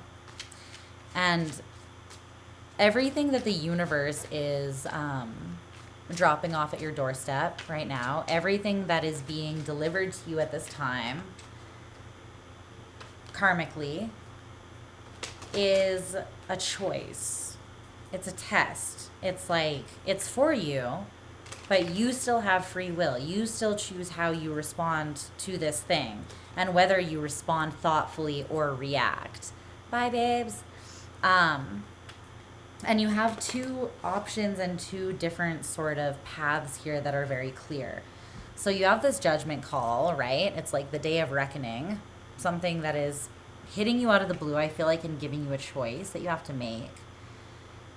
And one part of you feels triggered by this. You feel like it might be a trick, you can't trust it, you can't surrender to it. A part of you that feels imposter syndrome is like, I'd be arrogant to take this. There's some sort of projection of insecurity that's making you conflicted about this opportunity. And you have this temptation to fall back into an old way and be like, progress isn't linear, so I'm going to use that knowledge. It's like you're going to use your intelligence against yourself. Don't fucking do it, bro. I know what you're doing. I see you. Don't you do it.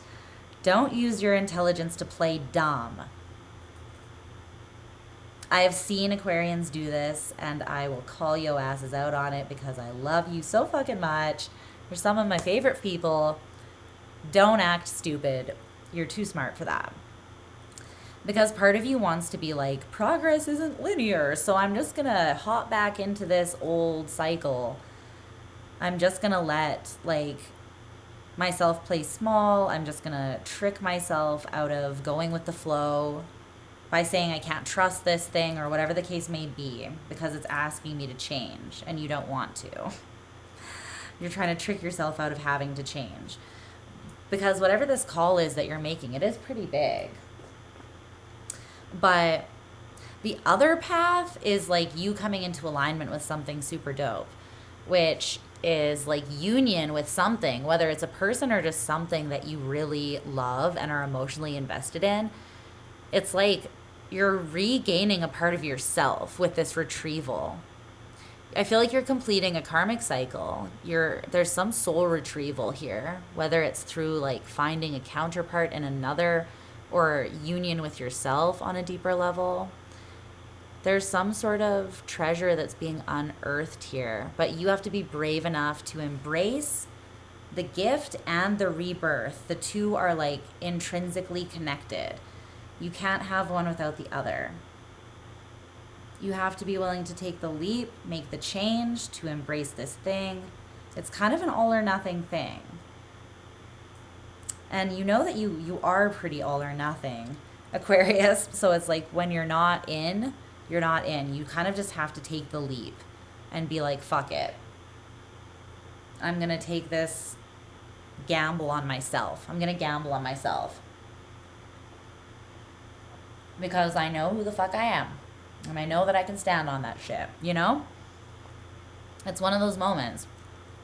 You have to step up and be like, yeah, I'm that bitch. I'm that bitch. Mm-hmm.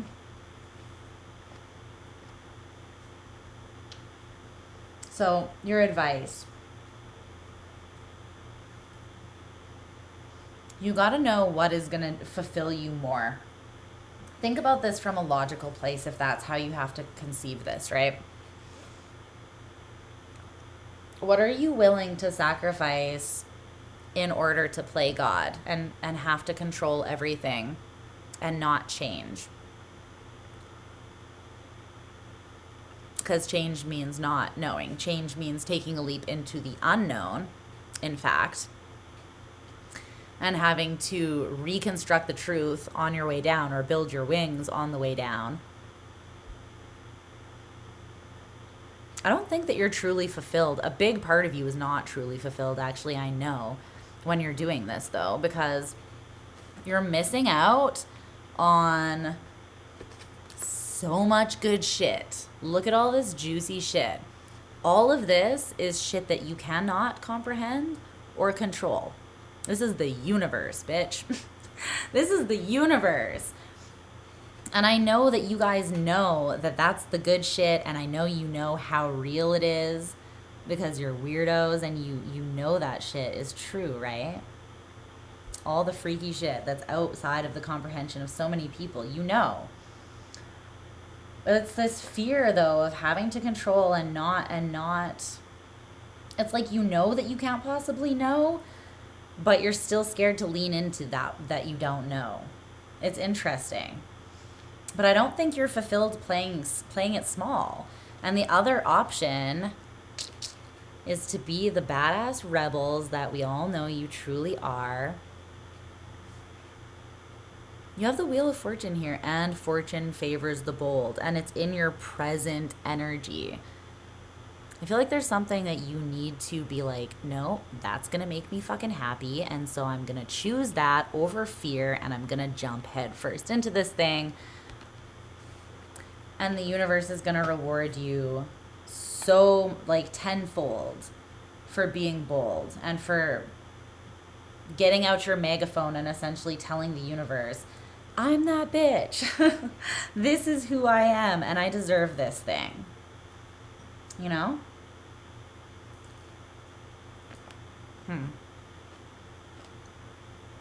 I just heard make contact or made contact. For some of you, this is happening like right now. Something has already made contact with you or will be. And this is something you need to embrace.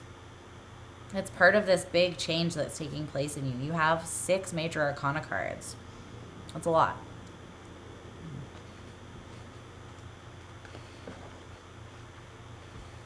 That's a lot. I love it. You guys are changing massively. I know. And when Aquarians change, again, like I said, it's not black and white. It's not subtle. It's Uranus energy. It's a lightning bolt. You know? It's getting struck by lightning. It's not like, womp womp. So, yeah. It's good times.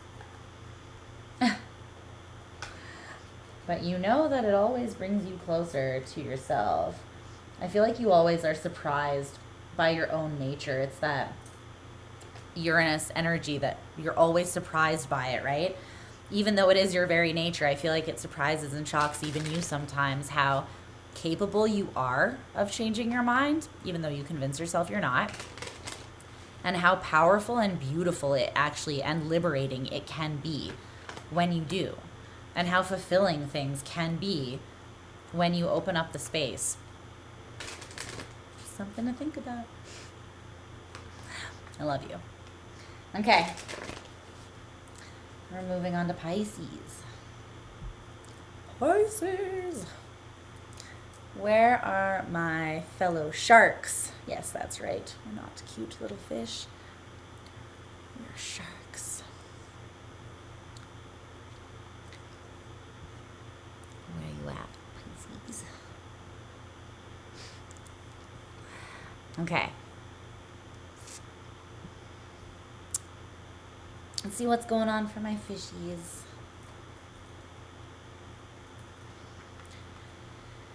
What's happening for Pisces?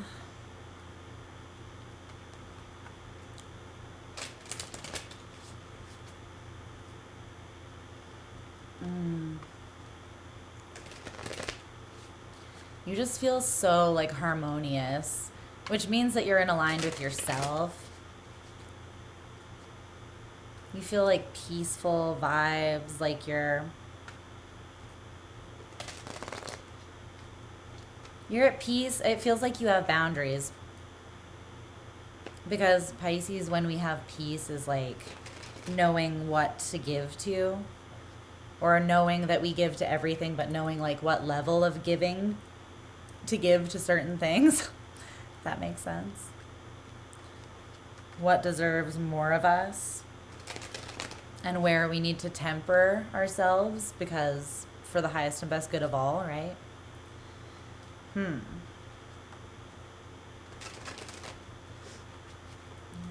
lessons, I think. Okay.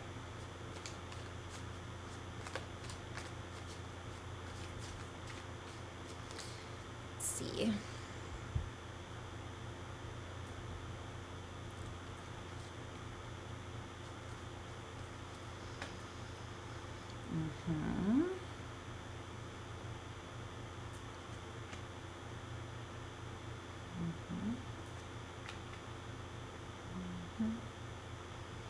I'm hearing that song Love No More, that's like, I don't want your love no more, that's not what I'm looking for. I don't know what song that is. I don't remember who sings it, but it's called Love No More. I don't want your love no more. Shawna. What? Every all signs with Pisces? It's so weird working backwards, though. I honestly don't like the way that the energy builds when I go backwards. I tried it a couple times and I was like, I don't like this. The flow of energy just, it starts so naturally moving from Aries to Pisces. Sorry, Aries. You're going to get your impatient ass way. You're cutting someone out. You cutting out the devil, Pisces. Oh, Pisces. The tea. Start with Pisces and make Aries second. Aw. Pisces is patient. Oh my god, I love this.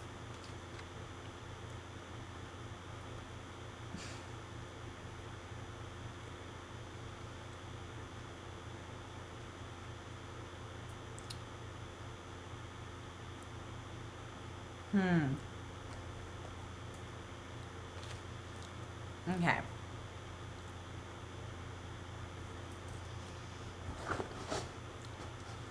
Let's see.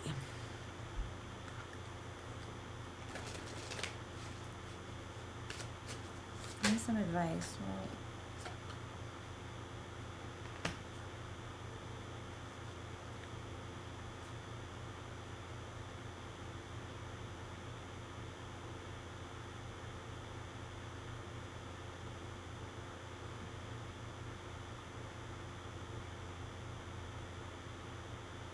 Wow.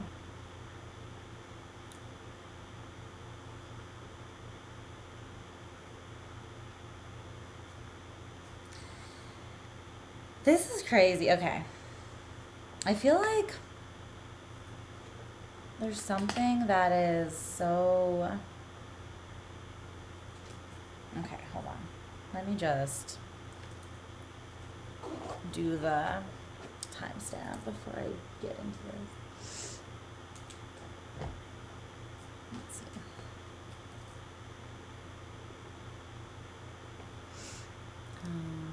Okay. Hey, Pisces. All right, so we're going to look at your heart space in the recent past, in the present, and then in the near future, and see what's going on. And then we're going to see what is moving you, what is like creating that evolution, what is impacting you or lighting you up or creating growth in that area, and some advice. So, in the recent past, the world in reverse, I feel like there was a cycle that you had not closed out. Yeah, something you were still walking away from, but you hadn't completed that yet.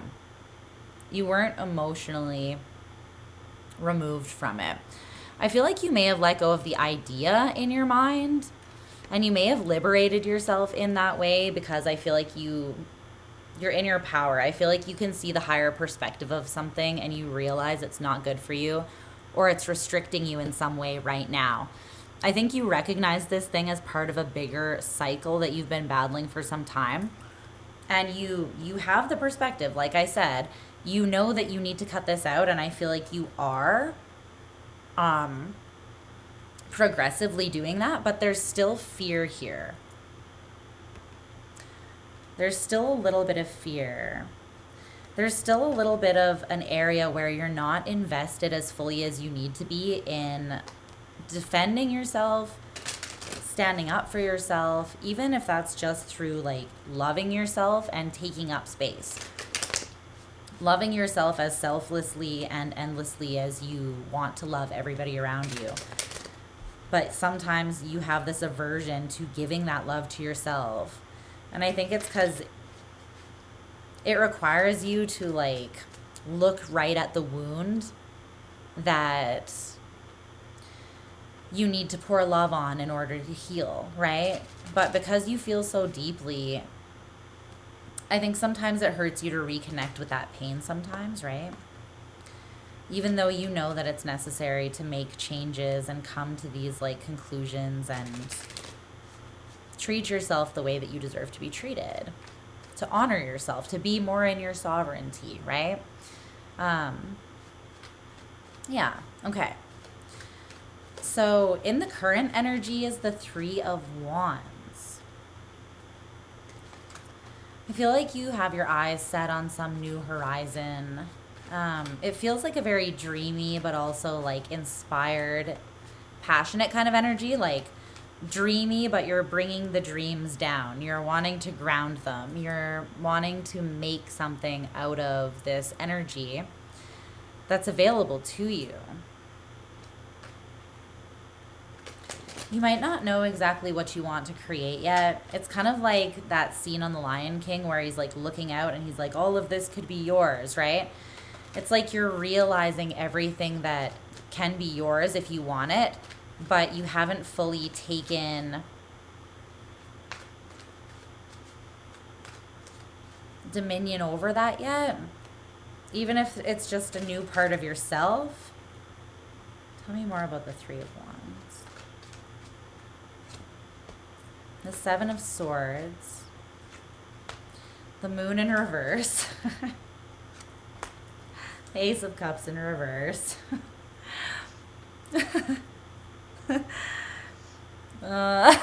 Pisces.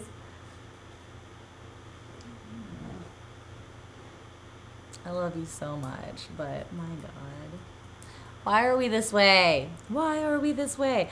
We're the most pure-hearted, like, just fucking beautiful-ass people that I know. And sometimes we just subject ourselves to the worst shit. Like, just the highest levels of fuckery, I feel. And it's all this, like, aversion that we have to seeing that we are just as worthy of love as everybody else, you know? Pisces has this sacrificial nature, which can be used for good, but it can also be detrimental, just like anything that's not tempered, right? There's some sort of illusion here that's been here with this 7 of Swords. But with the Moon in reverse and the Ace of Cups in reverse, it's like coming in like a wrecking ball and revealing itself to you. You have not been in your true nature. Your true nature is unconditional love, but you haven't been showing it to yourself. So I feel like you're seeing this. And maybe you're realizing that because you've been cutting off such a huge part of yourself, like kind of your very nature, you've been denying yourself. To some level anyways. I think you're realizing how that has maybe caused like stagnancy in certain areas of your life. Because when you're not allowing yourself to align with your truest nature, it's like, how can all the things that are also meant for you in your highest state come to you or align with you, right?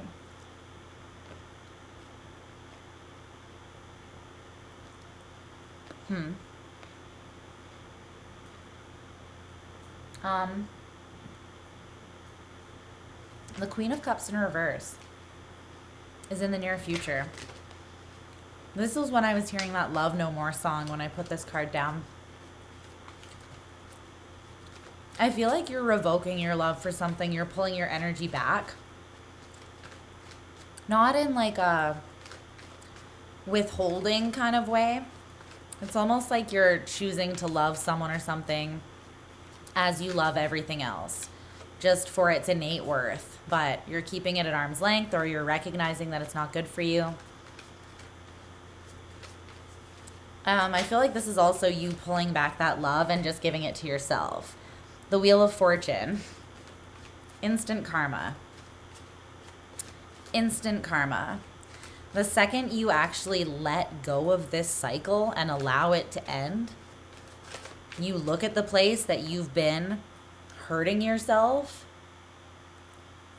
You look at the place that you've been hurting yourself and you realize how much more you have to fucking work with than that. You realize that you've been limiting yourself. And the second that you recognize that, the universe comes in and just, it's like, well, Pisces understands who they are now, so now we can give them everything that they deserve. It's like, definitely the wheel turns in your favor here. Justice and the Ace of Wands and the Ten of Cups at the bottom of the deck. Pisces.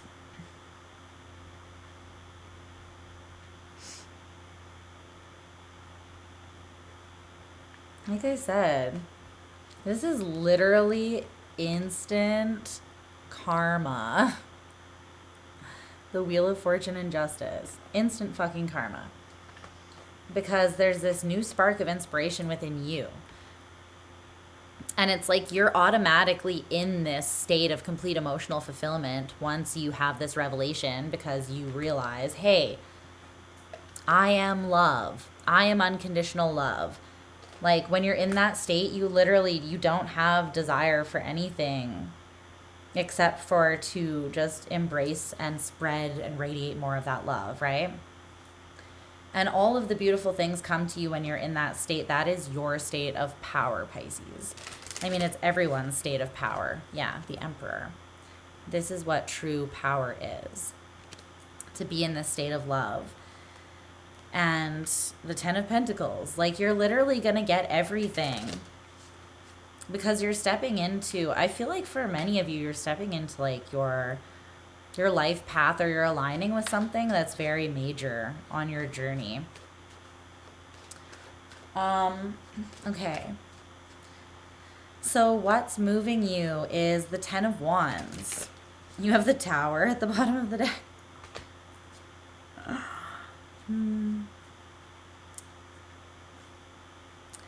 For some of you here, you've been getting distracted, or you've been distracting yourself. Okay, we're getting into some real talk.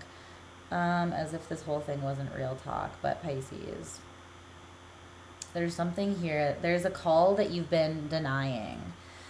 I feel like there's something you know that you're called to do, and you've been not seeing your own power, or you've been afraid of your own power. So you've been denying it. For some of you, there's something that you're meant to create. It feels very significant, and I think that's why it freaks you out, right? It's like you have an awareness of this calling, but it feels super heavy, so you've kind of been avoiding it. But the thing is, it's at this breaking point, this tower point now, where everything else is crumbling away and you're being forced onto this path. There's something that you're supposed to commit to. For some of you, you're creating something, you're an artist, you're a leader, something. You haven't been investing in it, and it's a role that you're meant to commit to. I feel like you're a leader in some way, or you're supposed to build something. But you've kind of been on the fence about it. You've been keeping yourself at a crossroads, like you don't know that you're supposed to invest in this, even though it's the Nine of Cups. It's your wish fulfillment, right? And this isn't about love. I feel like some of you have been distracting yourself with love and, honestly, stupid people. Stupid people that you know are not for you, and you've just been delusional because they're distractions from your power and what you know you're actually supposed to be doing. You've been choosing idiots over fighting for yourself and stepping into the sun and the star. The sun and the fucking star. Like, what are you doing? What are you doing, buddy? Okay. So this is the Oracle card that came out. If I've learned anything from video games, it's that when you meet enemies, it means you're going in the right direction. Some of you have talked yourself out of this because it just hasn't been easy. Who said that the path of your destiny was going to be easy? It's like that quote that's like, I never said that it would be easy. I just said it would be worth it. Whatever your calling is, it's big. No one ever said it was going to be easy, Pisces, you know? You are the sign of sacrifice, but you don't sacrifice yourself. You sacrifice for the cause. People need you to step into whatever role this is, because only you can show up in this way, you know? Your advice is the Four of Wands. This is about Venus in Aries, but it's about self-love. It's about liberated love. It's about love that knows no limits. It's about ultimate freedom, but also ultimate security simultaneously, which is what true love actually provides. It's like you are so secure within yourself and knowing and loving who you are with this energy that you attract someone who is the perfect counterpart to that, because it's not two pieces of a whole that are incomplete coming back together and completing one another, because that's toxic as fuck. It's two totally complete but totally congruent, totally like resonant or mirrored parts coming to one another and harmonizing, right?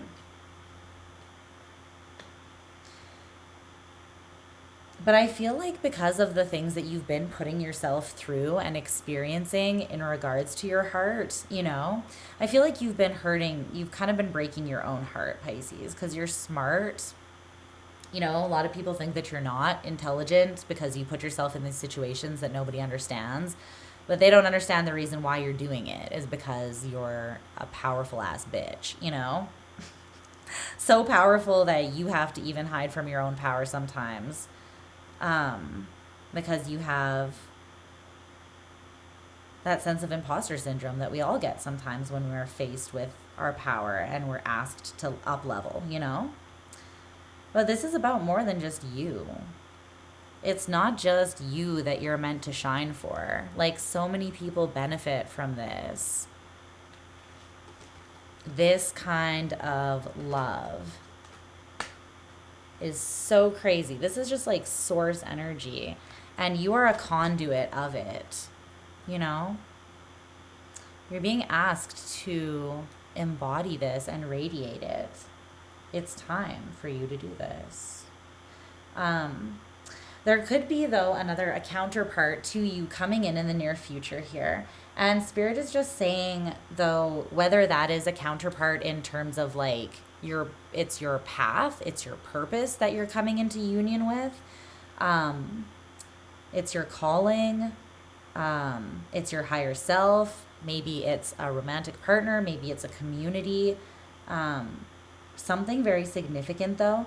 You're being asked not to shut your heart down to this. You'll definitely know it when you see it. I feel like there's no way you can miss it. You're being asked to not say no vacancy. You might be tempted to shut your heart down and to ignore something that is literally... Look at this. You have the Four of Wands and this 1111 card. It's like a double fucking, yeah. Don't shut down to this. Don't say no vacancy, like my heart is not ready to have visitors at this time. This is something that's meant for you. Very, very, very much so. And like I said, I feel like if you're actually looking, there's no fucking way in hell you can miss this. It's going to be very obvious. There's going to be signs everywhere. There's going to be symbols literally everywhere. Just open your fucking eyes, okay? It's going to feel magical. It's going to be delivered to you fucking by the divine. And it's going to make you feel safe and free. Like I said. So don't settle for anything less than that, okay? That's the feeling that it's going to give you. That's how you'll know. You're so deserving of this. You're so deserving of this. This is so beautiful. Okay. There's also something about not having to overexert yourself or push forward in the physical. This is about radiating your energy. It's about simply radiating your energy, literally. Get back into your groove. This is a super powerful time for manifestation. I feel like you have a direct line to the universe, as the near future is showing me, right? The Wheel of Fortune and Justice. Instant karma. So just put out this beautiful energy, this loving energy, and it will come to you. It will just fall in your lap, literally. You don't have to do anything except for hold boundaries, and there might be two specific people that you need to hold boundaries towards, okay? The Five of Pentacles, and then the Knight of Cups and the Knight of Swords, both in reverse. Could be an air sign and a water sign, or they could just be these archetypes. These are two people that are already a little bit on the outs from you. One of them, I feel like, is someone who kind of wants to spar with you. They want to fight with you.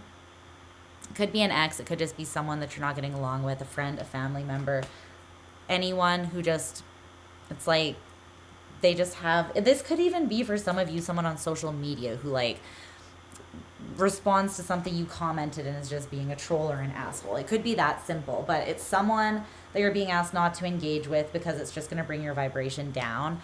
The other person I feel like is a romantic prospect, and you know that there's an emotional unavailability there, or it wouldn't fulfill you. It's not on your level.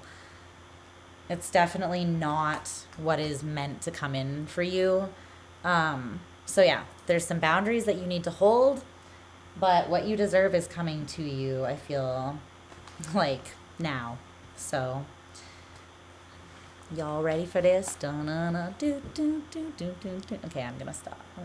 But honestly, no one deserves it more, okay? Can I get a fuck yeah for Pisces? We've been through it, guys. We've been through it. You know it's true. And we put ourselves through it, so. But also, the universe knows that we are strong and need to learn these lessons to transcend and love in the way that we're meant to as Pisces. So, I feel like that was some Pisces-ass shit that I just said. But if you're a Pisces, you understand what I mean.